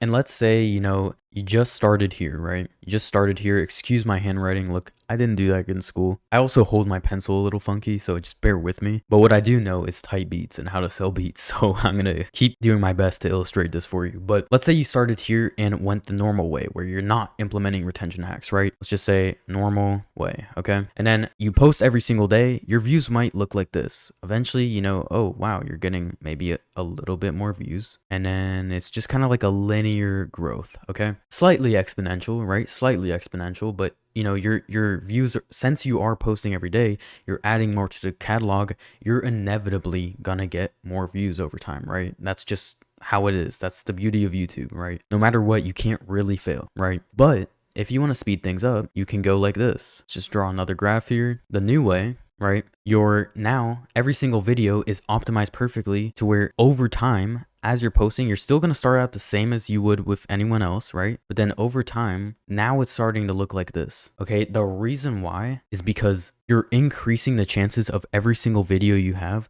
to get more views. You're basically 10xing your odds. And if you don't believe me, this is one of my type B channels that I grew. And as you can see, when I started implementing, okay, I'm going to start optimizing my videos for retention, and I'm going to start treating every single video that I drop as an asset that will eventually get views, right? And continue getting views. So I'm going to put time and effort into making it a viral type B video, right? Obviously, you don't know if it's going to go viral, but you're going to try your best, right? So when I did that, the compound effect literally started to happen. As you can see, that's what happened to my views. These are the daily views. It's not like I just got this in one day. It literally compounds. So hopefully you understand like kind of what I mean by this. Now, what are some good retention hacks to implement right away, right? Let's talk about like actual retention hacks that you can implement now that you know how important it is. So certain retention hacks can work on some channels due to the compounding effect, creating the signature sound/style that artists keep coming back for, right? For example, on one of my type B channels, I did gunshots at the start of every single beat. This is immediately, this immediately caught people's attention and made them pay attention throughout the whole beat, right? Because it caught their attention, and then, wow, like a really good beat starts playing, so that now they're really intrigued. And then that every single time they came back, they heard that sound, so they knew, okay, the gunshots, and now a banger beat is playing, like this is his sound, this is his thing, right? This is his signature sound. So now they expect that every single time. And if you were to continue doing this, it starts to become more like brand, right? When brand starts to play a factor, there's basically no way that your type B channel falls off, because now you're like solidified in the algorithm. And I hope this is making sense. The reason why is because if you have brand play a factor, now people are watching you for you, not just your title, meaning now you can expand into other niches and other keywords, right? And people will continue coming back for you, right? So when you get brand as a factor in playing a role in your success, dude, it's over. You're off the walls at that point, right? So, however, this wouldn't work good on a channel that posts pop type beats, right? Since the audience would probably click off after hearing, a bunch of gun violence, a bunch of gunshots, that audience would definitely click off, the people that like pop type beats, because it's just not really what they're looking for, So choose retention hacks that make sense for your channel, right? Don't just copy something that works on someone's channel and think it could apply to your niche. Create the retention hack, right? So what I mean by this is, if something works for my channel and maybe you make R&B type beats, but something worked on my trap channel, don't just copy what I did on my trap channel onto your R&B channel, because that wouldn't make any sense, right? You want to create your own retention hack, and this is something I'm really going to preach to you, because this is how you actually grow a type B channel, is when you create your own sauce. So what I mean by this is, say someone comes across you and, they really like your, this guy looks crazy. They really like your sound, right? And they recognize that maybe you had gunshots at the start of, the beat, right? So they recognize it, and now they like this beat, right? They really like it. Imagine that's a thumbs up. Okay, that's horrendous, but they like this beat. And now if they hear it again, right? If the same person hears this beat again, they now will recognize it, meaning when every single time a beat comes into their recommended and it's from you, number one, they should be recognizing your thumbnails, because you should be posting the same type of thumbnails every time. But when they click on it, they'll already know what to expect, and they're already gonna be like, what I'm trying to say is, they're going to pre-like the beat already. Like, they're going to want to watch more because they already know what's coming. And then this is where you start to build towards brand, okay? And brand is everything. When people like you for you, you now beat the algorithm, right? You're no longer in the algorithm's rules, okay? And this is literally what happens. So this is why I tell people is post with the same type of thumbnail every single time. Why? Because it's brand, it's your theme, right? People recognize it before they even look at the title, right? They know it's you before they even see what the video is, right? And so when people listen for you, you beat the algorithm. Now, some other good retention hacks is like movie intros work well, to grab people's attention at the start of your type beat video, especially if you match it with your niche, right? So if I was doing R&B type beats, I wouldn't do a Scarface intro, because it just doesn't make any sense, right? I do maybe something that would match the R&B niche. And yeah, so it grabs people's attention at the start of your type beat video, because your beat is now not the determining factor for if people click off or not, right? They're already recognizing something that's familiar to them. It's comforting, right? So now they're going to stay until your beat starts. Now, movie intros crush when, you know, the movie intro, and what I mean by that is like just a scene of a movie that like is entertaining. You play that for like 15 seconds, then the beat itself, the way it was arranged, the beat drops at 40 seconds usually. So now when you combine that with the movie intro or the movie scene, right? Now the beat's dropping at damn near a minute in. So people are waiting till a minute, and now you have basically guaranteed 1 minute average view duration. So that's why I always say your arrangement is so crucial on top of these retention hacks. Arrangement and retention hacks is completely different. Retention hacks are like little elements that you add in the video to make it more engaging, right? Now, motivational speeches are also good for the same reason that movie intros are solid, right? I've got millions of views with both retention hacks. Both movie intros, both motivational speeches, they work great, and they still work great in 2025, okay? Now, back to the signature sounds, right? You want to have signature sound effects. You don't just need to have, visual retention hacks. Even a simple lighting a cigarette sound effect can be good for boom bap beats, for example, right? And you want to get creative. Remember, retention hacks become powerful when you create your own signature sound, right? Your own retention hack.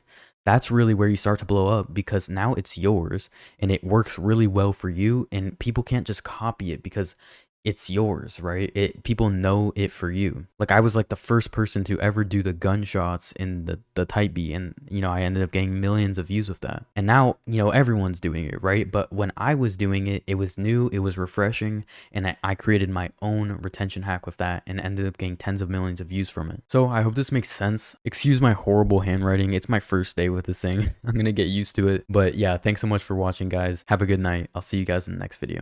Take care. Hey, it's Diego. Welcome back to another video on the channel. And in today's video, I'm going to be walking you guys through the flywheel type beat channel strategy. The strategy is really good for not only driving more revenue for your type beat business, but also just driving more exponential views and sustainable growth for your type beat channel as well. And overall, it's just a really solid strategy. So I thought I'd share it with you. You can feel free to copy the strategy and implement it into your own type beat channel, and let me know how it goes. All right, so real quick, I just want to briefly go over how it actually works so that you can have a better understanding going into this, and that way you can actually see how it's going to benefit you. So first, the artist will click on a type beat video. It doesn't matter what type of niche it is or how the format is structured with the title or the thumbnail. As long as someone clicks on the type beat video, this strategy will work. So once someone clicks, they will be on the video, and in the description, you're going to have the first link be to another type beat video on your channel. So the artist will click on the first link in the description, and it should look something like this. Okay, so you have a call to action of more fire beats or watch this next, something like that. You guys might have seen me actually do this on this channel as well, and it's just a good strategy for YouTube in general. I'll go over why it's really good just in a bit, but yeah, so it's very simple. Someone clicks on the video link in the description, but you can also link them a playlist of beats, and I'll walk through this in just a second, but this really is like the core of it. So you're just getting people to click on another video rather than just linking them to a BeatStars link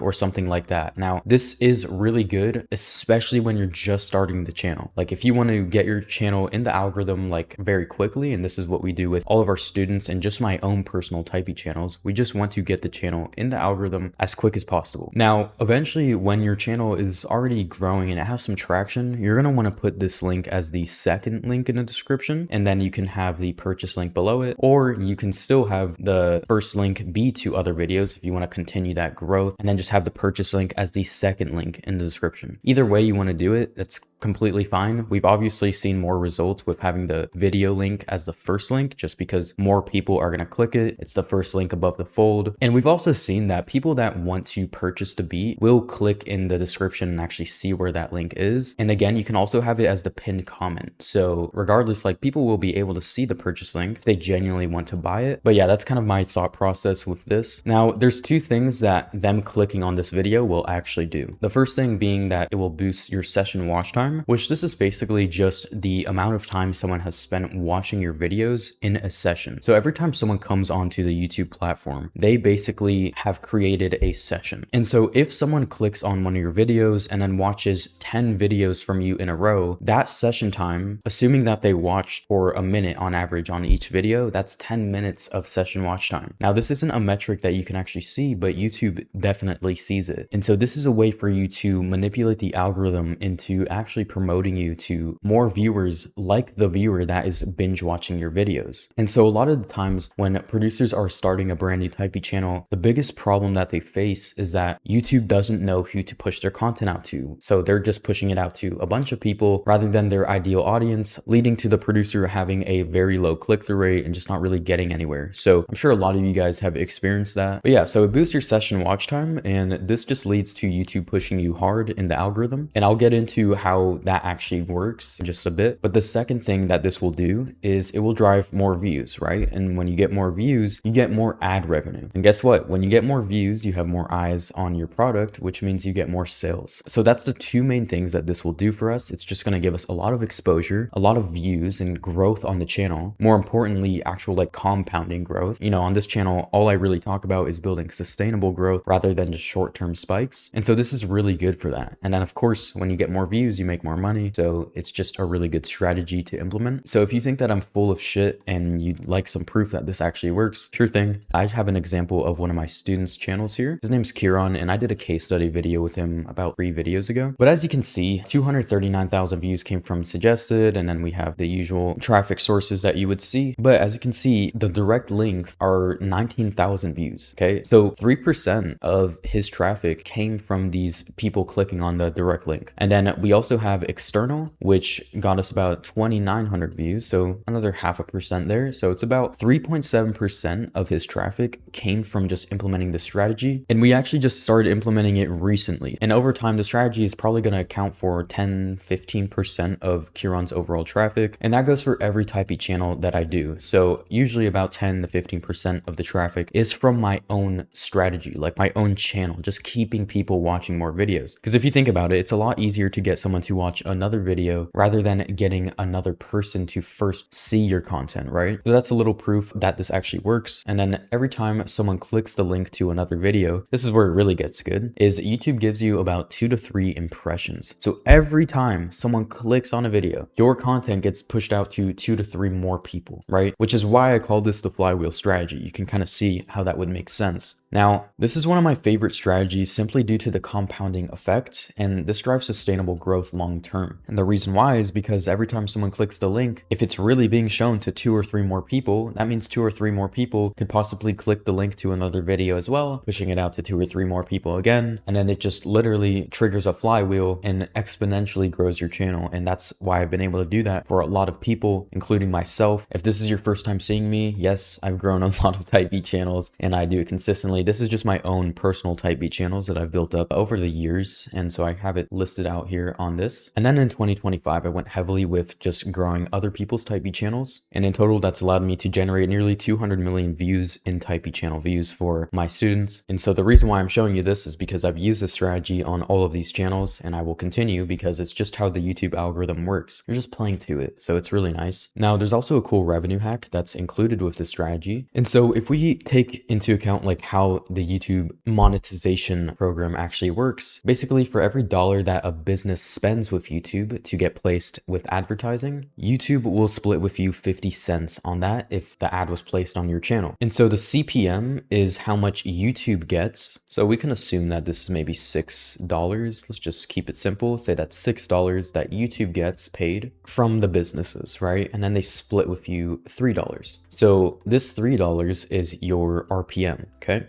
So this is your share. Now, some videos are gonna have a higher RPM than others, and so this is where it gets really good. As your channel grows, it's gonna be really important to take a look at what videos have the highest RPM. And so if you see that the average video on your channel has about a $2 to $3 RPM, that's solid. But if you notice that one video, for whatever reason, has like a $5 RPM, you're going to want to have this be your flywheel video. So if this is a $5 RPM, we would link everybody to this video. And so what this would do is you would just generate more ad revenue by simply funneling people to this video since you get paid $5 every 1,000 views. That's what this means, by the way, is your RPM is how much money you get paid per 1,000 views on the video. And so I've actually applied this strategy to a ton of different videos, just like this one, where it got 1.8 million views. For a period of time, I funneled everybody to this video because it had a really good RPM, and at least for this channel, so it was about $3.07. And so me funneling a lot of people to this video allowed me to generate 5.5K, and that was just off of ad revenue too. Since this video got 1.8 million views, of course, that led to a lot of revenue. I also did it for this beat here that has 2.5 million views. So in this case, I didn't actually do it for its RPM because its RPM wasn't very good. I did it because it was actually selling the most. So this beat was getting a ton of sales. And so to boost the odds of it getting more sales, I just funneled a lot of people to this video, which led it to get a lot more views. So this is actually the point when I actually started promoting it heavily, because I noticed after about a year, it was selling the most out of all my beats. And so I just started promoting people to it, and that got it another, maybe another 600,000-700,000 views. And so that's another strategy with this, is like, since the RPM is usually higher, that means it's attracting a higher quality audience, because the advertisers are wanting to pay more to get in front of that audience because they know it's a higher quality audience. So this also lets you know if the beat is going to sell more. In this case, it had a shit RPM, to be honest. So I don't know why it was selling a lot, but I funneled people to it anyway, and it worked really well. But a good rule of thumb is if the video just has a high RPM or the video is selling a lot, that's the type of video you're going to want to put as your main video in the funnel. And the nice thing is it doesn't cost your viewers anything to be watching this video and allow you to make money, right? So it's not like you're asking for them to buy something. You're not like rinsing your audience in a way. It's free for them, and it's just your music, right? And if they like your music, they're going to want to hear more. So it just makes sense. It's a natural ascension. So let me walk you through how to actually implement the strategy into your Typee channel. And I'm going to give you a few extra little tips and tricks as to how you can maximize the strategy to its fullest potential. And yeah, let's just get right into it. So let's just assume that I was to want to promote this Typee video here because, well, it has a $4.23 RPM, which is pretty good. Okay, so if we wanted to get everyone to this video, the first way I would go about this is, as you can see, I'm actually already doing it, but just to give you guys a reference, this is the description that you're going to want to go for. You're just going to want to have it say like, watch this next, if it's just a single video that you're promoting. But if it's a playlist that you're promoting with maybe 7-10 videos, then you'll have it say like more fire beats. And so that's like the two ways that you can go about it. So in the case that I'm just promoting one video because that one video has a really high RPM, I'll go with this strategy. And then in the editor, we're going to go to the editor. And as you can see here, we're going to select the end screen, and you're going to make sure that you have your end screen. So in this case, I was promoting this one video because it had a high RPM. So you're going to want to have it be a single video that you're promoting. And if you want to find that, you just hit element, right? And then you hit video. And then from here, you can choose a specific video, or you can do the most recent upload. I always go with choosing a specific video since you want to design the funnel properly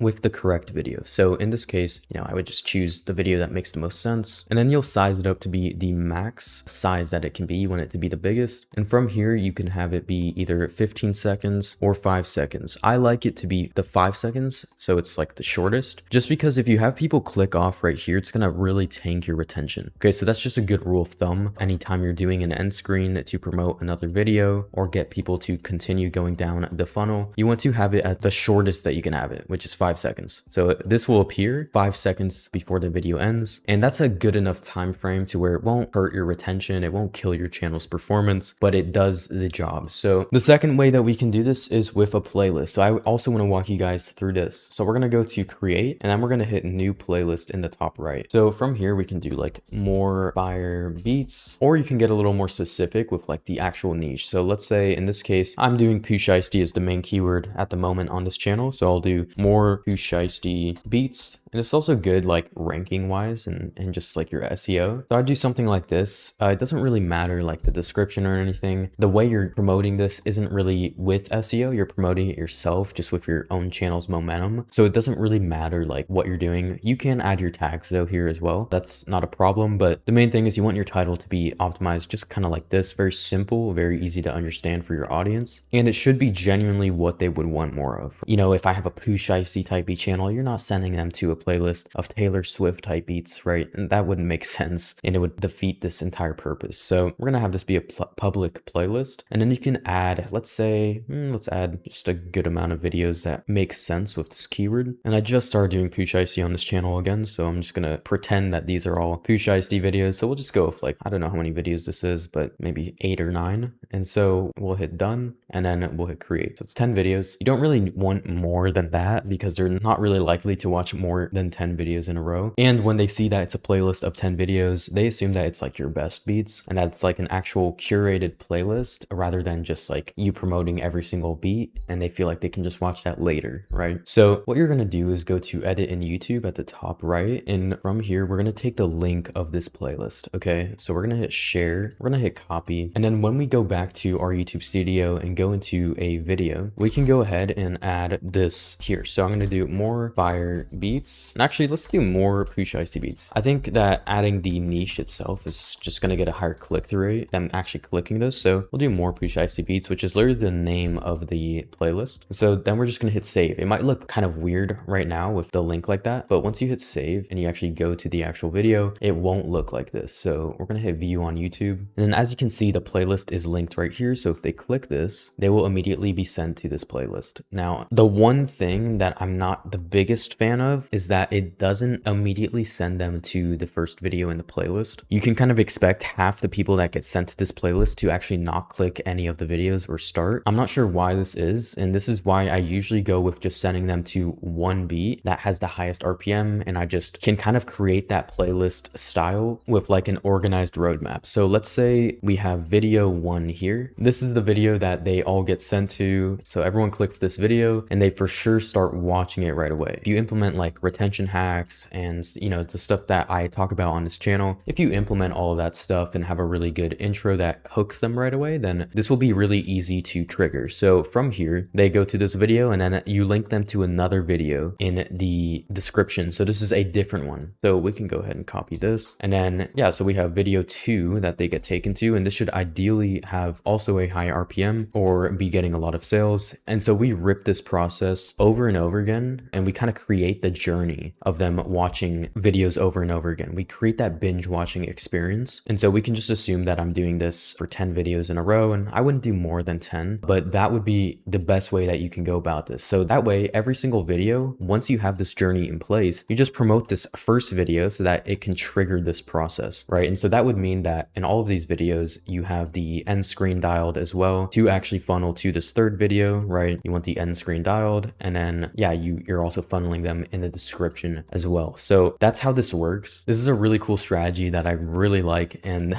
it's kind of nerdy, but it's simple too, right? It's not the most complicated strategy, and it doesn't rely on luck or anything like that. It doesn't rely on external factors. All it is you just promoting to your audience another video and creating that binge watching experience, right? So this is a strategy that you can basically actually add 10-15% growth to your Typee channel without you actually needing to attract more of an audience, right? It does it for you by you creating this binge watching experience. So I want you guys to all implement this and just try it out. Let me know how it goes. With that being said, thanks so much for watching, guys. I hope you got even just a little bit of value out of this video. If you thought it was a good video, feel free to subscribe. I share content like this every single day. But yeah, take care. Have a good night. Hey, it's Diego. Welcome back to another video on the channel. And in today's video, I'm going to be walking you guys through how I revived a dead Typee channel. It wasn't actually a dead channel. It was just inactive. It still would get about 200,000 views a month, regardless of if I posted. And so I hadn't posted for about 7 or 8 months. And then I decided to drop one video coming back, and that video went viral. And so I'm going to break down how I was able to actually do that, because a lot of you guys have a dead Typee channel or have experienced that before and you want to know how to revive it. So I'm going to walk you guys through my process with how I went about that so that maybe you can apply a few of those tricks to your own channel. So as you can see on the computer here, this is the channel right here. It has about 60,000 subscribers. It gets, like I said, about 200,000 views a month, and I never post on this channel. I probably should be, but continuously grows. I'm always in the monetization program because of the 30, I'm constantly getting thousands of watch hours every single month. And the channel still grows, which is nice, even though it's not anything crazy. It's nice to see that it still grows regardless of me posting, and it makes me a nice amount of side income every single month. So I can't really complain. And that's the nice biggest thing about growing these type B channels is once you grow them, you'll always have an asset, right? An asset that continuously drives revenue for you. And even if it's just side hustle sized money, it's still nice, right? And imagine if I did post every day on this channel, which I probably will start doing, just because if it's getting these numbers without me posting, I can only imagine, you know, I could probably get it to 500,000 views a month if I posted every day on a consistent basis, which would mean $1,200 a month in AdSense revenue, give or take. So that's not bad, right? And so I'll probably start doing that. But I wanted to give this as an example of truly like a channel that I just don't post on and how I went about it. So previously, I didn't post for 7 months and I came back with this one video here. Now, I want to dive into the video's analytics so that you can really see how this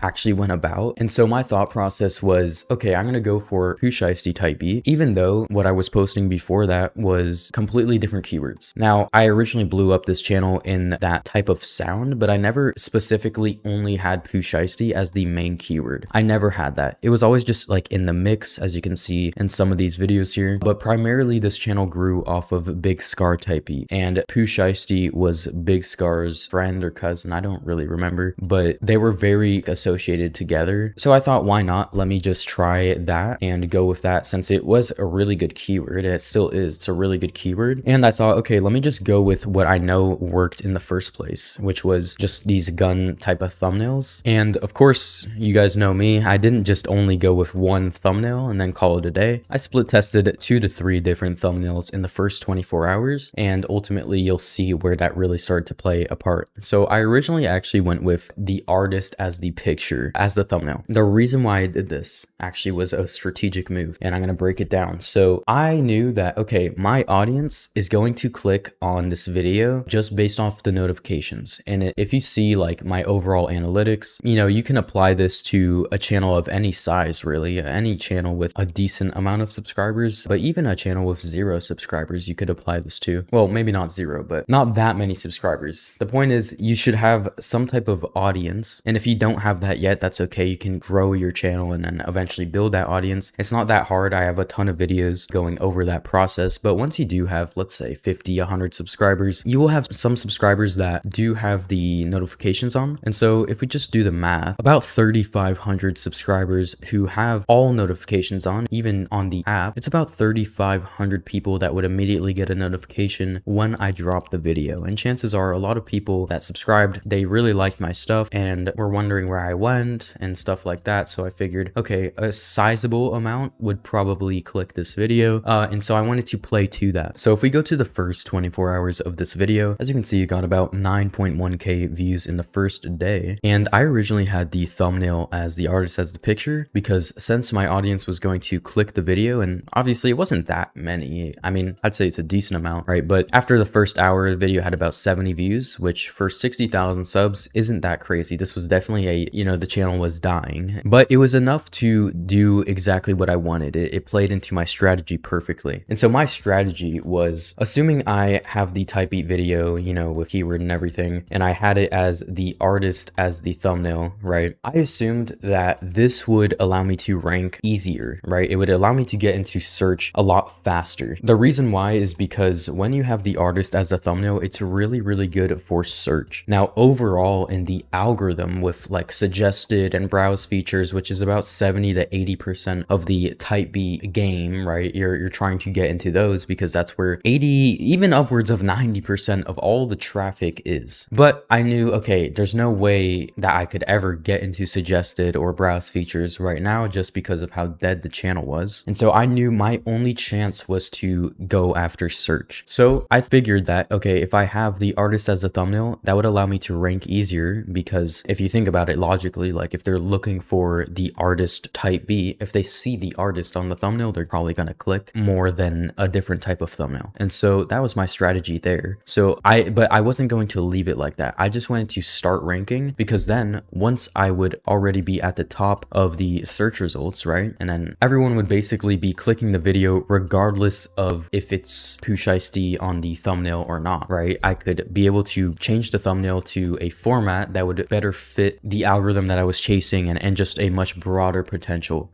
which is ultimately what happened. But that was my thought process. So a lot of people will post a type beat video and then just call it a day, but I really like to actually be in the control room and really get nerdy with it to actually control the type B videos views. And so yeah, I had the artist as the thumbnail for a bit, which is why you can see at the start the views were pretty decent, but more just steady. And by this point, by about the 4-hour mark, I was already ranking. Really after the 2 or 3 hour mark, I was already ranking. I was about like maybe 10th on the search results, which was pretty good. And of course, going into this video, it's not like I could just post any type of beat and then I could be able to actually succeed with this strategy. No, the video itself actually mattered too, of course. So before I get into like the metrics of the video and how I continued operating this strategy, it's important to understand that I designed this type beat video to do well. So first things first, I implemented a retention hack that I commonly use, and this was just a audio clip of Pooh Shiesty talking and like saying something a little motivational or just something that could keep the viewers hooked right away. And of course, it was really good for ranking on Pooh Shiesty since literally the thumbnail, the title, and the video itself all had Pooh Shiesty, right? That was my thought process there. And then the visualizer was kind of a cooler aesthetic. It was like Pooh Shiesty, but with this type of filter, this VHS style filter, which I think also had a unique approach that most people didn't really see with this niche. And then the beat itself was really, really good for this keyword. It was perfect. I really just implemented all my retention hacks and like arrangement strategies to be able to keep the viewer hooked as long as possible. And I was able to keep everyone on average to about the halfway mark, just a little shy of the halfway mark. And that ultimately brought me a 1 minute 13 average view duration. And so if we do the average view duration formula, which is about a 2 minute 41 second beat, we divide that by 2. That means we would want to be shooting for a 1 minute 20 on average, a 1 minute 20 average view duration. And we were just pretty close to it. We didn't get perfect, but I got close enough to where it did what it needed to do. The retention too was pretty solid. So because of these retention hacks that I implemented, I was able to keep a lot of the people here up to the 30-second mark. So as you can see, like always, there's going to be drop off right away, but I was able to actually get people to come back at certain points, and that really helped with the retention. And then ultimately 14% stayed until the very end, which is good. So in terms of the average view duration and the retention, of course, I did my thing with that and I got that to be very, very good. So then when you understand the fact that I immediately started ranking,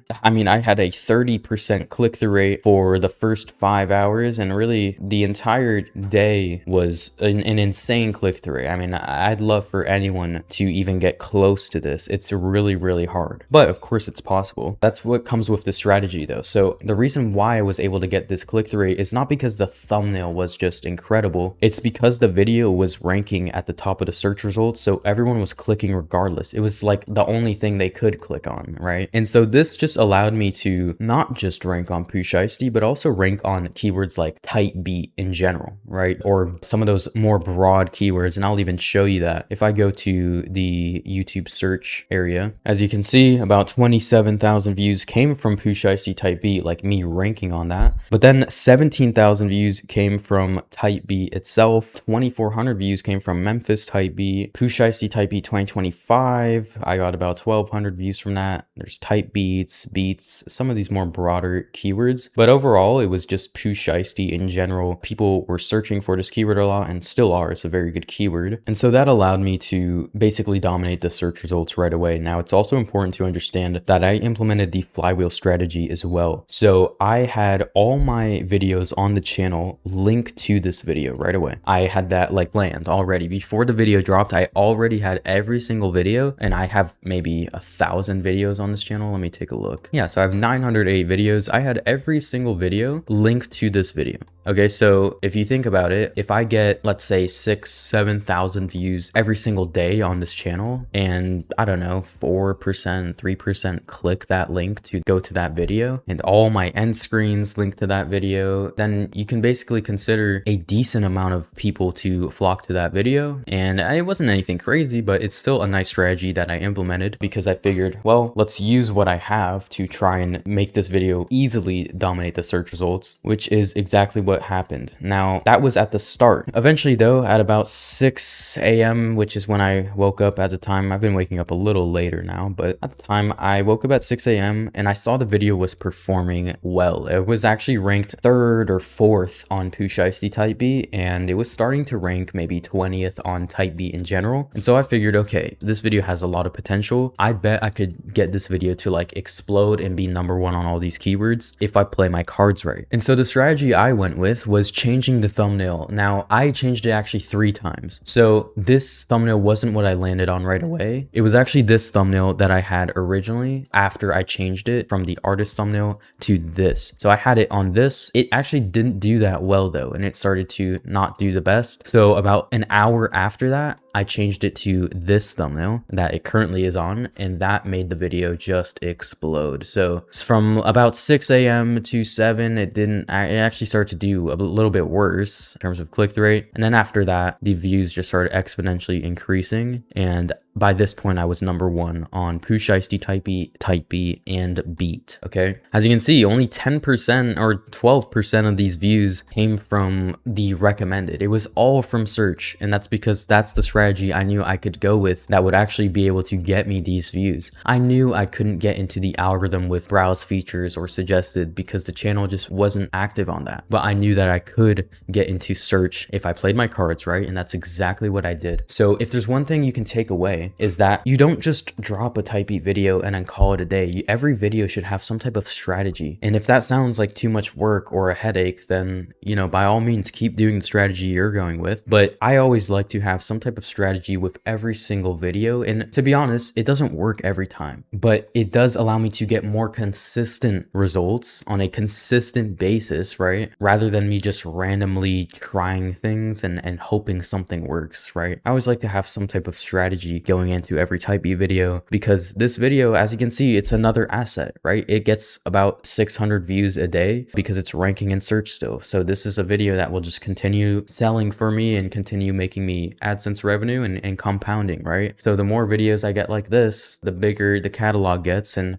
you know, it just adds to what I've built. And because I've had that strategy where every video I want to do really well, and I always have a strategy going into it, I have a catalog of beats that have been uploaded for 3 years now that still get views to this day, right? Still get thousands of views a day. And that's what has allowed me to build up this channel to be able to make about 5-6 grand a year in just AdSense revenue. And so that's nice, right? And if you think about it, it's not that hard to do this. Once you understand a clear formula and once you understand how this Type B game works, it's actually really easy to win it. And that's why I've been able to do it for a lot of my students and of course myself, right? If you're new here and you don't know the results I've gotten in this space, I have a video where I break it down on my channel right here. You can check that out after you watch this video. But yeah, so I thought I'd do a quick little breakdown for you guys. I hope this is valuable in any way. And at the very bare minimum, I hope this shows you that strategy is everything, and that every single Type B video you release should actually have a strategy going into it. And then as you start seeing things actually work, it's really easy to replicate that video's success. So yeah, anyways guys, I'll see you in tomorrow's video. Thanks so much for watching. Like and subscribe if you enjoyed this type of content. And with that being said guys, have a good night. I skilled a music producer from 0 to full-time in 3 weeks on a completely brand new Type B channel to prove that not only can I do this for more established music producers, but that I could do this with anyone starting from 0. Throughout this video, I'm going to expose the exact step-by-step process that I went with when scaling this client. That way you can copy and paste these strategies into your own beat selling business and become a full-time music producer just like our client Kieran did. Now, before we dive in, just to give you guys a little bit of context, 3 weeks ago, Kieran was just about ready to give up. He thought that the YouTube gods were against him. See, he was in a position where his beats were good, but no matter what he did, he could not crack the code with the algorithm. Luckily, all it took was this 30-minute strategy session for me to position Kieran in a niche that would allow him to dominate quickly. And from there,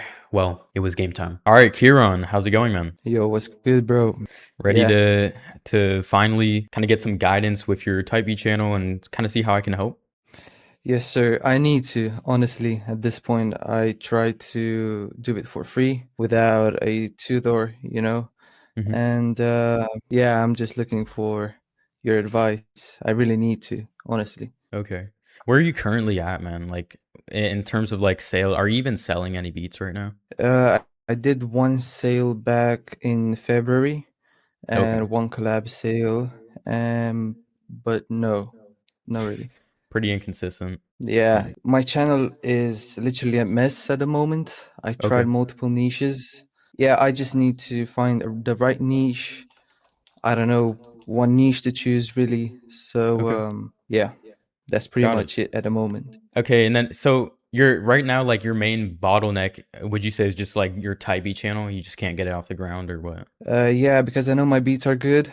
Mm-hmm. I've been working with a lot of artists, Okay. um, and it's just that I don't have the right thumbnails. I think, Mm-hmm. or the right niche at the moment. And Yeah. so, why?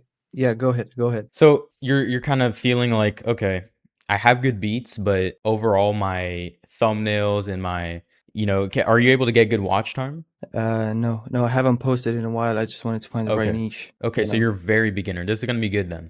Okay. Um, Yeah, yeah, so to start things off, man, I want to start off by first we're gonna like dial in your niche. That'll be number one thing. I'm gonna find a way to position you in the side of the market that's gonna help your business grow the best, if that makes sense. So we want to really play into your strengths. So ideally, if you could tell me like what beats you love making, like don't even worry about competition or anything. What beats do you love making? Well, really dark R&B vibes. I'm Okay. going for the Weekend sound, Black, Hmm. Party Okay. Next Door, those type of beats. Yeah. Got it. Okay. So yeah, dark R&B. That's great. That's already kind of getting more into the micro niche area, which is good. Mm-hmm. We start with a profitable genre, which is R&B. R&B is great, by the way. R&B really sells a lot. So Yeah. this is gonna be good then. Okay. And so to start off, then you're familiar with the fact that okay, you need good thumbnails, good watch time, and kind of like a good overall aesthetic with your brand. Yeah. Yep. Okay. So then if you could send me just one of your beats, that way I can give it a listen and then be able to actually tell which niche would be the best fit for you. That'd be awesome, man. Yeah, sure. Let me just put my notes down. Here's one of them from my old channel. So I'm just gonna deafen real quick and then I'll get back to you after I listen to it. All right? Yeah, sure. Wow. This is really good. So one thing I also noticed, guys, right off the rip is like his visualizers are really, really good. Like you can clearly tell that he has incredible visualizers. So I can see that okay, his branding is really good and his beats are really good. All I have to do at this point, to be honest, is just plug him into the right niche, which is the easiest part. That's the easiest for me. It's the easiest part. Might be the hardest part for you guys, but for me, like I can instantly know right now, like I already see this shouldn't be for the weekend. It's good for the weekend, but in my opinion, there's a couple other niches already off the top of my head that would fit this a lot better. That could be a lot more untapped. So I'm gonna undeafen and talk to him about this. Now, once I got to listen to one of his beats, I instantly knew where to position him in the market. See, his biggest mistake was that he kept trying to go for big keywords like R&B or trap soul, when in reality, he didn't even realize that his beats were perfect for a specific keyword, a keyword that would attract his ideal customers and ultimately allow him to become a full-time music producer. So what I did next is I plugged him in with the right tags, the proper optimized title format, and the thumbnail format that he would be going for. And this arguably was the most important factor of this entire case study. All right, man. So I just listened to the beat. And by the way, I want to say like your visualizers are really, really good. I don't know what you use for Thank you. visualizers, but they're Yeah, very high just kept cut. quality. CapCut? Okay. Yeah. So Yeah. they're very, very high quality. Your beats are incredible, by the way. So that will make this very, very easy. All we have to do at this point is really just position you in the market properly. Because right now you're kind of going for something that's a little bit too competitive. I would say the weekend matches the sound, but it's just the way you're doing the weekend on top of doing the weekend in general. I don't think it's the right move. I think we can go about it in a different way. So how I want to do this is kind of if you could just off the top of your head kind of throw at me just some artists that you think also would match the sound and we can kind of go from there. Well, I was really thinking about Party Next Door, Okay. Bryson Tiller, Black, and I don't know any. I don't know. I'm a really big The Weeknd fan, but also Yeah. Black as well. So It's funny you say black because I was actually thinking right when I heard it, I thought that this was a black type beat, like right away. And what's funny is like actually I have a friend named Zane, Zane98, and he blew up off of black type beats, and I immediately associated your sound with his. And so the thing is Zane hasn't really been posting black type beats as of lately. If we look at black type beat, so I can already see that like no one there is super untapped. All the guys that are at the top, there's this guy, but like he's doing it with the artist as a thumbnail. I think that's a big mistake.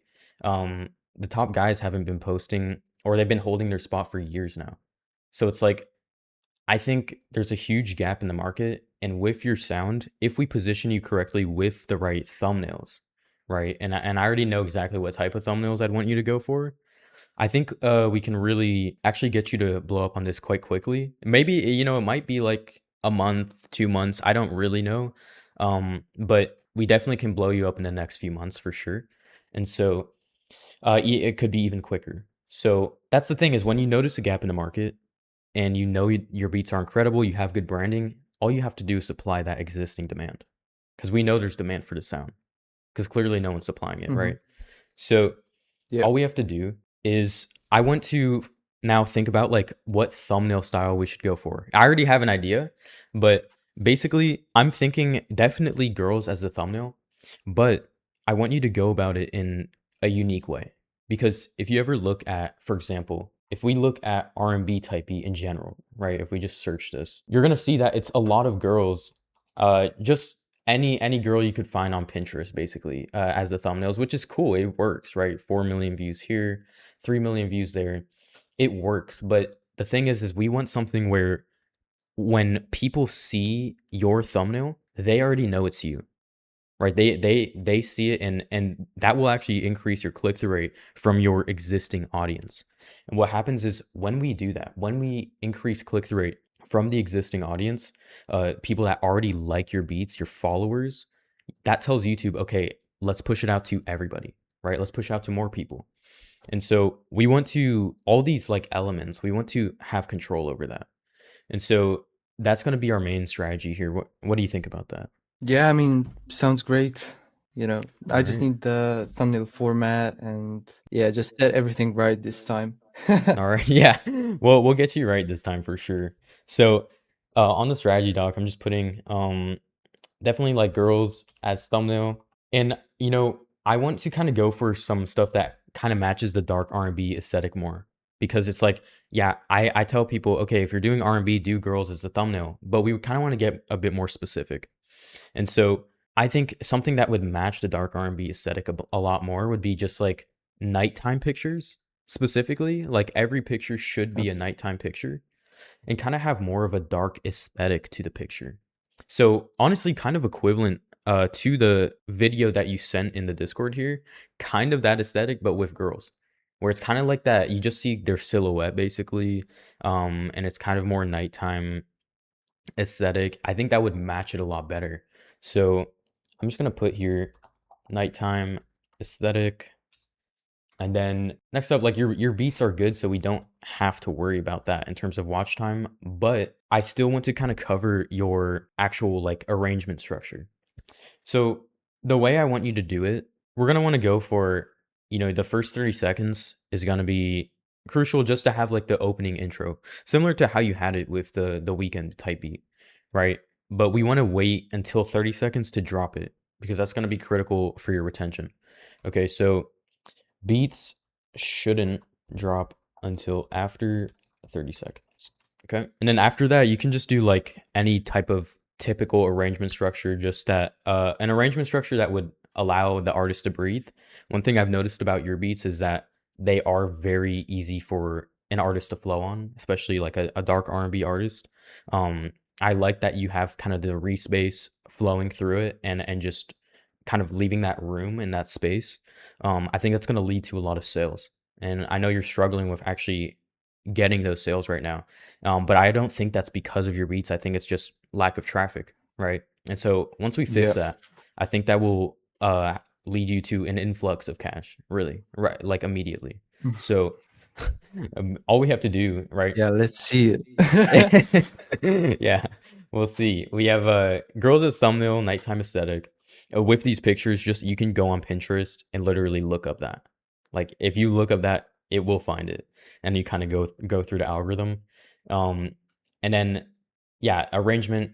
Just make sure your beats are good with how you're arranging them. Just make sure they drop after the 30 seconds, and then for your title, man, let's dial in that format. So we're gonna do free black type beat, and then we're just gonna do the beat name. We're gonna keep it super simple. A lot of the times I do mention or I do recommend like adding more keywords that would niche it down further. But in this case, I actually see that this is already a micro niche in a way because Black as the artist doesn't have other sounds. Like when people think of Black, they immediately think of your sound. And so when they see the thumbnails that we're adding to it, like the aesthetic is gonna be so dialed that everyone's gonna understand immediately what exact type of beat it is. So the only people clicking on that beat will be your ideal customers. Does that make sense? And Yeah, so this yeah. allows you to also attract more of them because you're gonna get more views too with a simpler title. And so yeah, so this will be your title format. All right, so for your tags, I have these pulled up here. You're just gonna basically copy and paste this directly into your channel tags and into your video tags. Now, for your description, it's gonna be a bit different. I want us to go with something that will allow you to not really be in spam, uh, because have you ever seen like the laundry list of tags that people stuff into their descriptions and stuff? It's like we don't really want Yeah. that. We want to make sure that we still get those critical keywords in, but make it where YouTube loves us still.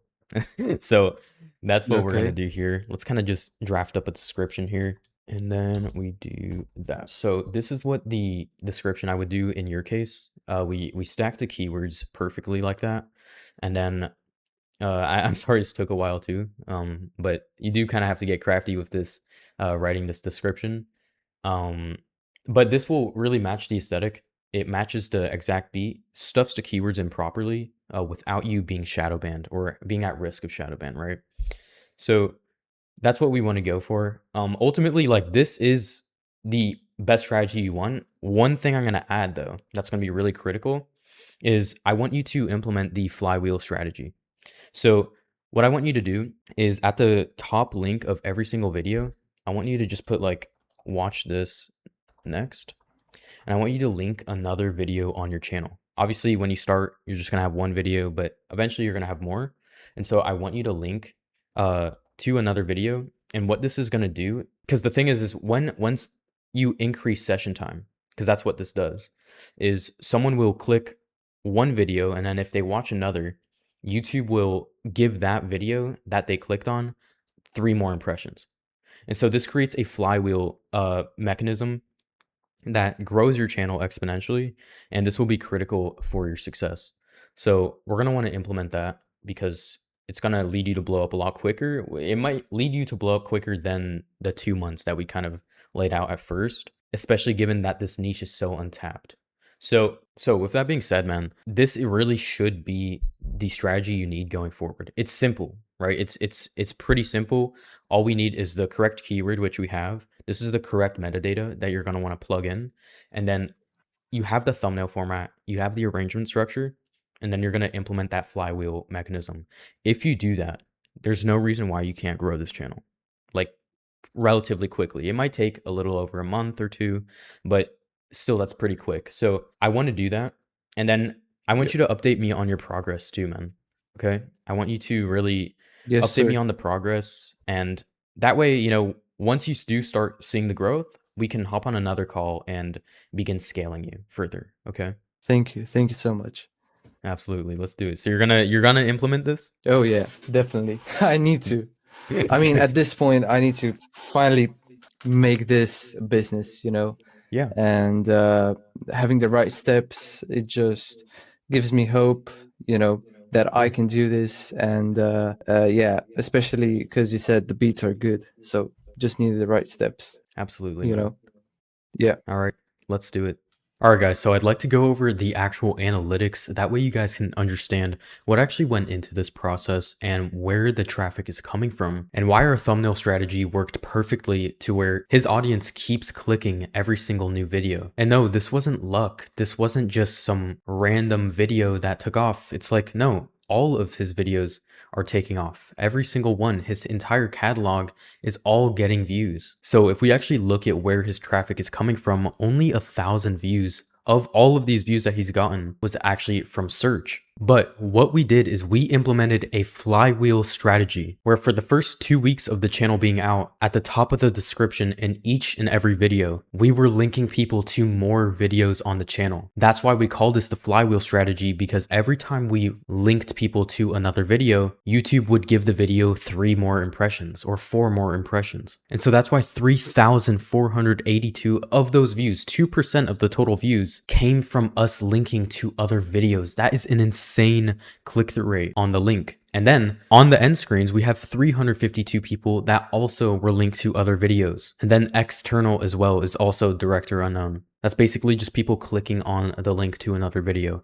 Okay, so basically over 4,000 views came from us just linking to other videos. That's roughly 4% of the traffic. So that's why having the right strategies is so effective, because when you implement it properly, this is what happens. Another thing I wanted to point out is the suggested. As you can tell, every single top video has the same exact aesthetic. This was intentional. I didn't just tell Kieran, oh, get pictures of girls. No, I told him to go for premium, high quality pictures of girls with just their silhouette, right? We don't even need to actually see the girl. It should just be their silhouette. The reason why I wanted to do this is because every single time someone sees a picture like this, they know right away that it's one of his beats. They don't even need to read the title. And so what this does is when YouTube actually sees that your audience is continuing to click on more and more of your videos, YouTube will push this to everybody. It will push it to everybody that likes this type of beat, which is what causes a channel to go viral. So what we did is we made sure that every single element of this we could actually control. We wanted to start things off correctly. So that's why I had him do these type of thumbnails, because they're so recognizable and so similar each time, right? We want that consistency. You know, YouTubers will always be like, oh yeah, you should be consistent. And it's like, okay, yeah, but let's be consistent with everything. Because when you have a format that can be repeatable, you actually make the process of blowing up repeatable at the same time, okay? So this channel is now getting thousands of views every single video. And the crazy part is this keyword isn't even that good. It has a 49,000 search volume with, yeah, low competition, but that's not exactly what made Kieran blow up here. You see, vidIQ alone is decent, but it's not good enough to actually know if the niche is untapped. When I searched up black type beat, I noticed there was a huge gap in the market, because the only people that were ranking on it were guys that posted their beats 3 years ago. But when they did post it, I mean, 11 million views, right? It got a ton of views. Me and my team also did extensive market research to know exactly where to beat the competition at, because when it came to thumbnails, most people were just doing black as the artist. But we know to break into the entire R&B algorithm, boxing ourselves in is not an option. So this ultimately just leaves us with an incredible case study. I mean, 100,000 views in just 2 or 3 weeks max. Really, all these views came from just the last few days. But one thing that's really important to understand though is that Kieran consistently gets a high average view duration. You guys could try and copy this formula all you want, but ultimately this wouldn't have been possible if it wasn't for Kieran's incredible production. He also took my advice when I told him exactly how to structure his beats so that they could get the highest retention possible. So at this point, since Kieran has the traffic, there's only one thing left to do, and that's to implement funnels that scale. See, most producers get it confused and they think that, oh, all I need to do is grow the channel and then the sales will just come flying in. But let me tell you, that couldn't be further from the truth. You need systems, automations, and funnels that actually scale with your channel growth, which is exactly why I hopped on another strategy session with him to guide him through this process so that we can 10x from here. All right, Kieran. So we have a lot to talk about, man. Yo. Yes, sir. Oh, I Yeah. can't believe it, man. Dude, Honestly. congratulations. Yeah, I mean, just look at the analytics. They speak for themselves at this point. I just send you the channel. It's crazy. Yeah. I think I started the channel 24 days ago or something, and I already made around $600 worth Yeah. in sales. And that was You just know, in this week, right? so That was just this first yeah, weekend. yeah, exactly. exactly. So it's crazy. I can't wait to see how this scales up even more, you know. Yeah, and that AdSense revenue. Oh, Yeah, I just hit the 4K, by the way. So I just need okay. for YouTube to approve it, you know, because it's delayed. But Yeah. yeah, Awesome. Dude, matter of time. congratulations. I'm so proud of you, dude. Thank you. So awesome. I mean, we literally were just on our first call like less than a month ago. Like it hasn't Yes, been that long. sir. So, No. dude, good for you, man. I really so I want this call to be just actually going over how to scale from here because you're in a really good position now. Like you have the traffic, which is when we first had our first call, like that was your problem is you didn't have the traffic. And Yeah. so now you're seeing like, okay, you have the traffic, sales are coming in without you even having any funnel or doing any email stuff. Like you're just, money follows attention. And so you're kind of seeing that play out. And, but the thing is we're still leaving a lot of money on the table.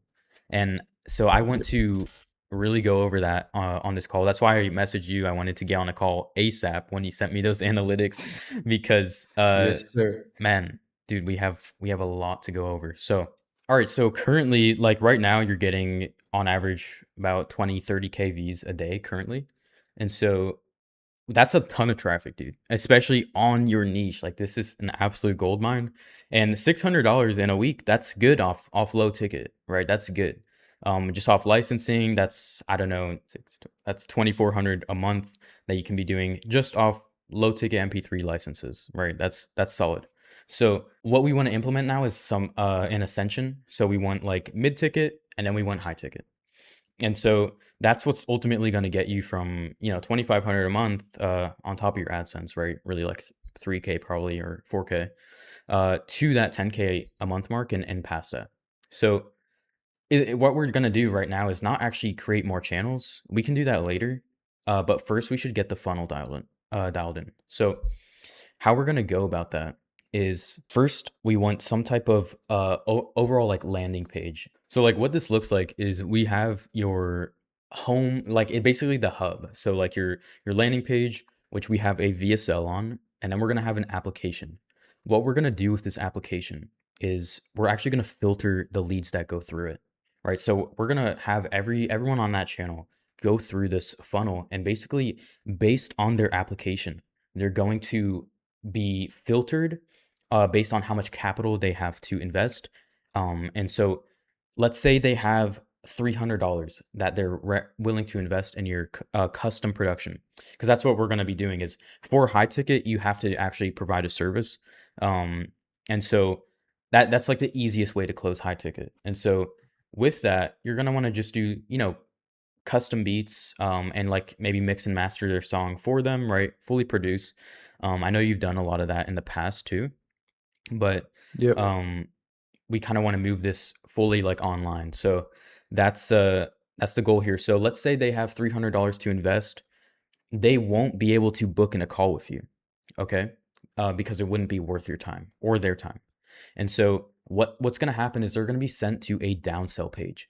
And on this downsell page, that's where they're gonna be sent to a 150, 200, $250 beat pack that has unlimited licenses, a vocal preset, or just stuff like that. And so the way people usually do it is they'll run like Facebook ads to just this downsell type of page, like just an offer like that, or they'd give away 100 unlimited licenses for $20, and it's like we don't want to do that because you don't need to try with low ticket in your current situation because you sell without even trying, and so we want to have the downsell position for mid ticket, and so that's where like the $200 $300 range comes in. And so and the people that don't have less than that amount to invest, they're just going to be sent to this downsell page anyway, and whether they buy it or not doesn't really matter. But we're not going to have anything lower ticket than that. I don't think it's really necessary. If you want, we can have some type of like in the template we have a spot where you can have like a $70 pack or something like under 100, maybe just like $100 with just a bit less value but still a lot of value. So we can implement two downsells, uh and then from there, let's say they do have the capital to invest. They have like over 1,000 to invest. What's going to happen is they're going to be taken to the book a call page, which then they get taken to a thank you page. Okay, and so they're going to book their call, uh, and then know the next steps. We're going to have them confirm their call. And one critical aspect of this as well is before, like for the downsell, before they actually go to the checkout, we want to collect their information. The reason why is so they're going to be sent to a form where they put in their name, phone number, and email. Once they submit this, once we have that, we're going to build an automation that takes their information and plugs it directly into your MailChimp or whatever email marketing provider you're going to have. And so it gets kind of nerdy with that. So just follow what we have like in the program, go through the pillars. We walk you through it step by step in Yep. that.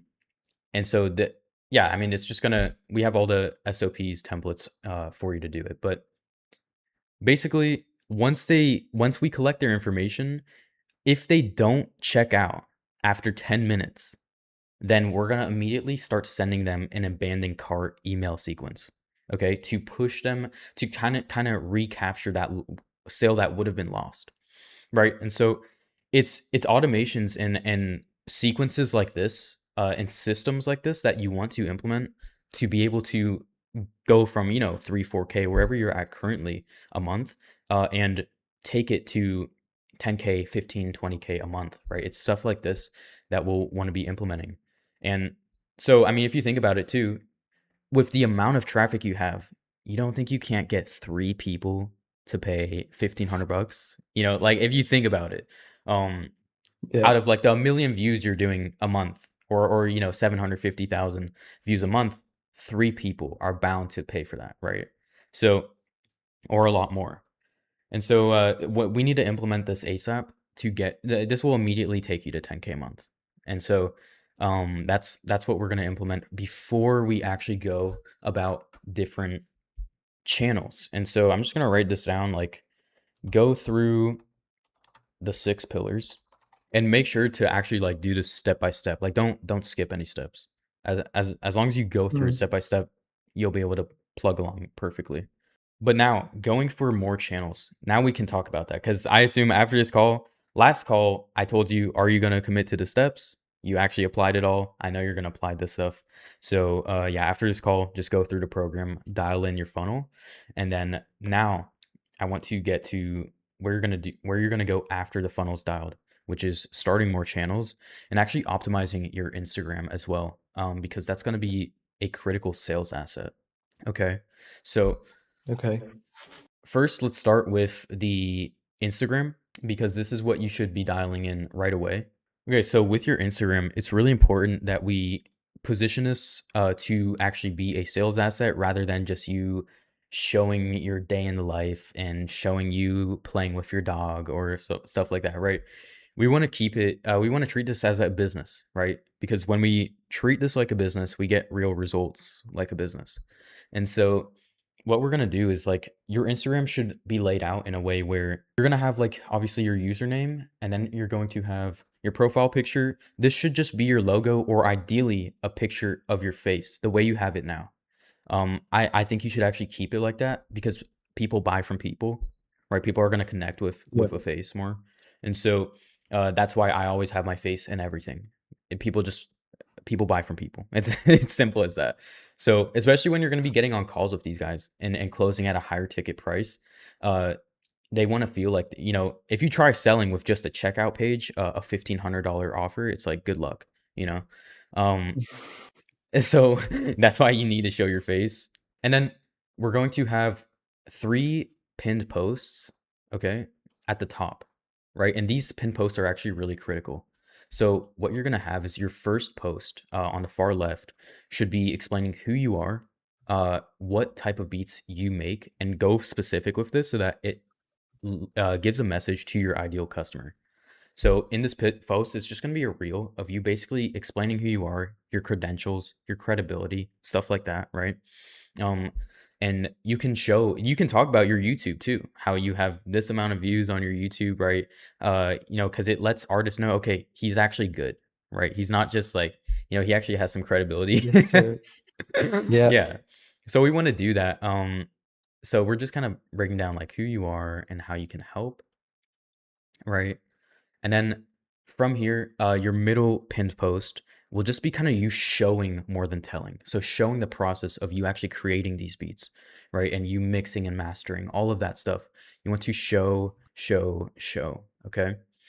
And then the third pinned post will be actually a call to action.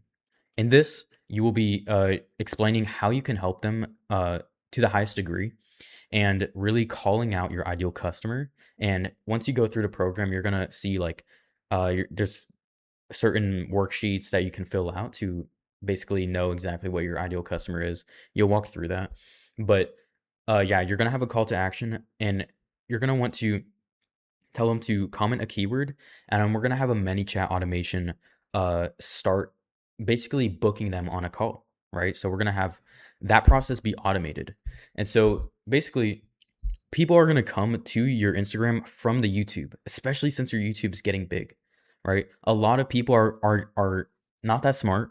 Uh, not to discredit them, but they won't.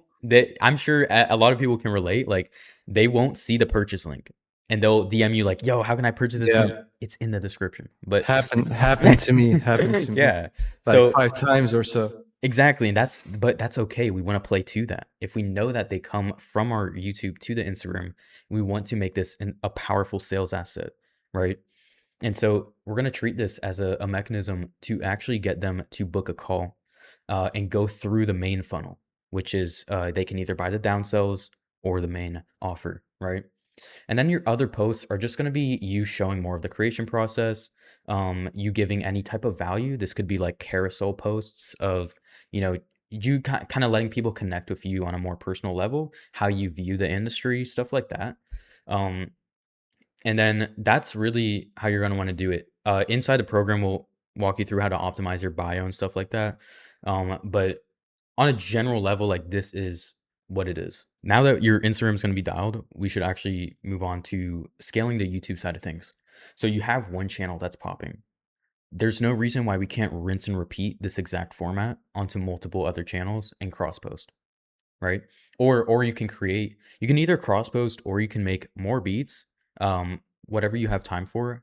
And let's say you want to do Party Next Door next, or you want to do um I don't know, let's say trap soul, right? Or just stuff like that that still aligns with your current sound. You can cross post the black beats onto Party Next Door and trap soul if you wanted, right? With the same thumbnail format, same tag structure, right? And so now this just comes down to doing more of what's working. And so Okay. basically, I want you to use this strategy doc and basically your current experience and use that as leverage. Okay. I want you to basically create multiple channels, space it out when you create them. Otherwise, YouTube could take it down because they think you're just creating a bunch of channels at once and kind of being a spam. So you want to do it like 6 hours, 12 hours, or even a day, ideally a day or two apart. Um, and so, yeah, but with the visualizer structure, you can do it the same. Thumbnail structure, it can be slightly different if you want, and we can talk about kind of like some thumbnail structures for the next niches. But in my opinion, like right now, since you have black working, we should go for Party Next Door next, and because that would be the next play, and we do it with the same structure. Okay, so simple title, same beats though, and I think you're gonna actually add a new element to that niche because your beats are slightly different than most Party Next Door beats, right? They kind of have more of a lot more space for the artist to flow on, and I feel like you kind of have a unique sound with that, and so we kind of want to lean into Yeah. that because and I really feel like your thumbnail format, by the way, is like we should keep going with that because I don't see many people doing that at all. And it's going to get to a point where every time someone sees that beat, well, here's the crazy thing. This is going to excite you. But since you're getting a lot of volume with the current thumbnail format on black, if you do the same thumbnail format on, let's say, Party Next Door, Trap Soul, any other keywords, your other channels are gonna pop up next to the black beats in the suggested because it's the same thumbnail format. Remember, right? YouTube Yeah. positions you Yeah. based on the thumbnails. And so what you're gonna create is an ecosystem where every type of niche in R&B, in dark R&B, is going to every single person is going to be clicking on your beats. It's going to be inevitable, and then they're all going to get funneled into the funnel, and then you're going to be set, man. Like this is really the blueprint for how you're going to get to 10K a month, 15K a month, and onwards, right? Yep, yep. Oh, that's great. I want to know though, are my beats so if I do black beats, can I do Party Next Door and just cross post them, or ideally I should make more beats and just cross post some of them? How does You it can do the work? split. We like to go with the split too, especially right now. So when we want to scale further and do like 10 channels, we're gonna go all in on just cross posting, because it's gonna be easier. But right now, since you do have some more time on your hands, right? Um, we might as well Yep. kind of do a split where like some beats, if you're gonna miss the day, you can just grab one from your black channel, right? And just cross post it. Right now, try to make some unique ones, but on days where you're like, "Shit, like, I just don't have time today," just cross post. It's all good. Cross Okay. posting is completely okay as long as you like, if you're gonna cross post, I wanna make it clear, please change the arrangement up a little bit, right? Make you can even change, like, the beat down like a key, right? Just like a semitone or something. Um, just do minor changes like that, that will kind of change the beat and maybe even just change a chord or like, kind of swap things. If you want to be completely safe, you're even good just taking the same beats and dropping them though, because it's your music, Yep. right? So either way, you're good. But if you want to be extra safe, that's kind of like some tips for that. Okay. Okay. That's great to hear, Yeah. honestly. Besides that, I want to know about the Instagram things, how to actually find content to post, and if I should keep only those three posts, or should I post multiple things? I have some collaborations, Yeah. and also I got some TikToks that I posted on Instagram as well. Should I keep those or should I archive them? Yeah, I mean, you just want to have it all make sense, right? So if you have like Mhm. videos of you cooking up and stuff like that, keep them, right? You should definitely keep them. I want you to primarily focus on YouTube and Instagram though. I wouldn't really bother with TikTok just because Instagram you Mhm. can do the automations and like people are going to naturally go from the YouTube to the Instagram. Also, when we have you start doing the outreach process that we go with, um that's going to be really critical too, is having your Instagram dialed, so um but basically, yeah, you want the 3 pin posts, but other posts you can keep if it's showing your creation process, right? And showing you Yeah. as a person as well, right? Yeah. Yeah. I mean, they do just like some samples. Yeah, So yeah, yeah, look this, whatever. that's solid. Okay, so I just want to know about the niches. So, what Mhm. would you recommend really quickly, like you did before, um, to post and the thumbnail format? Should I keep it the exact same with the 8 millimeter filter and Yes. as well as okay, okay. Yeah.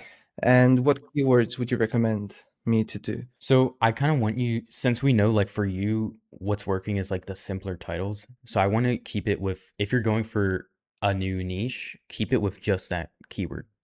And the same title format that you went with the black channel. So like the parentheses around the free, stuff like that. I think your next niche that you should go for is Party Next Door. And that's like what I want you to do. And then with your tags, right? Just replace what I gave you on the strategy doc with Party Next Door, and you'll be set. Okay, okay. Yeah, so it'd be party next door, all caps, type Yeah. beat, Yep. and then beat name, and that's it. Call it a day. Exactly. And Yeah. besides that, or just focus on this channel now, like the party next door one. Yeah, just focus on 2 for now, especially Okay. because 'cause you're making the beats for it right now. You don't wanna overload, especially you're gonna have a lot of work with the funnel creation as well, right? We kinda have to factor that in Yeah. too.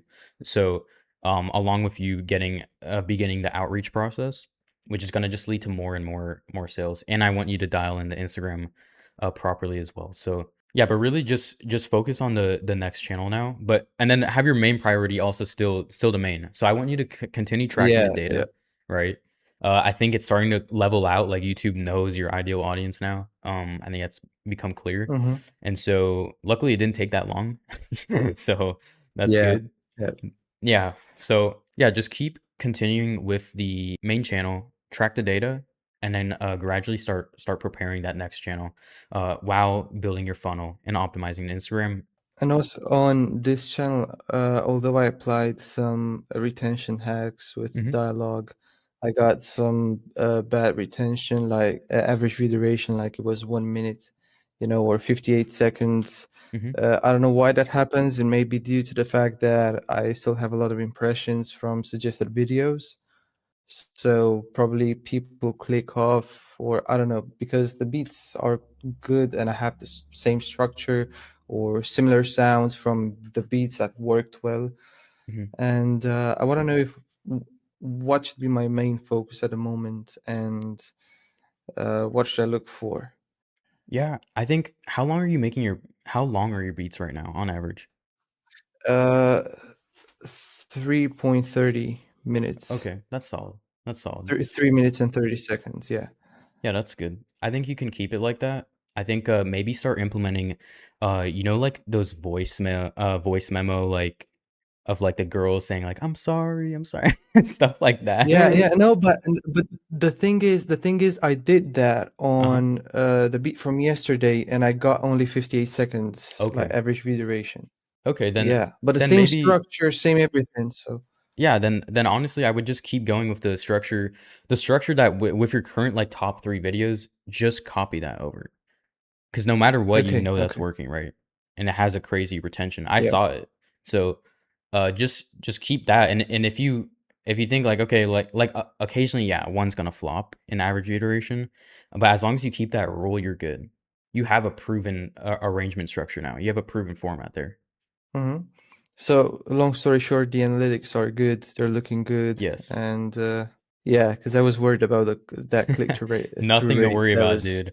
I mean, you're suffering from success if you're worried about the analytics. Yeah. Yes, sir. Well, couldn't have done it Congratulations. without you, man, honestly. Yeah, happy to help, And dude.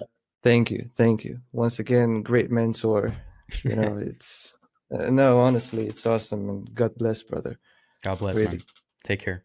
Hey guys, how's it going? My name's Diego, and in this video, I'm going to be breaking down how to make your first $10,000 posting beats on YouTube. And I'm going to break down some of the monetization strategies that I go with, just starting the channel from scratch. Even if you're a complete beginner producer or you're just getting started in this like online beat selling type beat world, it's a very fun journey. So be ready for that. It has its ups and downs, but I will say it can be very, very rewarding if you implement the right strategies. So if you follow everything that I'm going to be laying out in today's video, then there's no reason why you can't succeed with selling beats online. So let's just get right into it. All right, so I'm going to walk you through all the steps right here on my board. Everything's going to be step by step. That way it's easy to execute and actually implement on all of these strategies. So number one is quality. So if your quality is not good, right? And a lot of you guys might be in that situation where your quality is just not there yet. And that's fine. You just need to work on it. Unfortunately, I'm not the channel to watch for that. If you want to learn how to make better beats, go watch Kavi, go watch J Cactus, go watch, all these producer YouTubers. If you want to know the marketing stuff though, like the real deal sauce or the marketing, the typey stuff, the beat selling stuff, that is where I specialize, okay? Because I'm currently running 50 plus typey channels at the moment for some of my clients. I have like a revenue share in a lot of the biggest typey channels currently. We have a bunch of consulting clients along with,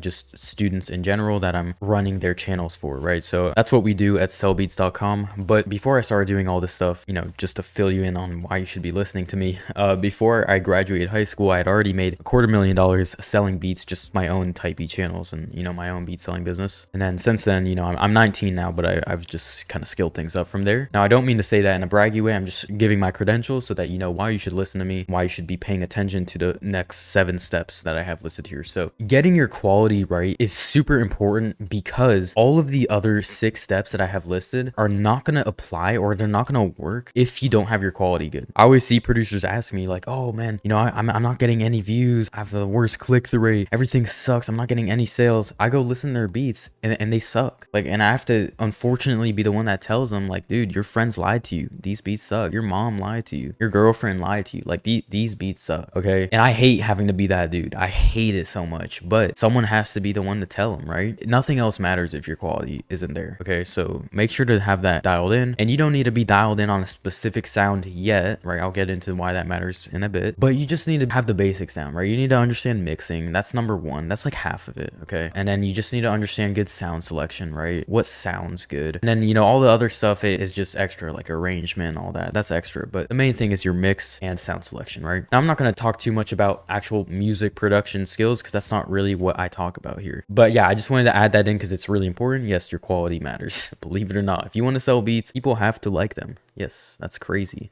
Okay, next step is screw views. Okay, views do not matter. There's two reasons why they don't matter. I'm gonna break that down here. The first thing is like, you know, we can split this into two here. Number one, the views do not matter because the views are a result of the inputs, right? The views are an output, and the output is determined based on the inputs. So what are the inputs? Okay, it's the click-through rate, right? Your CTR is what we call that in the nerdy world. Your average view duration, AVD in the nerdy world, okay? Your retention, right? These are the three inputs that matter the most when growing a type channel. If you want to make 10K posting beats, you need to understand this type B sauce, okay? You need to understand these nerdy stuff, okay? Now, retention and click-through rate, all that stuff matters, right? Because these are your inputs. What this leads to is eventually a result. And what is the result? It's views. It's the outcome. So don't even worry about views. The only metrics or the only numbers you should be focused on are your click-through rate percentage, your average view duration,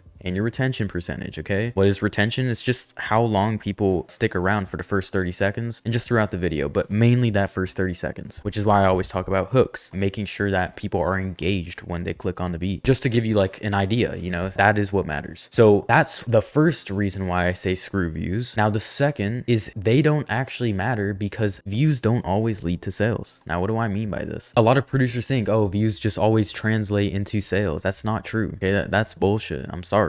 That's not true because I have had channels and I didn't discover this until maybe the last year or so. I've had channels that got to, you know, 30 million views. Like I'll just pull one of these channels up here, you know, just to give you guys some proof if you don't believe me. This is one of them, 30 million views. But guess what? This was on like Pooh Shiesty, Big Scar, okay? And so this niche doesn't really attract a specific type of audience. It doesn't really attract a high quality audience that actually converts and constantly wants to buy beats. You know, it just doesn't. So a million views on this channel here would get me, I don't know, maybe honestly like $1,500 in sales, nothing crazy. And that's just leases. That's not exclusives. But it wouldn't be much, to be honest. It wouldn't be much. It'd be like $2,000 in sales. Now, a million views on a micro niche typey channel, which I'll explain what that is, but a micro niche typey channel is significantly more valuable than this typey channel with 30 million views. Why? Well, when you have a micro niche typey channel, a million views on this would be equivalent to, I don't even know how many sales, like a ridiculous amount of sales. And just to give you some context, this country channel over here that I made last year had 323 subs and it made me $5,000. It wasn't even a third of the way to monetization. It made me $5,000. A majority was from exclusives. But guess what? That just shows people are buying these beats. They're paying more. It's a higher quality audience. This wasn't even really a micro niche typey channel. It was just in a profitable genre. So it just happened to make more sales. But a micro niche typey channel is where you basically just take a profitable genre. So let's say R&B, right? And then you break that down further into a subgenre or a different style. So let's just say trap soul, right? That's a subgenre of it. And you just want to get hyper specific on the sound that you're going for. So honestly, let's not even say trap soul. Let's say R&B, and then let's go more specific with like guitar, okay? And then we break it down further with no drums, okay? So anyone that wants a R&B guitar type beat with no drums is much more likely to buy this beat than an R&B Drake type beat with a piano in it and a bunch of drums. They would fall in love with a typey channel that only dropped beats like this. Why? Because no one is supplying that. So when they discover, number one, the only reason why this works is because you went for a profitable genre to begin with. Okay, if you went for splurge type beat and broke it down further, guess what? Those people don't buy beats to begin with, so it doesn't matter. A micro niche channel only works if you go for a profitable genre to begin with. Now, that's why I say don't care about views, because it doesn't always lead to sales. And in the type beat space or in this lane, if you're new here, then great. You know, you can ignore all the stuff that was in the past. You know, everyone thought, oh, you need millions of views a month. No, you don't. You do not need millions of views a month, okay? You just need the right type of views. And the right type of views lead to the high quality leads, right? And high quality leads leads to relationships. And relationships lead to an increased lifetime value of the customer. We call that LTV in nerd world. And when you increase the the LTV of your customers, guess what? You make more money. You build sustainability in your beat selling business, and that is what's important. So this isn't really beginner content, so I'm sorry. I suck at making beginner content. I just have too much gems to give. I have to get nerdy like this. I'm sorry. But if you're a complete beginner, just know that views don't matter. All right. Just know that. Ignore all the other stuff I said. Just know views don't matter. So don't even worry about it. Anyway, next step is a micro niche. Now, I was already talking about this, but just to give you another example real quick before we move on to the next step, or what a micro niche really is, let's just say Drake. Okay, so Drake is a big keyword. How do we make this into a micro niche? You might think, oh, that's not even a genre, so how can we possibly turn this into a micro niche? Well, if you think about it, Drake has two completely different sounds, which is his singing sound, right? It's more like R&B sound. And then there is his mainstream rap, right? Which is like his trap sound, okay? Now, a lot of people like both, okay? But there's a small amount of people who not only like the R&B sound of his, but they like that older R&B sound, or like the sound where he's like rapping, but it's on these type of beats. So you can break that down further into like that Take Care sound, or that Nothing Was the Same sound, right? That 2010 sound. Okay, so there's a good amount of people, definitely not as much people as this, but that's what we want. We want a more specific audience. There's a lot of people who like this sound that aren't being supplied with it. So when they see a Drake x Marvin's Room type beat, right? And if you think I'm joking, like, oh, that would never get any views, you have to just do Drake type beat. Okay, let me look up Drake x Marvin's Room type beat. Okay, guess what? Old Drake x Marvin's Room type beat, 162,000 views. Guess what? There's people that like this sound. There's people out there. You guys have just been conditioned to think that you need a ton of views and that you need to go for Travis Scott type beat, or that you need to go for Lil Uzi Vert type beat in order to make any sales. That's bullshit. It's such bullshit. This is the new way of selling beats. It's going for a micro niche type beat channel. I am the one who is finally like shedding light on this. And just be careful, because there's gonna be a whole bunch of people all of a sudden saying, oh, start a micro niche type beat channel, and they have 3 subscribers on their type beat channel. There's gonna be a whole bunch of people who have never sold a single beat before that are gonna start saying this. But just listen to me, know that I was the first person to talk about it, because I've actually been doing this for my students, and I've actually been doing this for myself. Okay, there is proof in the pudding. Then we have your channel theme. So the way to go about this honestly kind of ties in with your thumbnails and just kind of like your overall branding. So I like to think of this as just like brand. Okay, ignore my horrendous handwriting. Okay, I just like to think of this as brand. And so if you're going, let's stick with the whole old Drake micro niche. Let's just say you're going for that, right? You'd want to do your thumbnails in a specific way that matches the aesthetic. So for example, back to like the old Drake niche that we were talking about, these type of thumbnails make perfect sense because they're moody, they match that like aesthetic. And when people see thumbnails like this, they'll immediately know that this is that guy. This is the guy that drops those beats with this sound. And when they see old Drake x Marvin's Room type beat, they're gonna immediately know it's your type beat channel. And I'm using this as an example. If you're thinking, oh, I actually wanted to go for this niche, now it's gonna be super saturated, guys, you'd be surprised how many people, number one, never take action. You'd be surprised how many micro niches there are, because you're not actually choosing a niche, you're creating the niche. And so that's the key difference with this. Okay, so yeah, you know, it's just all about like brand, because when people see a specific type of thumbnail combined with a specific type of title, they see, you know, they don't even need to know who it's from or read who it's from. They know it's you. They know it's your beats. When they see a specific type of thumbnail, right, they just know it's you. They don't even need to read the title. That's what increases your click-through rate over time. And that's why going for a micro niche is way better, because you're targeting a specific type of person that becomes a loyal fan. They're fans, guys. They're not just scrolling through beats, subscribing, and then becoming a dead subscriber and doesn't actually give a shit about your beats. No, these guys are fans, because you are the only person who is supplying them with their demand. And so when that happens, they actually need you now. It's not a commodity anymore. There's a reason why people pay, you know, $100,000 for a Metro beat or $100,000 for a Southside beat, because they need that. It's leverage. Those guys have leverage. Guess what? When you have a micro niche type beat channel, you have leverage now. You are not a commodity. They need you because you're the only person, like I said, that is supplying them with that sound, the exact sound that they want. So guess what? When you send emails out, when you are promoting a new beat pack offer or something, they are ready to give you money. Okay, they are ready. That's why this is so important. And when they instantly click your videos, when your subscribers are clicking your videos and they're fans and they love your content, right, they're actually waiting for you to drop, because like I said, no one else is supplying their demand. YouTube loves that.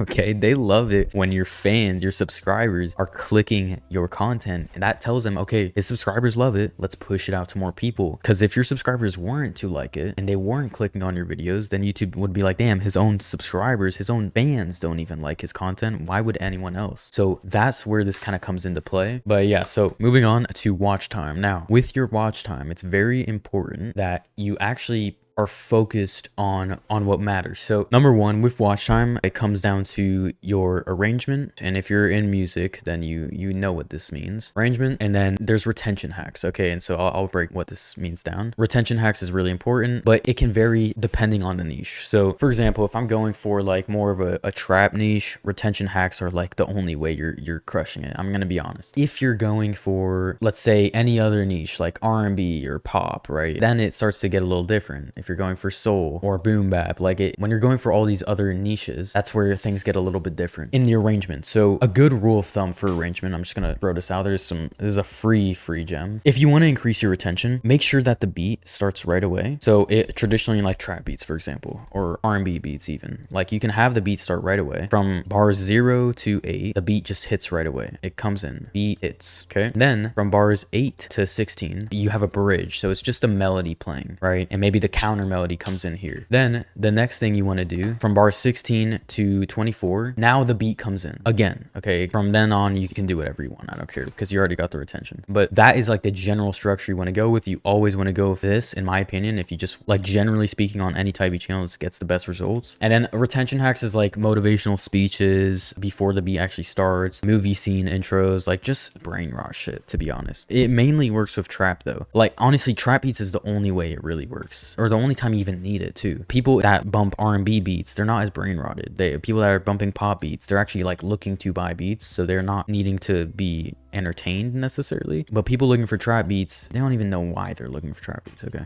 so I'm gonna be honest, that is that. But moving on to the next tip, relationship building. Okay, this is a good one, because in business in general, I don't care if you're selling raspberries, I don't care if you're selling toilet paper, dude, relationships are everything for selling beats. It is everything in business. Because let's say you have 50 people buying your beats 4 times a year. Okay, and let's just say their average order value is, let's say 50 times 4, that's 200, right? And let's say, you know, first maybe they buy the $30 license, then next time they go a little bigger and they get a bundle of your beats, or they buy a pack of like for 200. Let's say their order value is $500. Okay, and let's actually be a little more conservative. Let's say it's 350. Okay, 200 times 350. Okay, so that's 70 grand. You're making a living. You only need 50 people to buy from you 4 times in the year. So once a quarter, and end up spending 350 throughout the whole year. That's not crazy. On average, that's like what, 30 bucks a month? What is that actually? 350 divided by 12. That's okay. Yeah, 30 bucks a month. So if you have a micro niche typey channel, you can see how like the math is mathing now. Okay, and guess what? If you were going for just a typey channel that's to go viral, guess what? You're not specific. But when you're very specific and these guys need your beats, it's actually easy to get 50 people to pay you 350 bucks throughout a whole year. All right, not even upfront, just throughout a whole year, right? And that's from you just sending emails. And if you drop a beat pack every quarter, it's really easy to hit this number. Okay, 350 divided by 4, okay, that is $87. So if you sell an $87 beat pack every quarter, guess what? You're hitting that number. You only need 50 people to buy that every quarter. So let's say you just 100 people buying twice a year, right? It's only 100 people. It's not that crazy. That's not that hard. When you look at it like this, it suddenly it becomes a little more breathable, right? It's not such a daunting task. How do I make a living off of posting beats and selling my beats? It's like, guys, just break it down into simple steps, and it actually becomes a lot easier when you look at it from a different perspective, when you apply everything I've listed into this video. Okay, now that's why building relationships is so key, because when these guys love you already, just because you're the only one supplying their demand, you are now the person in power. You have the leverage now. So now you just need to be a genuine human being. Don't be a weirdo. Okay, just be nice to them. Send them an email once or twice a week, just giving value, by the way. Don't be like, yo, buy my beats. Like, no, give them value. Tell some stories. Okay, you need to be good at storytelling for email marketing. This is just a couple of gems for email marketing. And then make sure to be consistent with it, because it is your business. Take your business seriously. It turns out when you treat your business like a business, you get real results like a business. So that's a little tip. And just relationship building in general is so key. Now, another thing, I've been asked this question of, in order to grow a typey channel, you have to get lucky. Guys, that is horrible advice. You do not need to get lucky in order to grow a typey channel. You just need to understand how to defy luck. So how do you do that with type beats? Well, I'll break that down. In any anything in life, volume will always defy luck. Okay, well, it will always be on top of luck, because luck is what happens when preparation meets opportunity. So how do you make more opportunities for yourself to get lucky? Volume will always be the key, right? So if I post 1,000 videos, and every single video, I didn't just drop 1,000 type beat videos. I didn't just make 1,000 beats and then just drop them hoping they would blow up. No, let's say from upload 1 to 1,000, right? During that time, every video I focused on one new thing to improve on, and I studied my data. By the time I hit 1,000 videos, you don't think one of them's gonna blow up? You don't think even 20 could blow up? You don't think 5 of those could hit a mil? Volume defies luck. Now, if you post 100 videos and you're never focused on actually improving, right? And you're just constantly thinking, oh, the algorithm's against me, I'm so unlucky. Are you serious? Like, you can't be serious, man.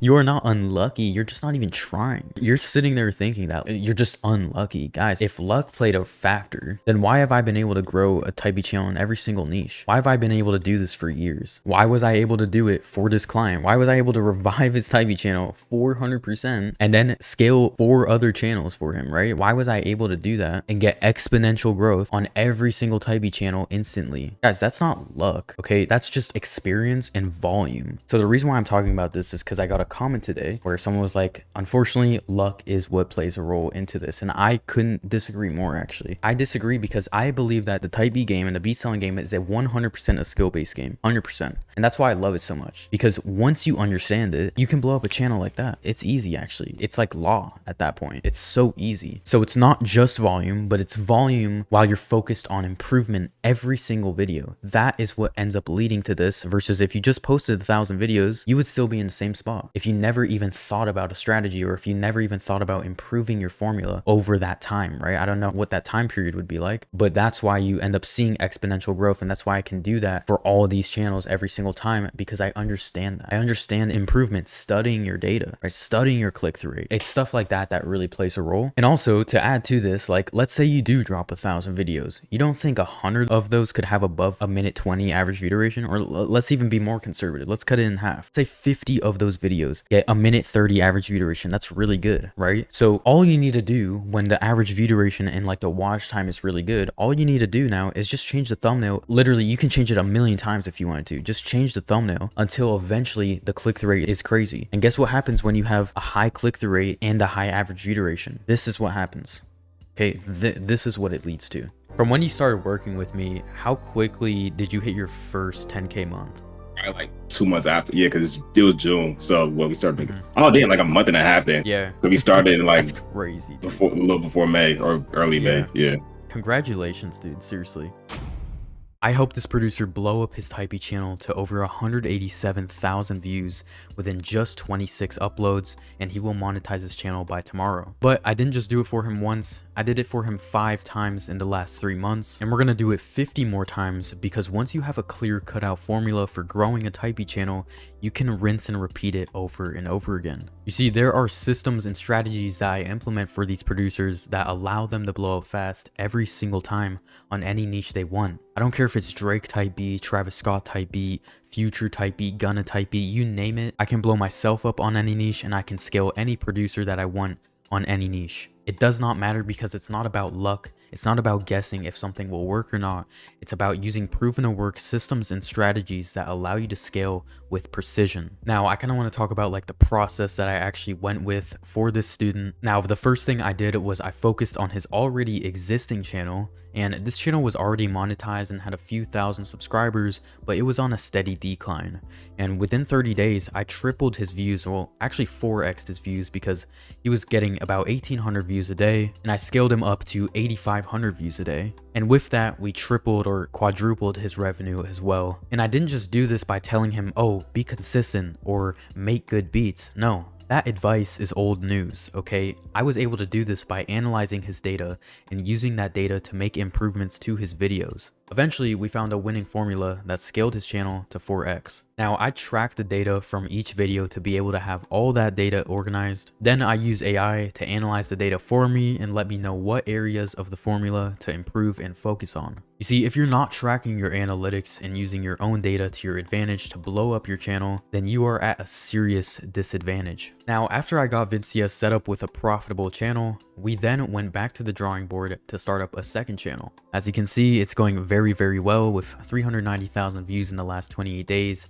16,000 watch hours in the last 28 days, and 1,700 subscribers added in the last 28 days, along with nice, clean growth and over 15,000 views on average a day on this channel. I got him in on a super profitable niche, dialed in his metadata, and we rinsed and repeated our proven to work formula again for this channel. This channel now gets over 15,000 views a day and added thousands of dollars in additional monthly revenue for him. And I did about 6 hours of market research for his channel and got him dialed in with a winning thumbnail strategy. And over time, I tracked his analytics and his click-through rate to make adjustments to the formula as we went on. Now, one of the systems that I implemented for him was what I call the YouTube flywheel system. And basically, you funnel your viewers into another video to instantly boost your session time, which tells YouTube to aggressively push you out. Now, another reason why this can be really good is, yeah, you know, you can boost your session time and just start exploding. I always call that like phase 1 of this system, which is just getting you monetized. But once you're monetized, then you make an adjustment. And that is where you take a look at your CPMs. So if a video, for example, you might not know what a CPM is, but the CPM is kind of how much the video makes every 1,000 views. So for example, you could have a video that makes $1 every 1,000 views, and you know, that's not very good. You don't really want to get that video to get 1 million views because you'd only make $1,000. But if you had a video that had a $5 CPM, then that means if the video got 1 million views, it would make you $5,000. Another thing is if the video has a higher CPM, then that means advertisers are paying more to be put in front of an audience that is more likely to buy. Meaning if your typey video has a higher CPM, then the video is attracting artists that are more likely to buy. Meaning you want to push the video that has a CPM like this. You would want to link that video on every single description of all of your videos, on every single end screen. You'd want to funnel all your viewers into this video because 1, it's going to sell a lot more. And it's also going to make you 5 times the amount of money on AdSense revenue. And this is a strategy I've rinsed and repeated for myself to make $75,000 in ad revenue on this channel. And I've been doing that for all of my clients. Now, at the same time, we launched a third channel going after the Meek Mill niche,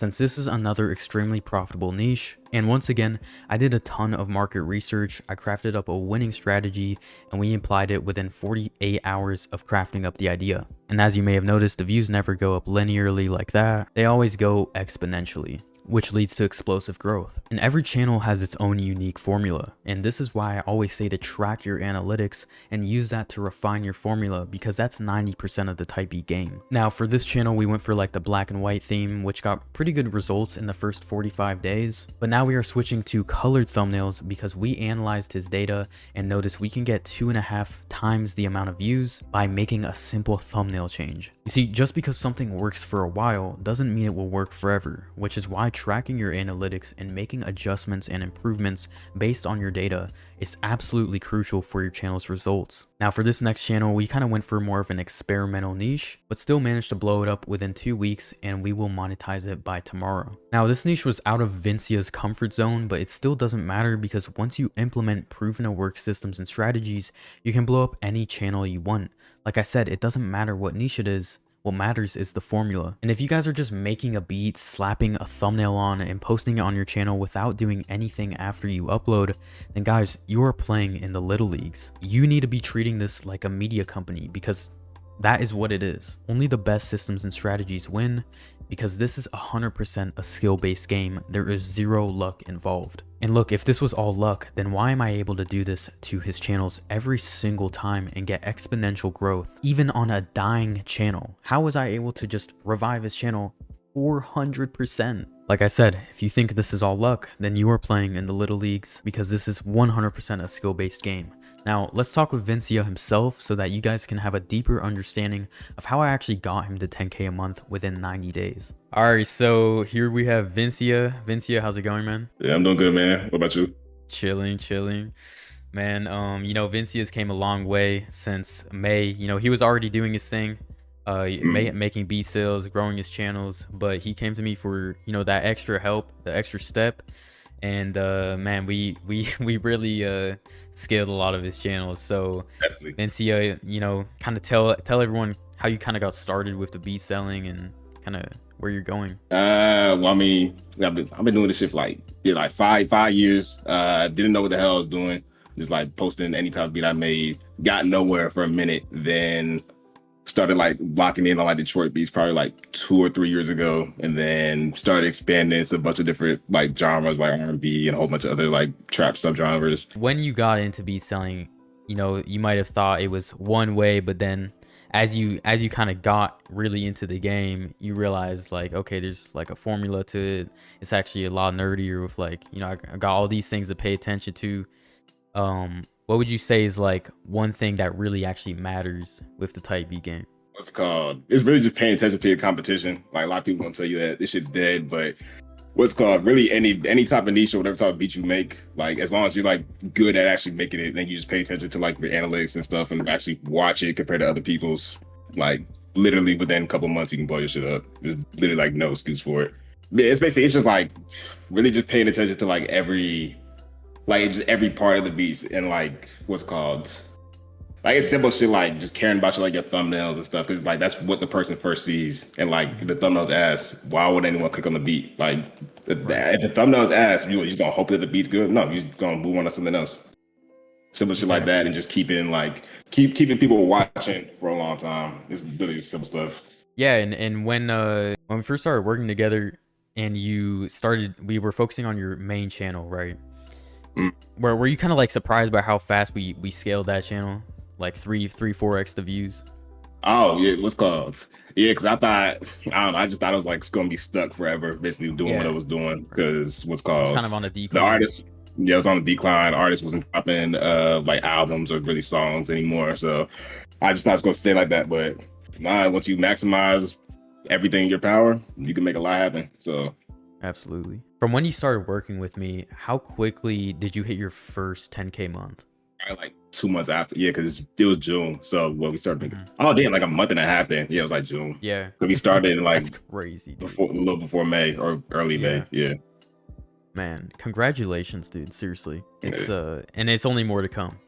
Oh, definitely more to come. Natural born hustler. That's definitely me. Hey, how's it going? My name's Diego. In this video, I'm going to show you exactly how to get your first 1,000 subscribers on your type beat channel. And I'm going to do this in a very step-by-step, easy to understand way. So without further ado, let's dive right into it. All right, so let's dive into the struggle of type beats. So most producers struggle to get traction on YouTube. And here's the exact method I used to hit 1,000 subscribers fast on dozens of my type beat channels. Because if you don't know already, I've blown up tons of type beat channels, dozens. And I've done it in basically every niche you can think of. And I've managed to continue growing and getting success within this industry year after year. Now, producers typically have the misconception that growing a type beat channel in 2025 is too saturated or too late, right? And the reality is that even though a lot of producers are uploading type beats, it's actually easier than ever to get started. Now, the first thing you want to do is nail down your niche. Okay, so in order to break through and kind of get your first 1,000 subscribers, you will need to nail down your niche. And I know that picking a niche sounds overwhelming, especially since as producers, we want to make all kinds of beats, right? But if you just nail down your niche and actually take some time to think, okay, what kind of beats do I love making? Because at the end of the day, you can blow up on any niche.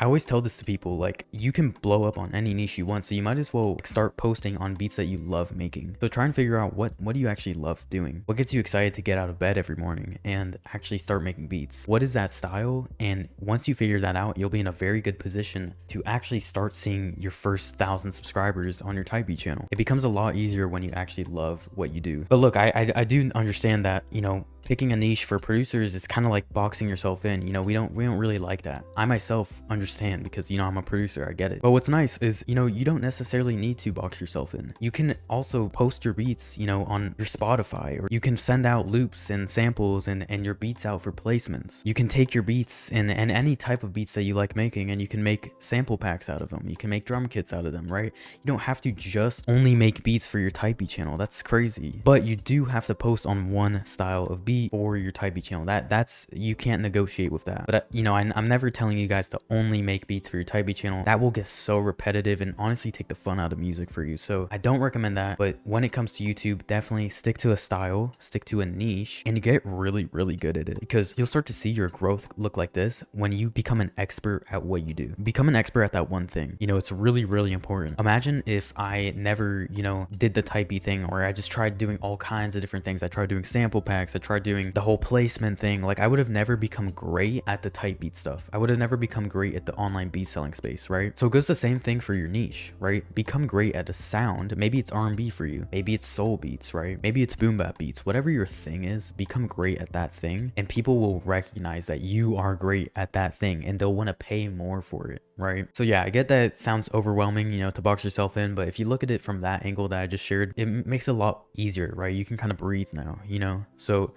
here's the thing though. Just because you're posting one style of beat on your type beat channel doesn't mean you can't make other styles of beats. Let me show you how you can go about it without boxing yourself in. Method one is, you know, you can lock in on one niche when you're starting out and later expand as your type beat channel grows into the thousands. You know, I've done that myself with my type beat channels. I've started, you know, very niche, and then I expand in the niche. I don't expand out of the niche. I expand in the niche, right? That's something producers often get confused, is they'll get success at one thing and then they try, you know, doing the complete opposite thing. They expand out of the niche, and that really hurts their growth, hurts their channel, and it also hurts their brand, right? Because now people are confused. Okay, what is this guy really doing? I thought he was, you know, primarily good at these type of beats. I love these type of beats from him, but then he posts these beats and I don't really care for him. And so what happens is when your audience doesn't really care for a certain type of beat, they don't click on it, meaning YouTube won't even promote it, because why would YouTube promote it to other people if your own fans don't even like it, right? So it becomes like kind of pointless to try and even expand out, when rather you should be expanding in, you know? So method two is, once your main channel is successful, you could also make more type B channels with the strategies and knowledge you've obtained in the process of making your first channel. I've done that. Yeah, I mean, you've seen, right? I've made all kinds of channels because I realized, wow, this works. When I stick to a niche on a channel, it works. So I'm just going to do this for every niche that I like making, right? Why wouldn't I? And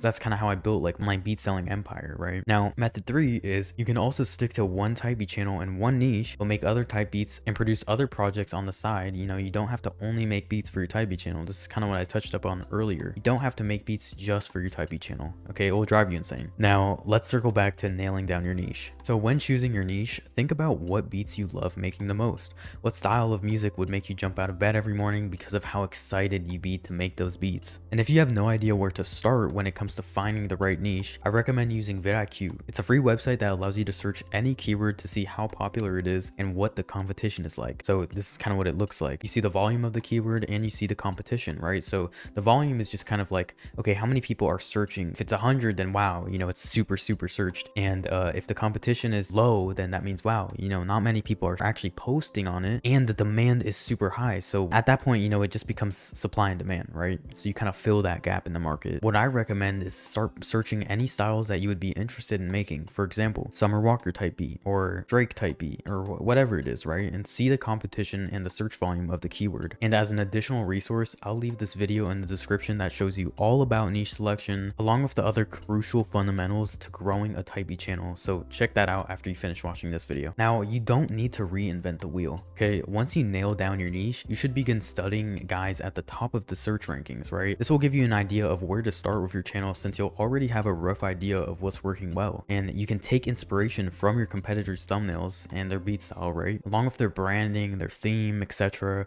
What they are doing is working for a reason. So you already have a clear layout of what works. So just capitalize on it, right? Now, also, you want to optimize your titles and thumbnails. If your titles are not SEO optimized and your thumbnails don't make artists want to click, then you are putting yourself at a significant disadvantage compared to other producers that do. And a generally solid way to do your titles in an SEO efficient way is to do your titles like the following. So I would do free artist x artist type beat 2025 and then the beat name, right? Super simple. simple. You don't need to overcomplicate it. And for your thumbnails, don't use low quality pictures. Okay, make sure that whatever is on the image is easy to see and visually easy to understand. And to add to that, like a good rule of thumb for thumbnails is kind of like this. So we have a good thumbnail here. This is really high quality. It kind of has like a noise filter on it, and it, you know, the branding is really solid. It matches this, right? The picture is super high quality, whereas this is kind of a bad thumbnail because, you know, the picture is low res. You even see that it was ripped off of Instagram because you see like the tagged icon. It's just not really good for brand, and it doesn't get a high click-through. Like if you were to see both of these thumbnails, which one are you clicking on? Obviously the one on the left, right? Because it's really high quality, it's appealing to the artists, and it also makes artists take you more seriously when you take yourself seriously, right? When you actually put effort into your graphics, right, and your marketing and your branding, like it makes people take you more seriously, meaning they'll pay more, right? Whereas you would think, okay, this beat might be $10, whereas this beat might be 40, 50 for the standard release, right? Now your consistency and upload schedule is super important as well, and so I'm going to touch up on that real quick. So the consistency is one of the most important factors that determine your success. This isn't just for type beats, this goes for anything in life, okay? Now YouTube rewards channels that upload consistently.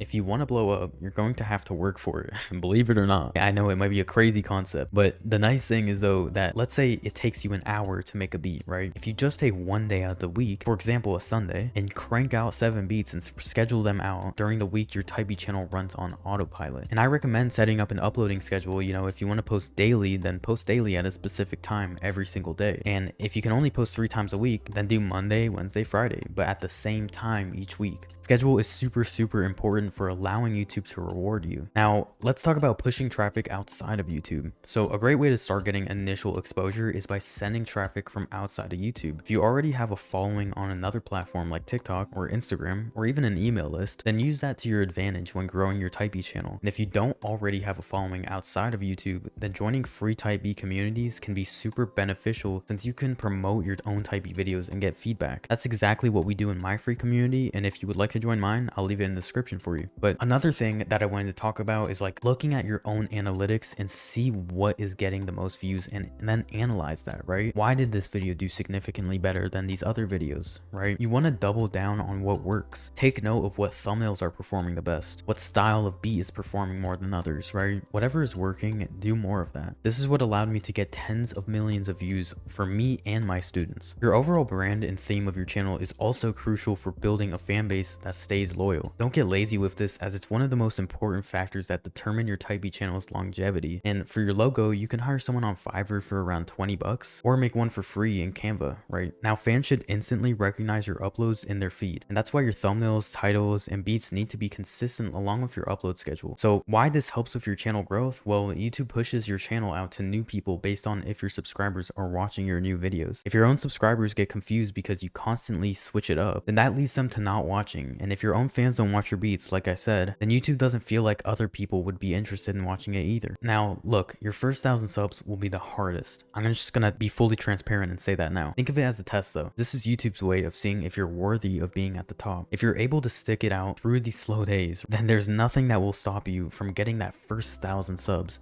or your first 10k subs and eventually your first 100,000 subs. Every upload compounds, and that's the beauty of this game. So think of every beat you upload as a mini investment towards a successful Type B channel that pays you dividends month after month. So I hope that helps you kind of get an idea of how to get your first 1,000 subs. Thanks so much for watching, guys. I'll see you in the next video. Have a good night. So if you guys have been watching me for a while, then you know that I've done pretty well in the type beat space. I've grown dozens of type beat channels, and before I graduated high school, I had already made $250,000 from selling beats. And I've also generated hundreds of thousands of dollars for other producers like yourself. But I was thinking it'd be pretty valuable for you guys if I was to show you exactly what I would do step by step if I was to start over from scratch. Alright, so first things first is I would pick a profitable niche, right?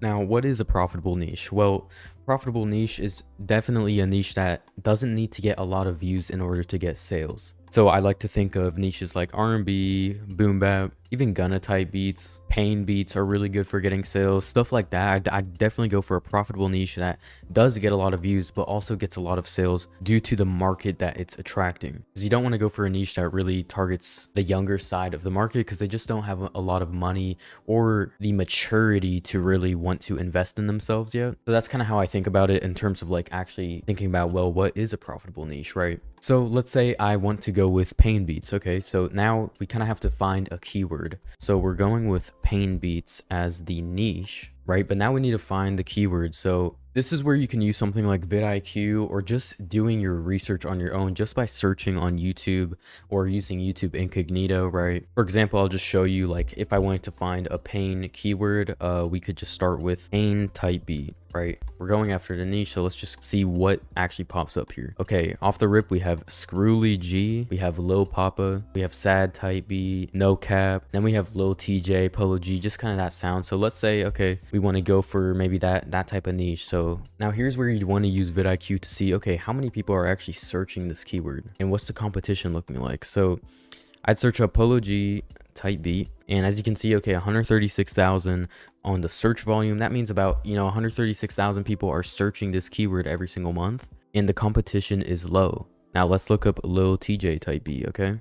It actually has a higher search volume and the competition is still low. So definitely, like, combining these two keywords in a title is clearly a good idea, right? Because it has this high search volume and low competition. That's what you want, right? Now, the thing with vidIQ is you can always trust their search volume metric, but I never can really trust their competition personally. So it says low competition, but in order to actually see, I like to use YouTube itself. And this is where I can really see it because I have the Chrome extension. So just on YouTube, I could see how many subscribers these guys have, which really helps me kind of figure out, okay, is this niche really that competitive? So the people at the top, the average subscriber count is around like 10K, I'd say. This guy has 36K, this guy's 40K. I'd say, like, okay, this niche is decently competitive. Now, if we look up No Cap type beat, we see the top guys have around 35K. Everyone on here has a lot of subscribers. So maybe this niche wouldn't be the best to go after. Now let's try Screwly G type beat. Okay, the people at the top definitely have, I'd say, a lower subscriber count in general. What this guy did is he added guitar pain, like, to the keyword, which kind of differentiates himself, and I always recommend that to people as well. You could even do Screwly G X pain type beat like this guy's doing. You see he has 800 subscribers, which is relatively low, and he's going after a different sector of the market for this keyword, because usually Screwly G is rapping on beats that are definitely more like that hard Chicago sound, but he's going after the people that want that pain sound that he has as well. So if you combine an evergreen keyword like pain type beat with a trending keyword like Screwly G type beat, you actually have a really good chance of blowing up. So I think that this would be a good bet. So what I would do is, now we have a good idea of kind of what we want our titles to look like. So for my title, I'd probably do something like, free Screwly G X guitar pain type beat. So for the title, I do something like Screwly G X guitar pain type beat. And so now you kind of have to tap into, like, who is your ideal viewer? Because when it comes to branding and kind of getting, like, the theme of your channel, you have to be thinking about that. You have to be thinking of, like, if I was the artist that likes Screwly G type beats, but only wants his pain sound, what would I be clicking on and what would I want to listen to? So what I would do is I would take the top guys in this niche, right? We have this guy, and we can just label this as channels to study. So I would take, like, 3 of the top guys in the niche and I would study them relentlessly, right? I would see, okay, what are they doing for their thumbnails? What are they doing for their descriptions, titles, tags, all of that? And I would make a list of every single thing that they are doing, right? I would start to think about that. Make a list, every single thing that they're doing, and then I would make another list right next to this. And what this list would be is what they could be doing better. And from here, all you have to do is now take what they are doing and then add this list and replace it with whatever they're doing here. And now you have a winning formula, right? This turns into a winning formula, and this allows you to easily take out your competition, right? So it's just studying your niche, and this is stuff that, like, these are the same processes that I go through every single time I start a new Typey channel. So now that I've studied my competition, I would then make a theme for my channel. So since we're doing pain, it might be a good idea to go for black and white thumbnails because those seem to do pretty good and it kind of matches the aesthetic. Pain is kind of like black and white. It makes sense, right? So we would make the theme and we can just say black and white thumbnails of guys looking sad and smoking, right? To get a little more specific. Now, where would I find these pictures? Well, I would 100% be using Pinterest. That's what I always use to get my pictures. Now, the reason why having a theme to your channel is so important, especially with your thumbnails, is because when people subscribe to you for the Screwly G pain beats, once they see that your thumbnails are black and white, all they would need to do is see a black and white thumbnail of a guy looking sad and smoking for them to know that it's a new beat from you.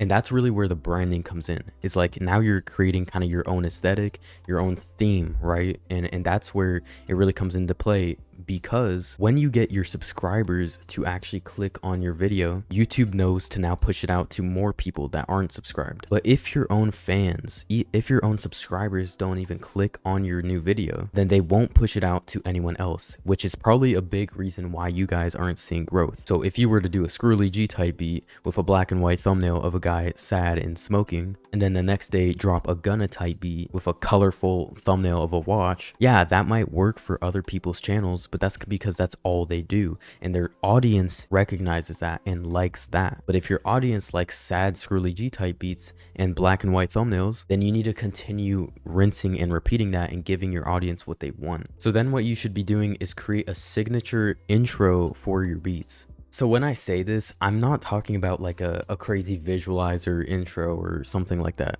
That actually hurts your retention. What I'm talking about is a signature intro with the sound. So for a while, what I did when I was posting Big Scar and Pooh Shiesty beats, number one, I thought of, okay, who am I targeting? I'm targeting people that like Pooh Shiesty type beats. Okay, well, what does Pooh Shiesty wear? He wears ski masks. What does Big Scar wear? He wears ski masks. What do they rap about? Okay, gun violence. Okay, so look exactly what I would put in my pictures. I gave the market what the market wants. This video then got 1 million views. Big Scar isn't that big of a keyword, but because I gave the market what it wants, and then I combined it with retention hacks and all the nerdy arrangement and average view duration hacks, that's how you get a viral video. Now, one of these days, I'm gonna make a video on just everything about average view duration and all that. But what I would do is in every single video, I would start the beat with gunshots and then a car like skirting off. And I'd even play like a scream at the end, like a girl screaming or something. Just like sound effects, like you know how Metro Boomin would put that girl screaming? I'd put stuff like that too. Just because for like beats like this, it makes the most sense.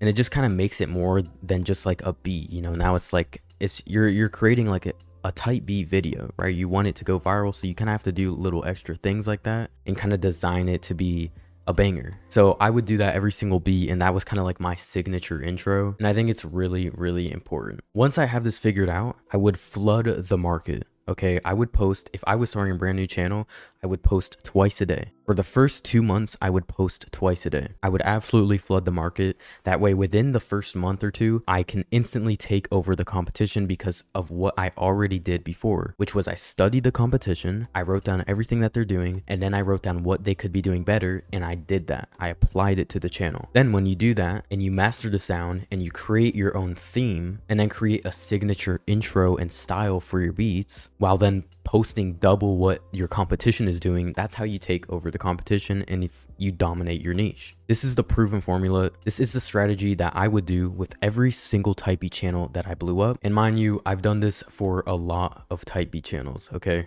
Okay, so now you've dominated the niche and you're at, a few thousand subscribers, you're getting consistent views. What do you do now? Well, what I would do is I would study my own analytics, because when you're first starting out, you're kind of like studying and copying the competition in your niche. That way you can eventually take over them. But once there's no one else to copy because you're at the top of the niche, what do you do to make sure that you don't fall off? Well, that's where you start going into your own analytics and studying every little metric that you can. When are your subscribers most active? Okay, start posting at that time. Why are your top 10 videos getting those views? What are their metrics like? What are the thumbnails on these videos? Do they have something that's clearly consistent popping up? If so, keep doing that, because clearly that's what's causing it to blow up. What's the arrangement like on your top 10 beats? When does the beat drop on your top 10 beats? Like, you want to study your own analytics. That way you can continue to crush it.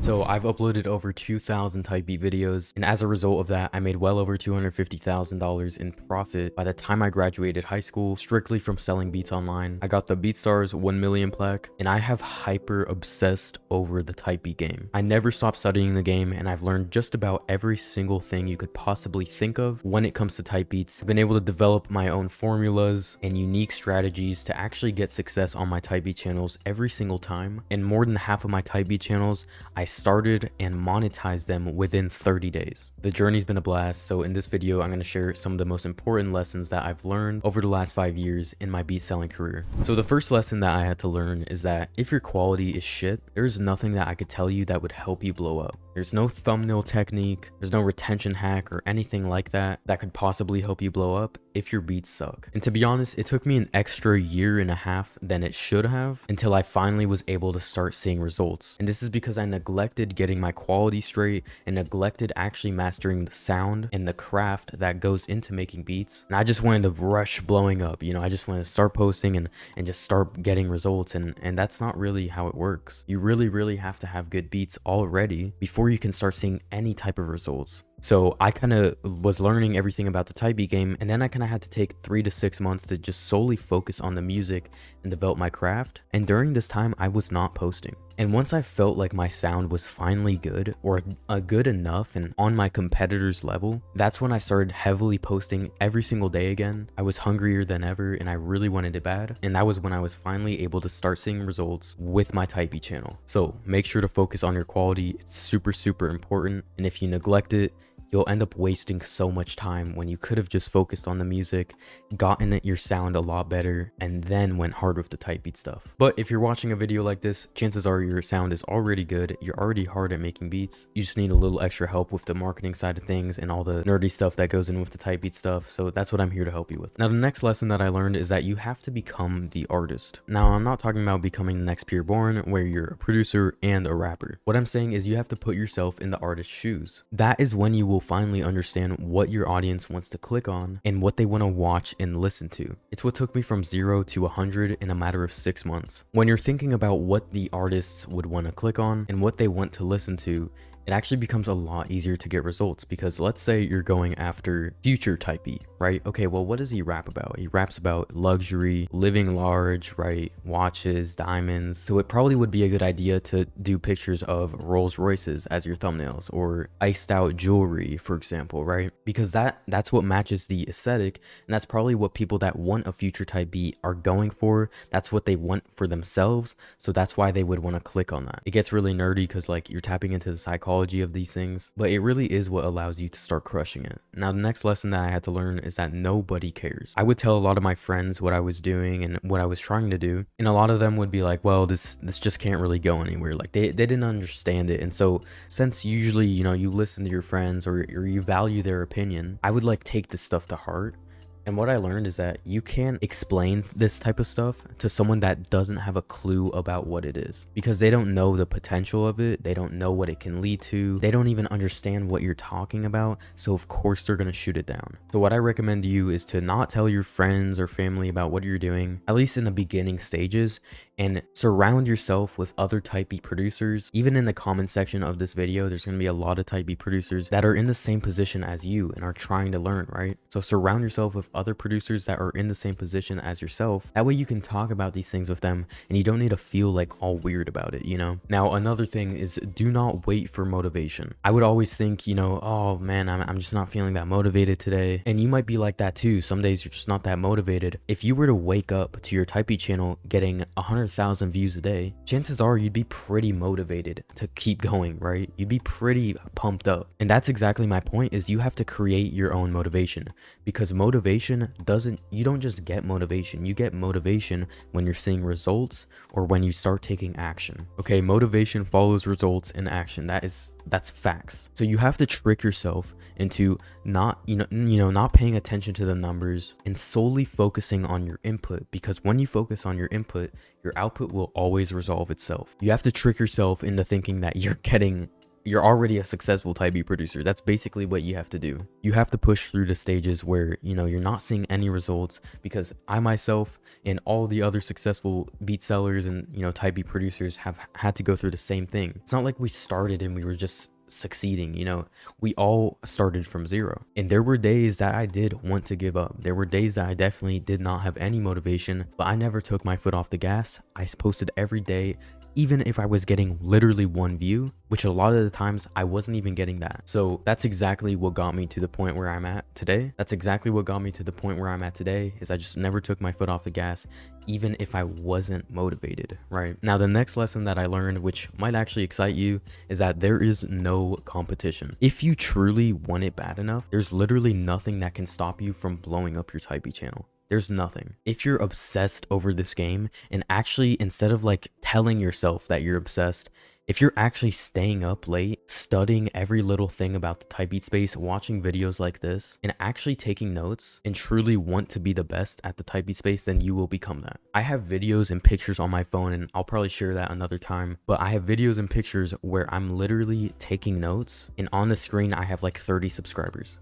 Like I was where you once were. And I knew that, okay, if people are dominating in the first place, then they started from 0 too, meaning, you know, they were able to crush their competition. So it can't be that competitive, right? There's no such thing as like, oh, it's too saturated, right? Because if people are doing it in the first place, then clearly it's possible. And that's all the proof that you need, right? That's everything. So I knew that, okay, if I just outwork my competition and outstudy them and look at everything that they're doing and then make a list of everything they could be doing better and then apply that, then that's the winning formula that you need to start succeeding with the type beat space, right? So if you want it bad enough, there's nothing that can stop you, okay? And that's coming from someone who started 4 or 5 years ago, didn't have a clue about the type beat space or even how to sell beats or anything like that. And over time, with me not taking my foot off the gas and studying every single day relentlessly, eventually I worked my way up to the position that I'm in now. So just know that it's possible, okay? Now, the next lesson that I had to learn is that nothing is permanent. So when you start actually getting results with your type beat channel,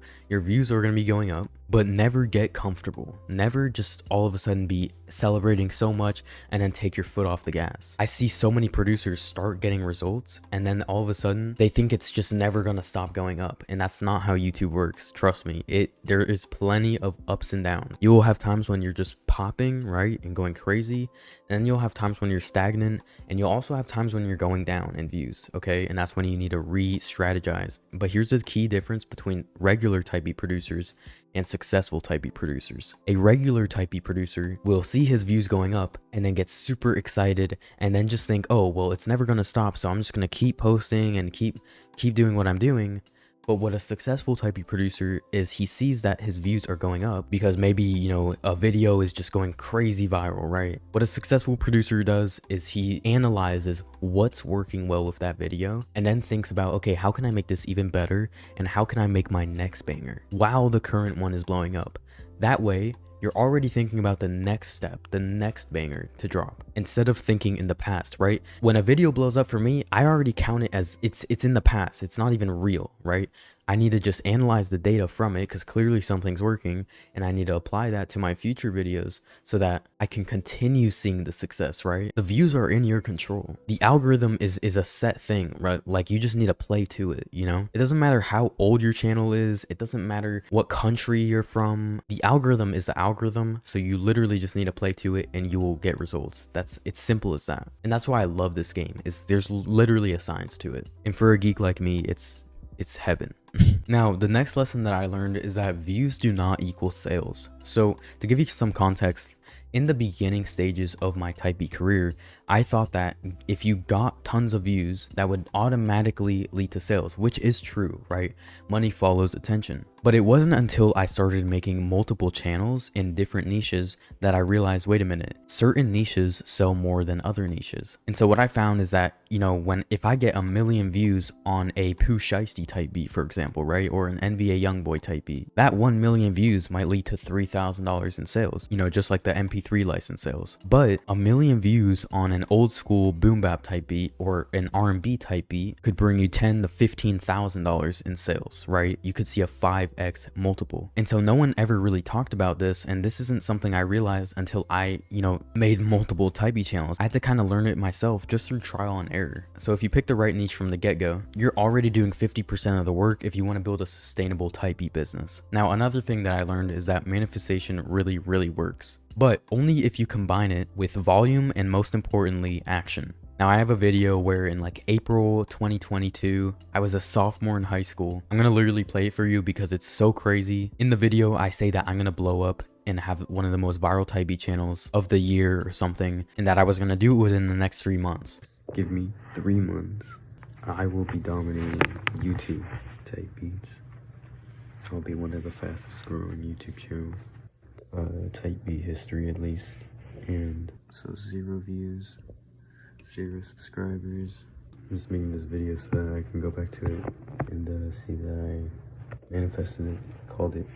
And what ended up happening is within the next 3 months, my channel started to explode. And it wasn't just because I was like, you know, I'm going to have the most viral Type B channel ever and then just kick my feet back. No, like I said that because I meant it. I knew I was going to post every single day relentlessly and continue studying my analytics and studying the competition. And I knew that I wanted it more than everyone else. So manifestation really does work if you combine it with volume and action. So hopefully that gives you some motivation right there. Now, another lesson that I learned is that the artists pick the viral beats. You see, the viewers are what make a beat go viral, not you. So if they like a specific sound, you better keep posting that exact sound. And if they like a type of picture on your thumbnails, then you better keep posting that exact type of thumbnail. And this isn't you being controlled by your audience, it's just giving what the market wants. And if you want to do your own thing and, you know, just post your beats without doing any SEO or listening to the market, listening to the audience, and you're fine with getting 4 views a video, then by all means, go ahead.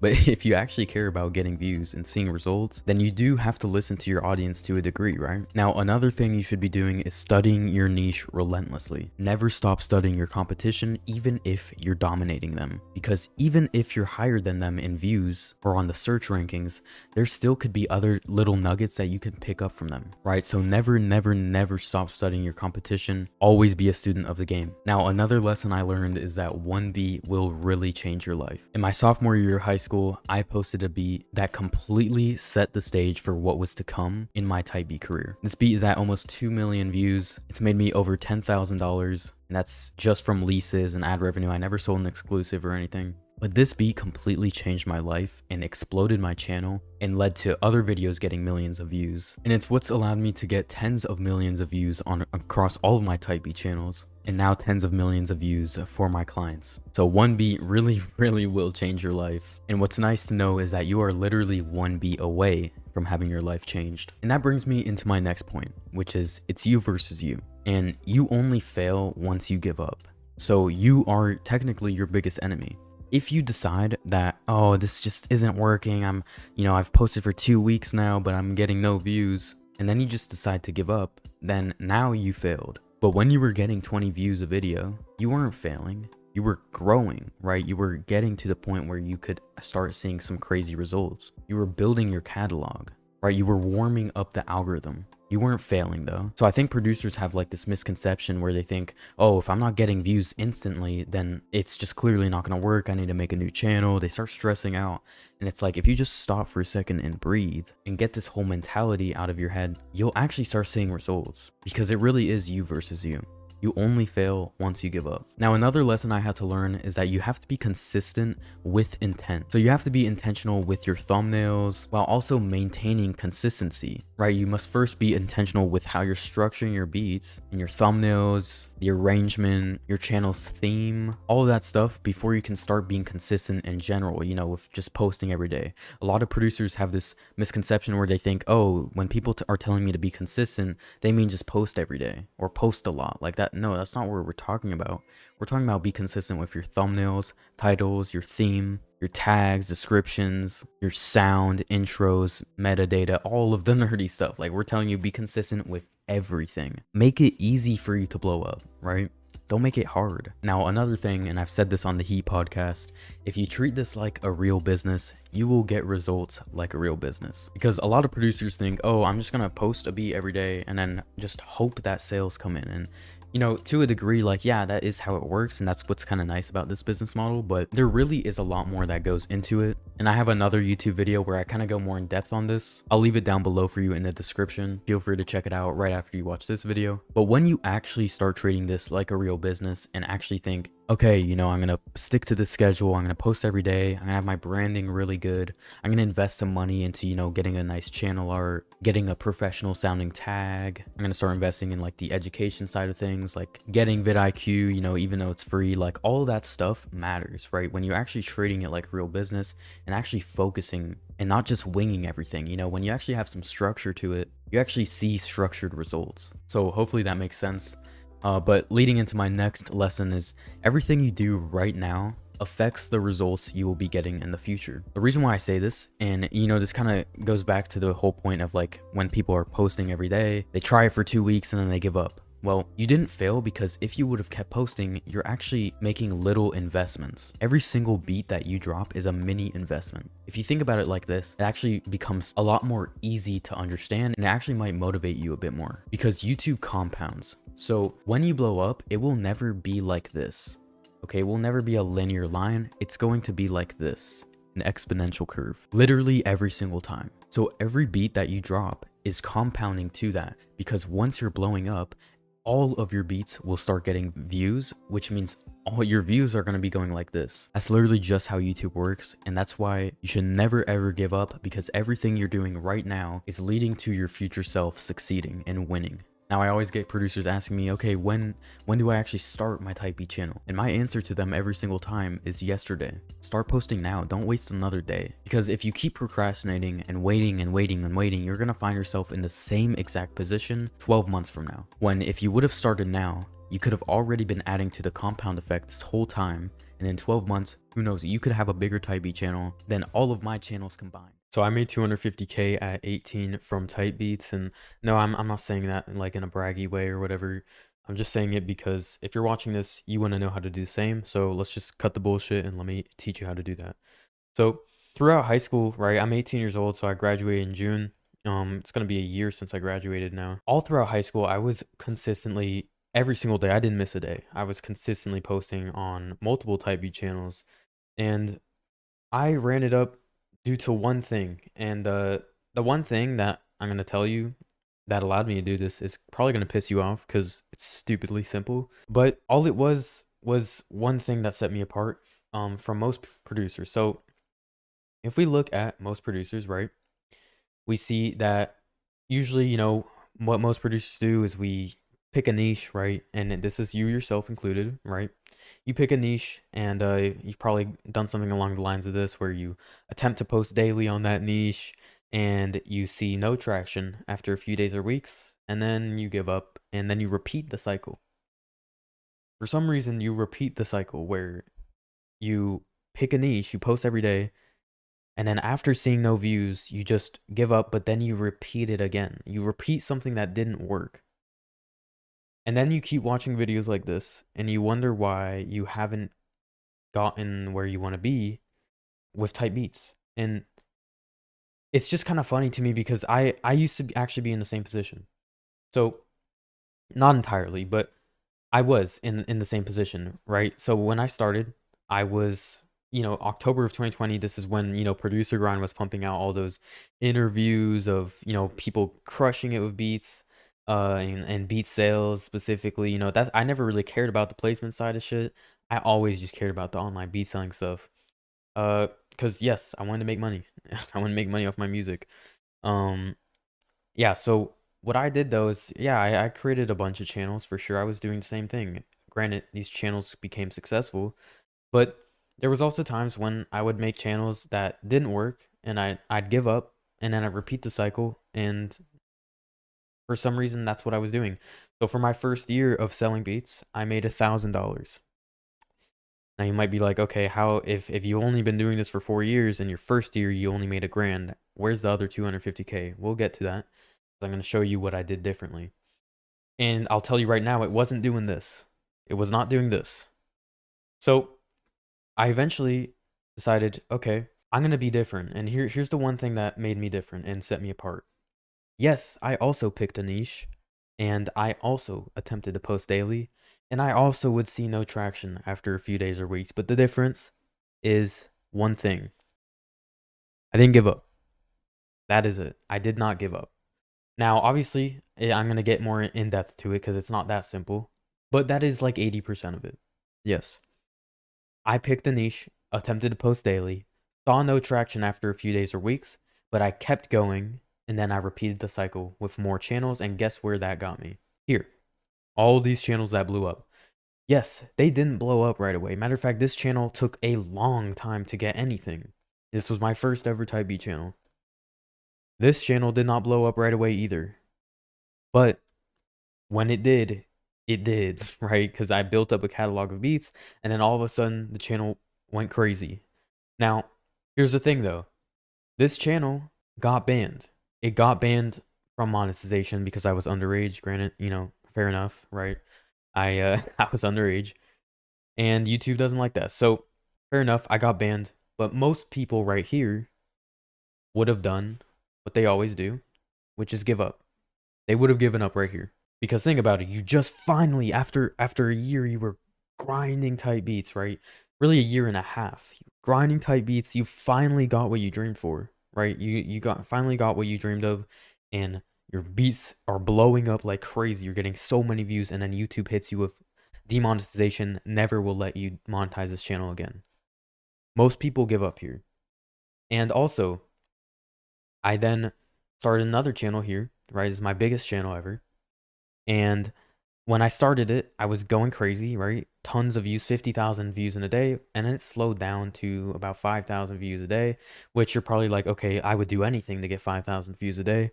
But when you consider the fact that I was getting way more than that, right? Like 5 times that every day, it is a bit less, right? Now, most people here would be like, oh, well, the channel got a lot of views and now it's going down. I guess I gotta start a new channel, and maybe that run will be the run, right? Maybe that one will be the one where I just never stop going down. Guys, do you think Mr. Beast creates a video and it gets a lot of views, and then the next video gets half the views? Do you think he goes, oh, I guess I need to make a new channel? What? Where did we start doing that? Why did we start doing that? Because look what happened when I stuck the course. Look what happened when I actually stuck to it and said, okay, I'm at a little bit of a downturn right now. Okay, let's think about how we can fix this. Let's think about how we can actually get these views back up. What am I doing wrong? What was I doing in the first place that got me these views, right? These crazy numbers. And that's exactly what I did. I stuck the course, and sure enough, I had a crazy run because of it, okay? So my point here is, stop making a new channel the second you start going a little bit down in views, right? I don't care if your channel plummets like this. Why give up? You picked a niche. The niche should be good. The niche shouldn't be the problem. If the niche is the problem, then you need to work on your niche selection skills, right? But the niche shouldn't be the problem. So why would making a new channel on the same niche make any difference, right? Because that's not how YouTube works, right? So that was the main thing that set me apart from every other type beat producer, is I stuck the course and I focused on actually building branded type beat channels that would actually go on runs, right? And I did that in any niche you can think of, Lil Baby beats. I did that. And then I took the proof of concept, right? I noticed, I was like, okay, they banned me on this channel, but this niche did crazier than even Lil Baby. And this was a low competition, but decent search volume keyword. It wasn't even the craziest, like, best optimized keyword. But I noticed it did it even better than Lil Baby. So I would use that proof of concept to then do it again on a new channel. And sure enough, this channel did 10 times or 15 times the numbers. And I just kept growing my YouTube network, and I made a lot of money in the process, right? Not a lot of money, but a good amount of money for me to live off, right? This is exactly what I did to get where I am. And I like to think of it as like 3 phases for type beats. So essentially, the first phase is you're a copycat. So you're going on YouTube, you're searching up niches that you maybe would want to go after, right? You're searching these niches up, you're copying these channels that are at the top, and you're just hoping that maybe you can get in the algorithm too, right? Good. You should be doing that. That's exactly what I did too. I don't like when people try being too original. I'm not saying you can't be original with your beats, but when you try being too original and with your titles and your thumbnails, and you're not even getting in the algorithm. Because here's the thing, with tight beats, you need to get next to these videos. You need to get next to the videos that are doing good. So the only way to do that is to make thumbnails. Your videos have thumbnails, right? Make your thumbnails just like the people who are killing it. Because then guess what? YouTube looks for the thumbnails, and they will put your video next to the videos that are crushing it. And to prove that, I'll prove that right now. I'll go into an incognito window.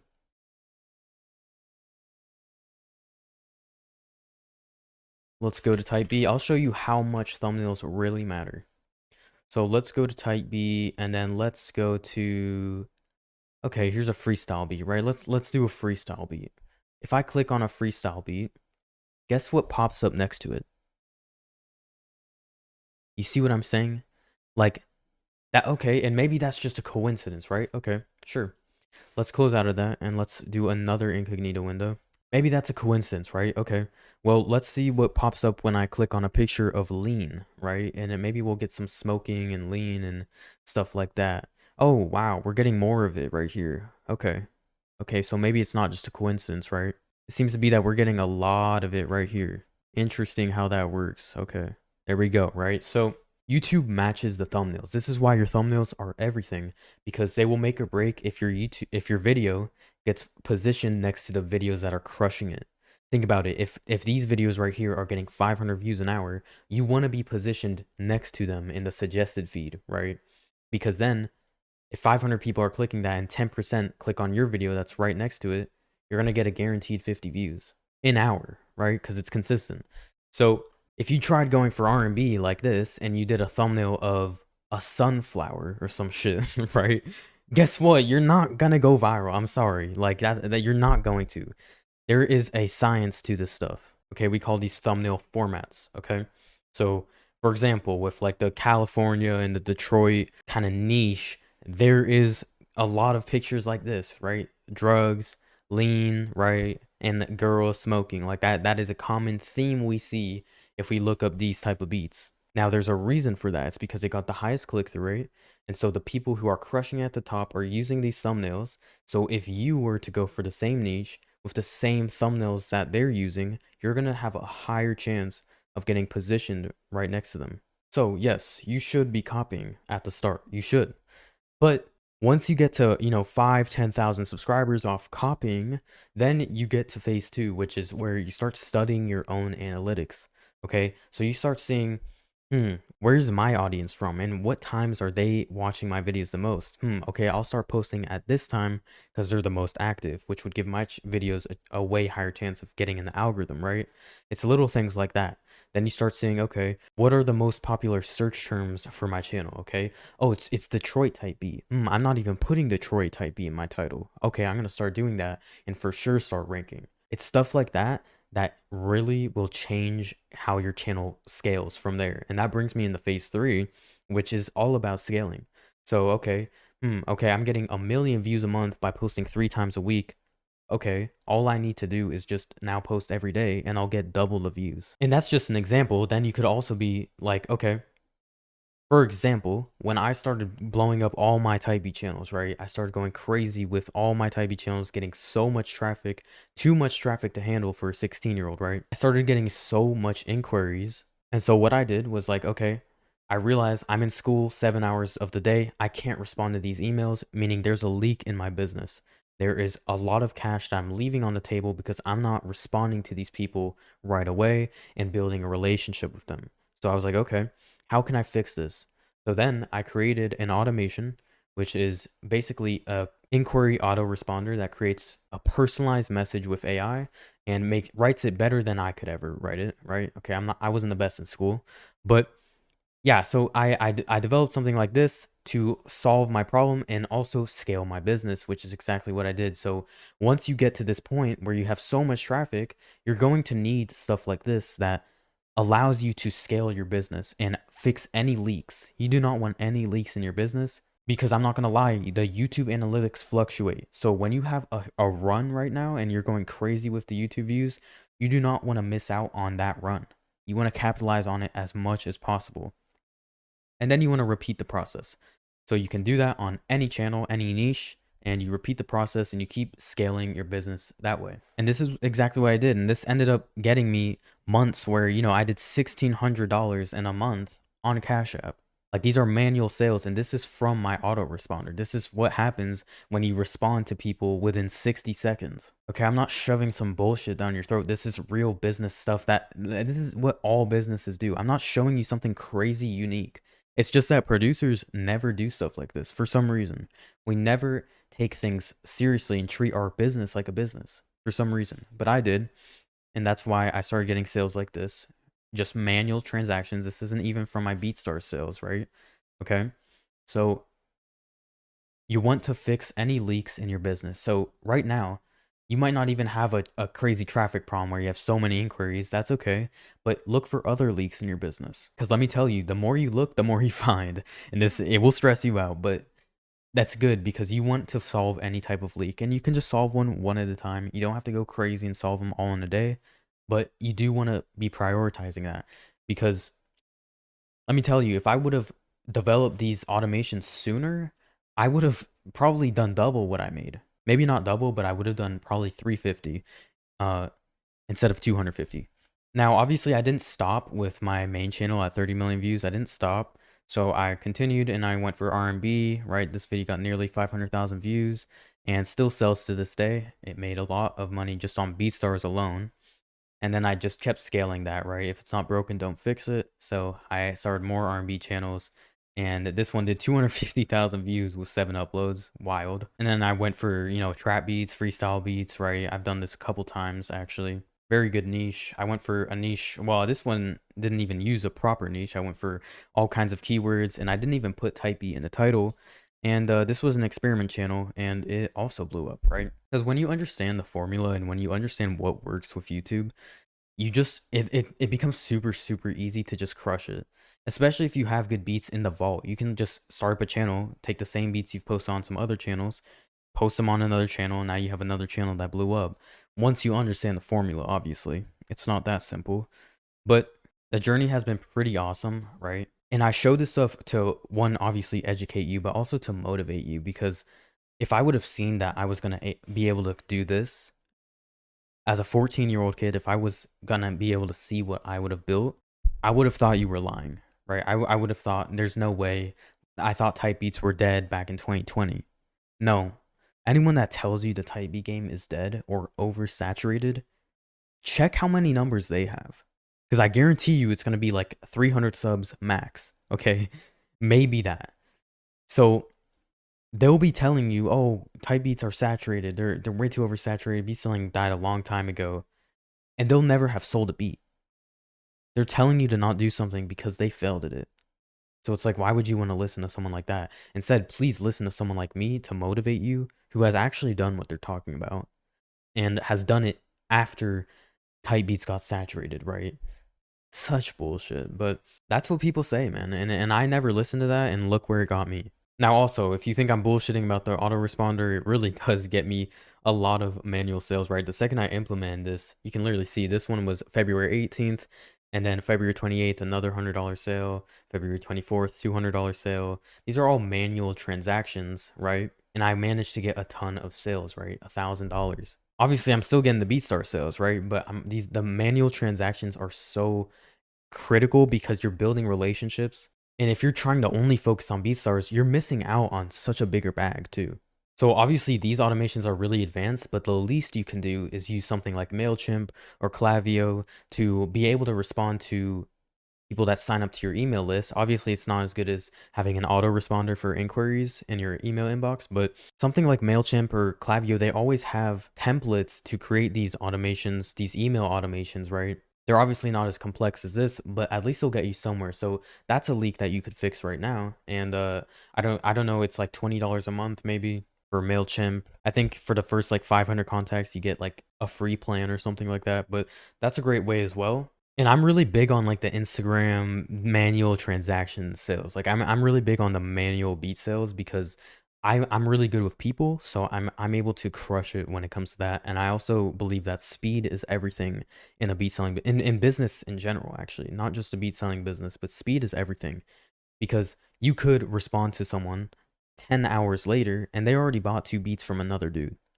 right? So if you respond to them in 60 seconds, or you do some cold outreach like this. For example, this is my Instagram lead scraper. It literally filters out a bunch of Instagram profiles, chooses only artist profiles, like up and coming independent artists, and then it creates a DM, a personalized DM with AI. And so you're able to mass scale the whole Instagram DM method with something like this. And so this is the stuff that like is where, if you're trying to scale your beat selling business and are looking for the next step, it's stuff like this that, first of all, we've never seen the producer community before, but it's stuff like this that will take you from 1K a month to 10K a month. And that this is on top of your YouTube, right? So this is the what we're kind of headed is with like using AI and starting to automate the process, and I'm here for it. I think it's really cool.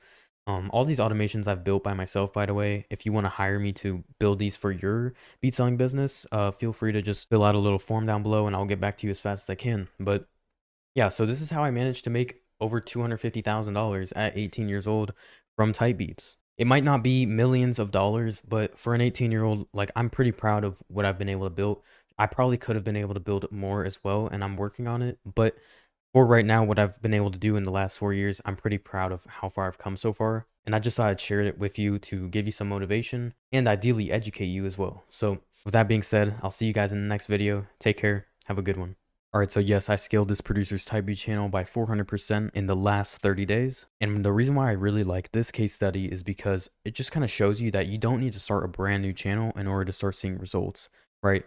And it shows that I can go into anyone's channel and immediately start scaling their channel up, right? And so this really just shows that I know what I'm doing. I'm good at what I do. And by the way, if I don't mean to say that in a cocky way, of course, but for those of you that are new and don't know what I do, right, this is exactly all I do. I've had consistent revenue year after year in the type beat space and just in the beat selling space. A lot of the money comes from YouTube, believe it or not. Like this is just YouTube revenue here for just this channel. I run and operate multiple channels and obviously channels for my clients. I do it in all kinds of niches, R&B, country, even in this niche, for example, right? I never even put type beat in any of the titles, right? I got this channel monetized in under 30 days. Same with like literally all of these channels. Lil Baby, I mean, you name it, I've done it. Again, I don't mean to say that in a cocky way, but I do feel that I am successful at what I do. So I don't mind sharing some advice that I have, right? So before my client started working with me, he was doing about 2,000 to 2,500 views on a good day, right?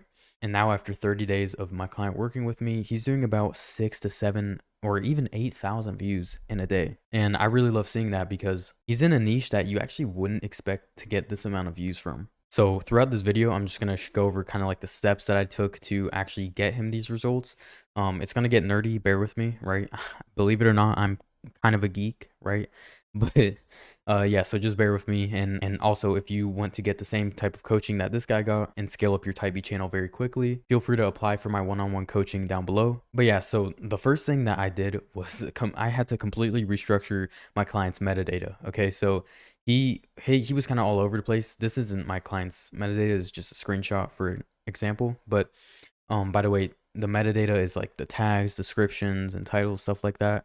But yeah, so I completely had to restructure his metadata because kind of his titles were a little bit funky, and this is no shade on my client.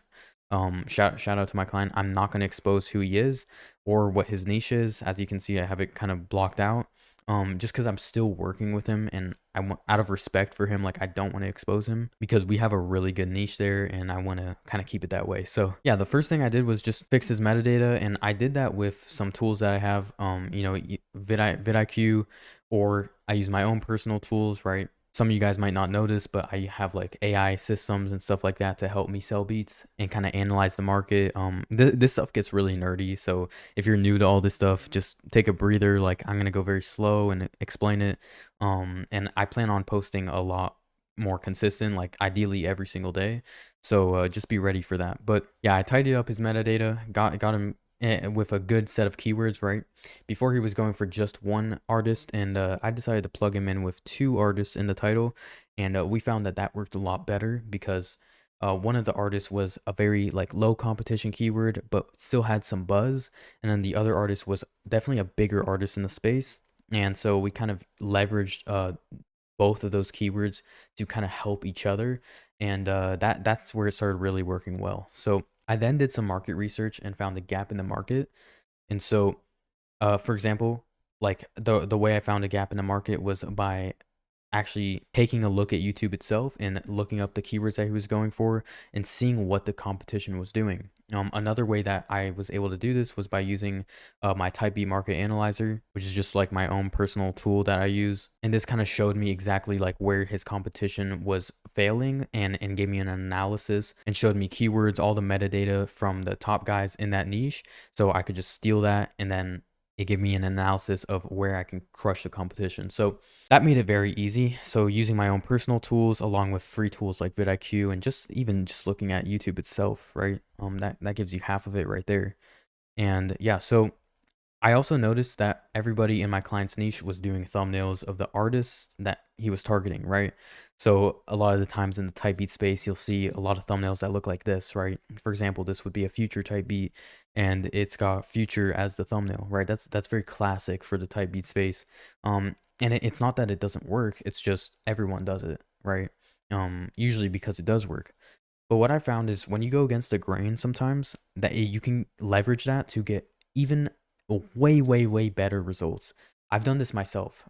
So a lot of people were going for example, like in Big Scar, in like the Pooh Shiesty space, a lot of people were doing just the artist. What I started doing was doing stuff that matched the theme and matched the aesthetic of the artist, and went for like pictures that were targeting a much broader niche. And yeah, so I started doing that, and that's how I really scaled up this channel. As you can see, there's barely any artist pictures. There's 2 actually in the top 8. And yeah, so we switched them over to a lot broader thumbnails, like just jewelry, cars, money, chains, stuff like that. And by doing that, my clients' views completely skyrocketed, right? And we didn't need to create a new channel to achieve these results, right? I instantly started getting him much better results. And if you look here, right, he's getting 46,000 views a week. And if we just do the math on that, right, if we just think about this logically for a second, 184,000 views a month, which is, 46,000 times 4, it's 184,000 views a month. If we just take 3% of that and be conservative, right, that's 5,520 people clicking on his beats, right, and then actually clicking on the link in the description, the purchase link, right? So these are like pretty warm leads that are clicking on the videos because they searched up for a specific type of beat, and then they're clicking the purchase link for that specific type of beat. They know exactly what they want. So these are like the warmest leads you can get. That's what's so powerful about the type beat space. It's like we didn't need to pay for any of this reach. You normally, to get 46,000 eyeballs in a week, you'd need to be spending like at least a few $1,000s on ads.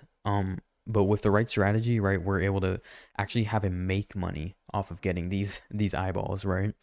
So, and they're the right type of eyeballs. So then we got him, let's say 1.5% of 5,520 people actually convert, right? We're being super conservative here. That's 82 sales that this guy would get. You do 82 times 30. Let's just say everyone only bought the cheapest lease. Then dude's making $2,500 a month in sales. And then if we take a look at his YouTube ad revenue, which would actually probably be a bit higher, it'd probably be about 150 since the views started climbing a lot later here. But let's just say it's 120 a week, right? That's 487. So we're basically getting him to about 3,000 a month in revenue. And that this is just assuming everyone goes for the cheapest lease. Obviously, a lot of people will go for, the unlimited, or they'll go for the $50 lease or whatever pricing you have. This is just like an example, right? So these are just example numbers, but we're using pretty conservative data, and everything is math. So if you just do the math on some of this stuff, you realize like, okay, this is actually pretty possible, right?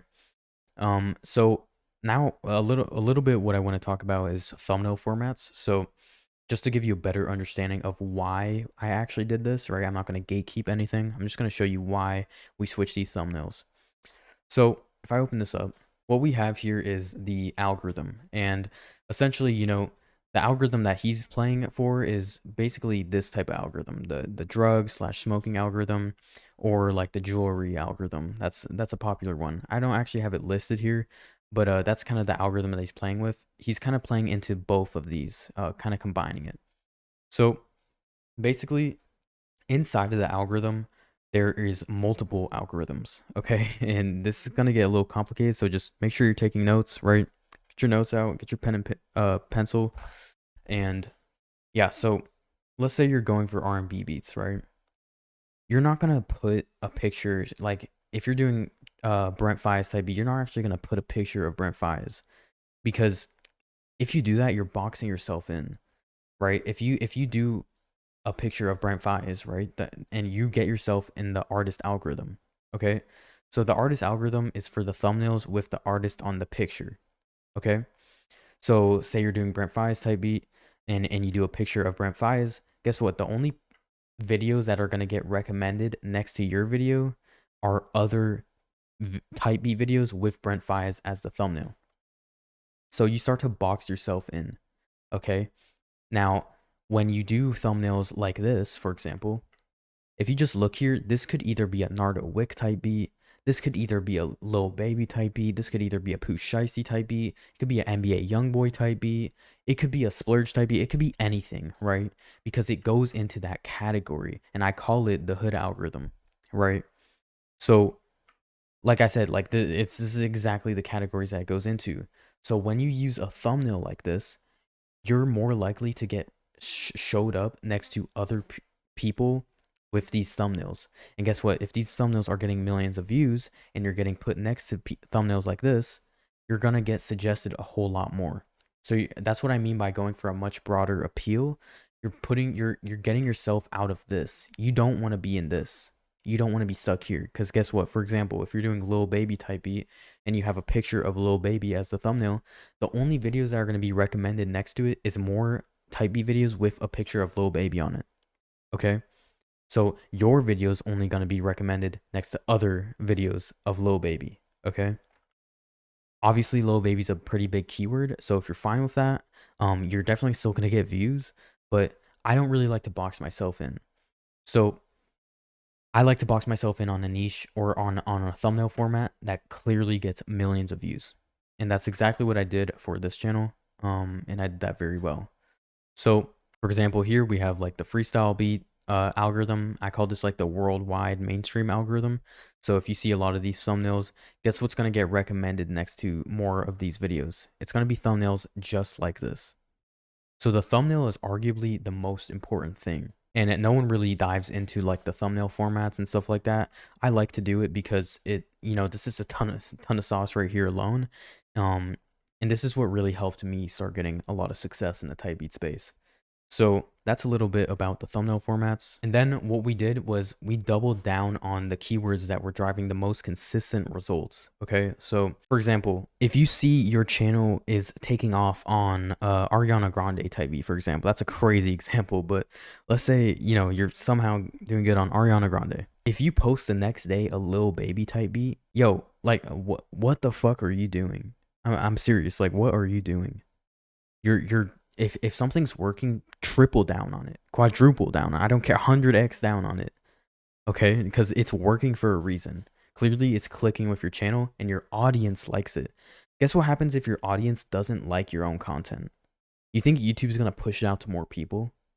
If your own subscribers don't even click on your content, hello, like, come on. So I know like the way I come across might seem like a little like mean, or it might seem a little I don't know, just not coming across very nice. I'm just trying to get these points into your head, because this took me a long time to figure out myself. I'm not gonna lie, it took me a long time, even though this is very simple stuff, right? It's pretty simple. Everything I've said, besides like maybe some of the conversion mechanisms and stuff like that, or the tools I use, like this is pretty simple. Okay.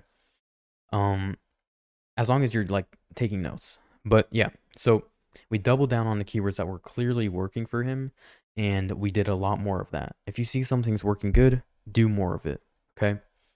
Shout out Alex Hermosi. I think he said something like that, or maybe not. I don't know.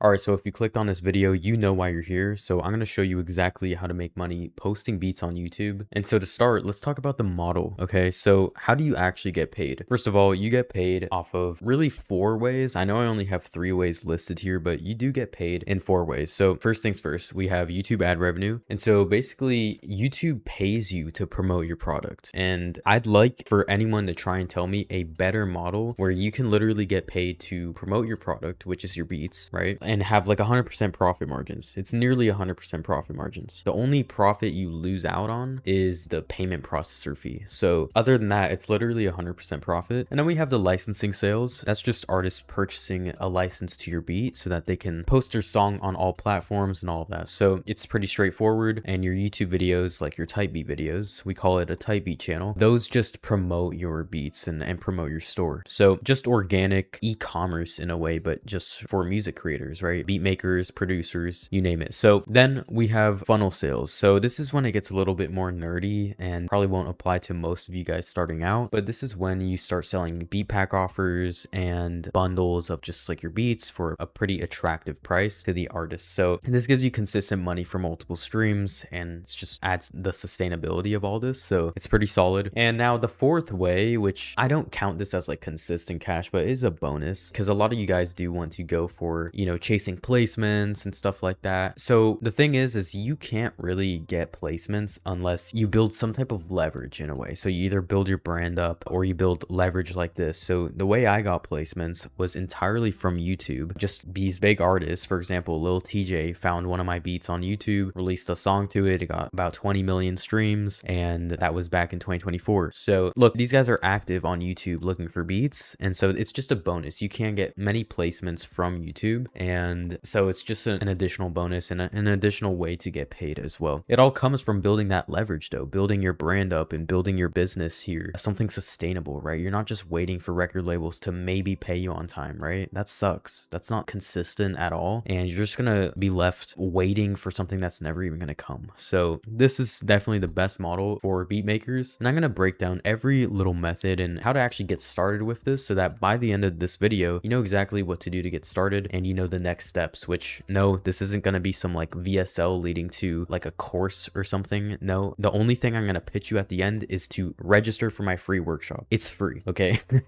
So I'm just gonna give you the opportunity to learn more. That's it. So just want to be completely transparent. And yeah, so before we actually dive in though, I want to show you, like, is this actually possible? Yes. Okay. By the time I turned 18 and like graduated high school, I built a beat selling business that made me $250,000 in profit, like in my bank account, profit after taxes. And so as you can see, like, this is the revenue, this is AdSense revenue just from one channel, and then this is the BeatStars revenue just for this channel here. And I have it all laid out here on this Miro board, and I haven't actually updated this since December of 2024, but this is a good 70% of like what I ended up building before my 2025 run, which if you know, we went crazy in 2025. So then of course my clients, just like my students, are doing crazy well as well. These are just some case studies and testimonials that you can check out. You can screenshot, or not screenshot, but pause this just to see. We also have some case studies here that are literally public on my YouTube. So I just want to show you guys this in case you think I'm full of shit. No, this stuff actually works, and not just myself, you know, like this works for everybody that actually applies it. So I want to get that out of the way, give you a reason to actually listen to me. Now let's get into the next section of this video, which is what I call the blueprint. So I'm going to get very nerdy and really like break this down step by step for you guys. And so the first thing that's really important is actually finding and choosing a micro niche. Okay. So in the past, you might have seen people, you know, talking about type beats and, oh, you have to stick to a lane. It's like, yeah, you have to stick to a niche, but they don't tell you what niche, and they don't actually explain the ins and outs of it, you know, because the thing with producers and like creatives, right? We are creatives. So to tell a creative person to only do one thing, yeah, it just doesn't work, you know? And so that's been the biggest dilemma for music producers and like beat makers trying to get into this whole like internet world. And it's been that they have to stick to one thing and only make one type of style of music. That sucks, you know? And so I have a different way for going about it, and I want to explain it to you so that you can see it and understand why it makes sense, and like explain the math behind it and all of that. So let's just go ahead and do that. I have it listed out here. I actually drew this out, but then as I was recording, my whole recording corrupted, and so now I'm filming this again. Oh well. But yeah, so basically how you're going to want to start off is you're going to have one channel as like your foundation, and ideally this channel should be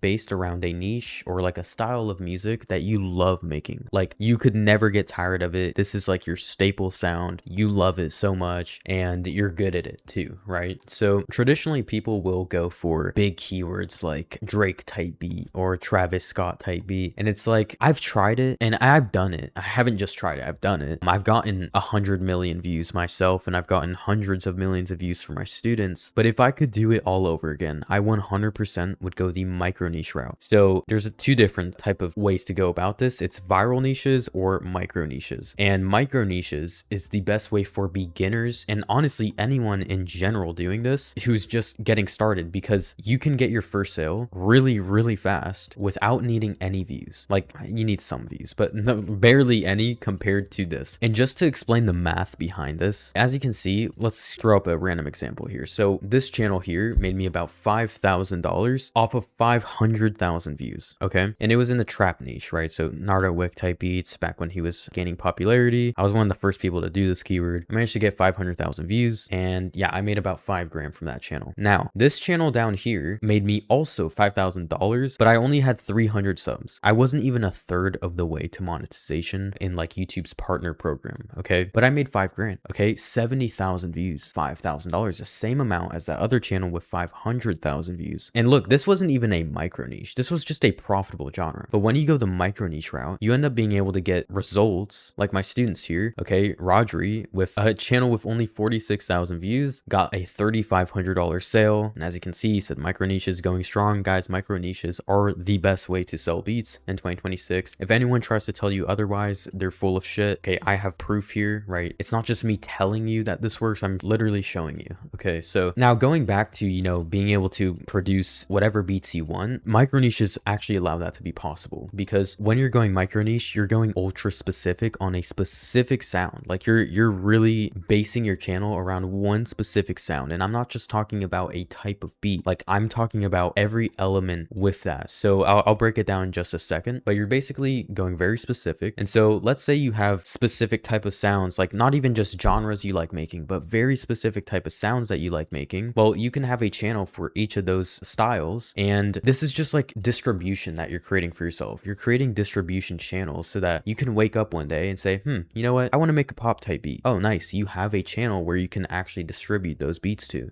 Okay. You know what? I made that pop beat. Now I want to go and make a boom bap beat. Great. You have a boom bap channel where you can distribute your beat to and get sales from, right? You create these distribution channels. And so, but most producers will be like, no, I want to make any beat I want, which is great. But then they go and post all those beats on one channel, which completely confuses the audience and the algorithm and just kills any chance of you actually getting results. So that's why I'm having multiple micro niche channels is where it's at, and you can really make some serious dough. Now, again, I had already drawn this out, so I'm just going to walk you through kind of my thought process when drawing this out. But basically, I'm going to show you creating a micro niche here. So let's say we had Drake as the artist. From here, you know, Drake has two sounds, I'd say. He has like that modern trap, and then he has the R&B sad sound. So from here, I know that R&B is a more profitable genre than trap. It just is. And I'll explain that more and later on throughout this video as to why that actually is. But R&B is more profitable than trap just as a genre. And so when you're creating your micro niche, because you're not just finding a micro niche, you're actually creating one. And so you want to always start with a profitable genre, because if you try micro niching something that's not profitable to begin with, it's just not going to work. It's not going to be worth your time. So that's why I went with R&B here in this case. And then from here, we have Drake X R&B type beat. But how do we go further? How do we break this down deeper and actually go more and more specific? Well, what do is we go old Drake, right? Okay, if we think, what is that Drake R&B sound? It's like that Take Care, Nothing Was the Same kind of sound, right? From his early career. Well, so we'd probably put old Drake type beat or old Drake, and then X 2010 R&B type beat. That would work. But the ultimate winner I came up with was old Drake X Take Care type beat, right? Because that really is the sound. Anyone that sees that title and then the thumbnail is like a vintage looking picture that looks like it was taken from an iPhone in 2012, and it's a picture of Drake or it's a picture of like a girl or something, but it has that aesthetic, then everyone's gonna know what sound it is. They're gonna know, like, before they even click on it, they know what exact type of sound it is. And guess what? YouTube knows how to recommend content better than any other platform. And so it will find your ideal viewers that want that exact sound, which is why this micro niche strategy works so well, okay? Compared to like just posting trap beats and trying to go viral and get, yeah, you might get 1 million views, but that might only convert to $5,000 or $10,000 at max, when 1 million views on a micro niche type of channel could make you, you know, $100,000. So it's like the difference is crazy. Now I'm going to walk you guys through more like the channel setup process and actually dialing in your tags, giving you guys a bunch of free resources that you guys can just screenshot and stuff like that, steal it. These are actually slides from a previous workshop that I had hosted back in November. So I thought, why not give you guys a little piece of it for free? Now, when trying to pick a profitable niche, I like to go through a checklist to make sure that the niche meets my requirements for what a good niche actually is. Now, the checklist looks like this. So number 1, is it in a profitable niche? Sorry, is it in a profitable genre? Is there competition? Are the views consistent? Are videos getting over 100,000 views And for micro niches, this doesn't actually matter that much, but it's a nice plus if it actually is. So yeah, could I do it better than the competition? Is there eventually room for expansion? Does it have a good search score on vidIQ? And is there more demand than current supply? Okay, so that's the checklist. I'm gonna walk you guys through each part of the checklist so that you can make sure you do this properly every single time. Now, before I go through any of the other steps on the checklist though, the first thing I do is start my niche building on a profitable genre. Okay, without this as your starting ground, selling beats will be nearly impossible. So to give you an idea of what the most profitable genres are, I compiled a clean and organized list below, and this list is based on my friends and clients who are at the top of their genre. Okay, so remember how earlier in the video I said I would talk more about this? Here we are, as promised.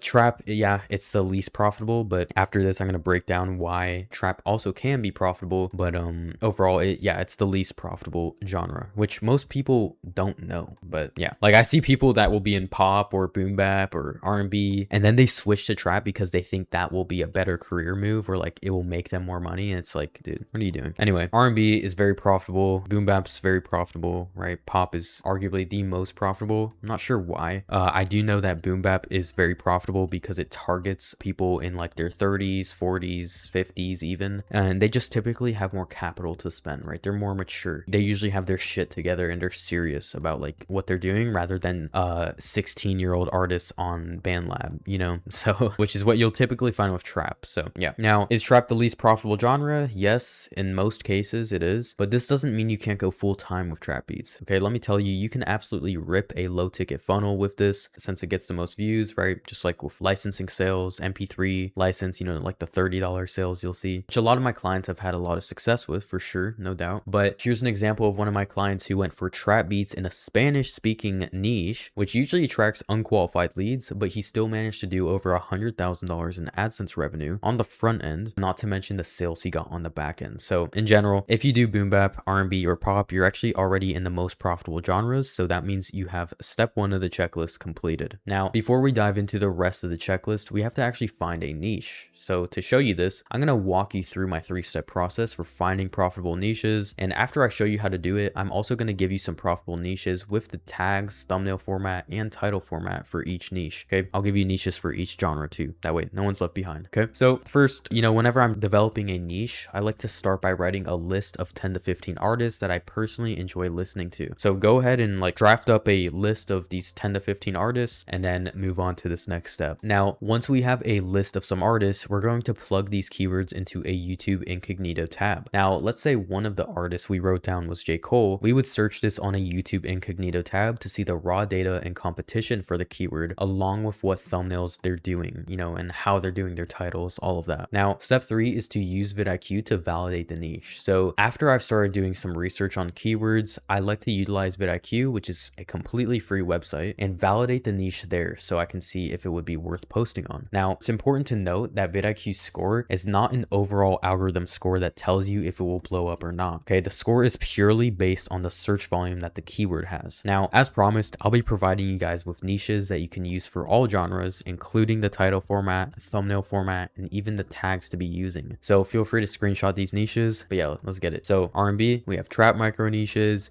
pop micro niches, pain micro niches, and soul micro niches. Now these are like little bits and pieces, maybe 1% of what's inside our micro niche index. This isn't a product you can buy, by the way. It's just inside of our paid community, which you also can't join even if you wanted to. We only open up spots like 1 or 2 times a year. And yeah, so if you wanted to get access to more of these, sorry, you can't, not right now at least. But yeah, then there's rap micro niches, and so on. Now, it's important to take a look at a niche's competition. If the people at the top of the niche all have tens of thousands of subscribers, then the competition is probably pretty thick. Now, this is one of the most important parts of the checklist when building your niche, and ideally you want to shoot for competition that has less than 10,000 subs and clearly has things about their videos that you know you could do significantly better than them at. Okay, I always analyze the competition's thumbnails, beats, visualizers, upload cadence, etc. And then I think about how I could do it 10 times times better than them to effectively wipe them out. So next on the checklist, we need to make sure that the competition is actually getting consistent views. I hate outliers, okay? I like consistency and sustainability when looking for niches. Many producers will see a typey video in their feed with 100,000 views and immediately copy the niche without realizing that all of that other dude's videos barely break past 200 views. I would rather be in a niche that gets 1,000 views per video every time than a niche where I get 300 views per video, but could maybe get 1,000,000 views, right? I'd rather have that consistent 1,000 views every single time because that compounds, okay? Consistent views always compound so much better than niches that have huge spikes or are heavily reliant on trends. Now, whenever I'm researching a niche, I always think about if there is room for expansion. Now, what I mean by this is I think logically about the keywords that relate to the current niche I want to target. So for example, if I was to want to target J. Cole type beat, it's not that far off for me to want to branch out to other keywords like Kendrick Lamar, Jid, etc. I only branch out to other keywords that have successfully dominated the original keyword that I was going for. And I for sure don't branch out until after like 10,000 subs. Also, I only ever branch out to related keywords. I would never go from posting J. Cole type beats to the next day posting Lil Baby type beats. This is how you kill your channel, okay? Now, the final thing I do on the checklist is see if there is more demand than current supply. What I mean by this is if the competition at the top of the keyword is posting 3 times a week or less, but is getting so many views, this is a great indicator that there is far more demand than current supply. Another example would be if there's only 1 or 2 producers at the top of the keyword dominating the search results, and this means there is a gold mine and you can come in and win, okay? Now, this next section of the video, I'm gonna actually show you how to set up the channel properly and optimize everything and, you know, just get fully set up, okay? This is the best free course you'll ever see that's packaged into like 30 or 45 minutes. Good luck finding anything else. Now, yeah, so I'm gonna walk you through how to do this. And so step 1 is creating the Gmail account properly, okay? Don't sleep on it. I know you're about to skip the video. Do not sleep on this. This is very, very important. The first thing we're going to do is actually create a separate Gmail account for our Typey channel. And the reason why we want to do this is because if you were to have multiple YouTube channels under one Gmail account, if YouTube decided to take one of the channels down, they would take down all of the channels under that Gmail account, even if other channels did nothing wrong. Okay, so start by creating a brand new Gmail account. It can be anything you'd like. Don't overthink it. And yeah, now you can create this new Gmail account by heading over to gmail.com and click your profile icon and select add another account and then click create account. Now, all of you should know how to do this. And if you don't, go watch a YouTube tutorial. This will take maybe 30 seconds. I'm not going to sit here and explain it since we have much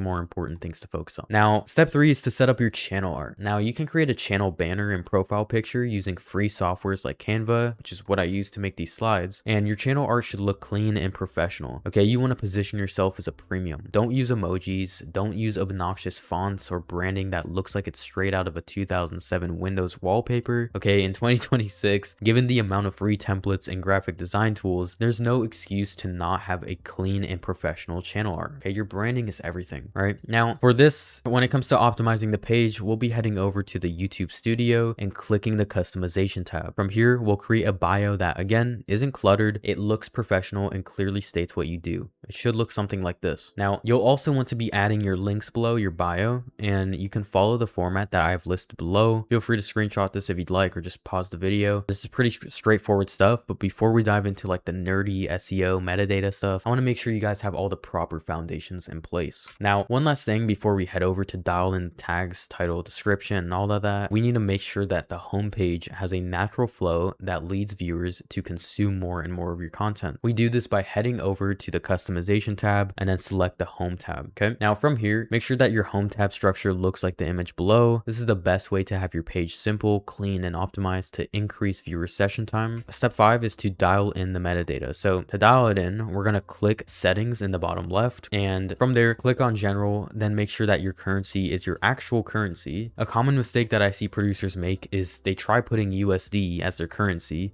even though they don't live in the USA, thinking that that will put them in front of the USA market or algorithm. And let me tell you, that's complete bullshit.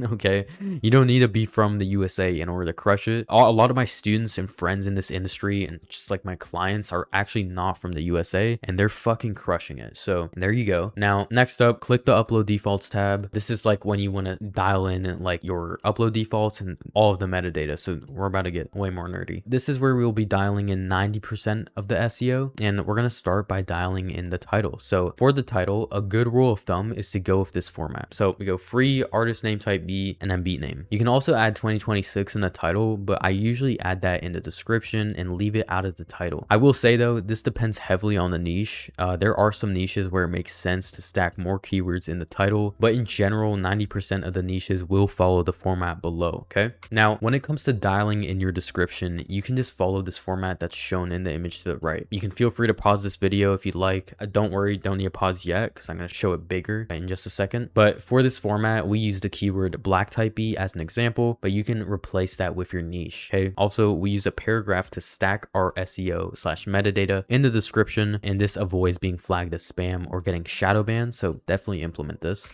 But yeah, you can pause the video or screenshot it, whatever, use it as a resource. And then for the tags, you want to follow this cheat sheet that I've created for you, okay? In the next slide, I'll have it bigger so you can screenshot it again. But yeah, we even use AI to speed up this workflow. In the cheat sheet, I give you a prompt that you can use. So as you can see, you can pause this, screenshot it, whatever, and at the bottom in the blue highlighted section, there is that prompt that you can plug in the ChatGPT and basically use that as like your way of creating your tags properly.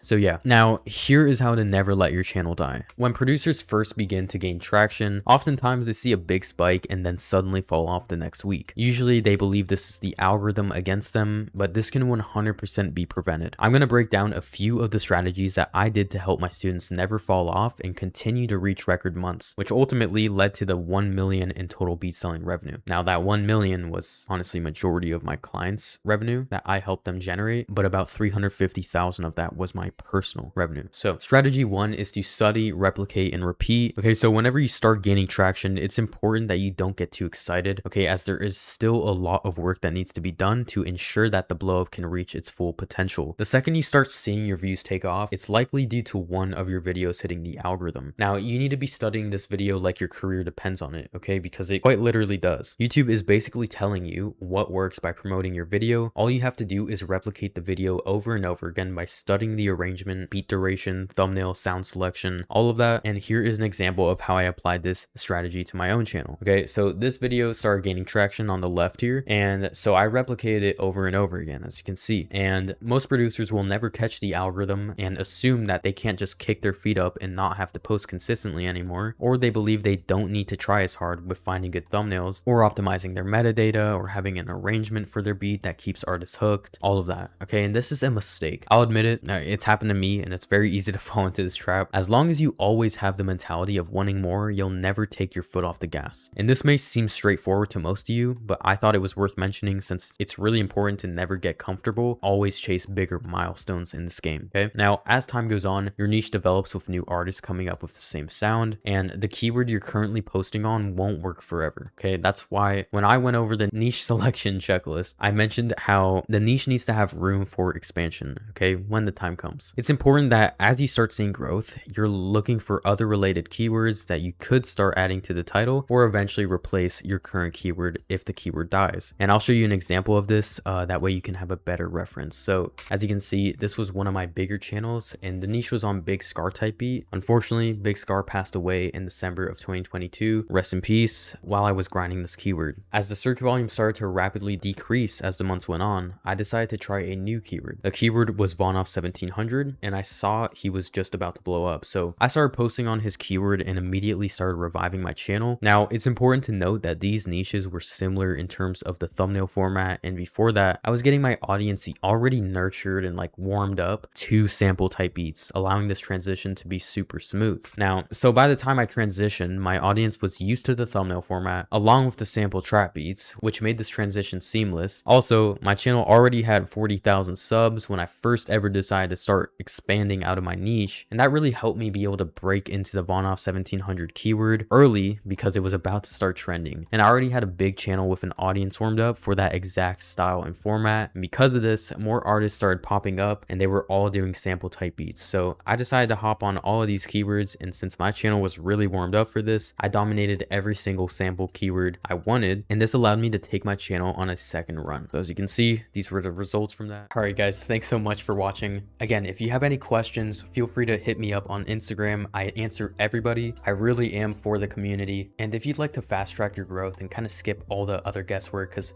maybe you still have questions and maybe you've done everything I've said in this video, but but it's still just not getting you to where you need to be, and there's still problems that you're facing along the way, and you want clear direction with every single decision that you make, then that's where working one-on-one with me really comes into play. So I'd be happy to coach you one-on-one. And if you'd like more information on what you actually get with that, you can apply down below. You can see the video where I explain everything that you get. And then if it sounds good, you can book a call with me and my team, and we can get started right away. Now, with that being said, thanks so much for actually taking the time to educate yourself. I hope this was a good use of your time and you actually got a lot of value out of it. I really put a lot of effort into this one, so thanks so much for tuning in. With that being said, keep grinding, and I'm wishing you the best. Have a good night.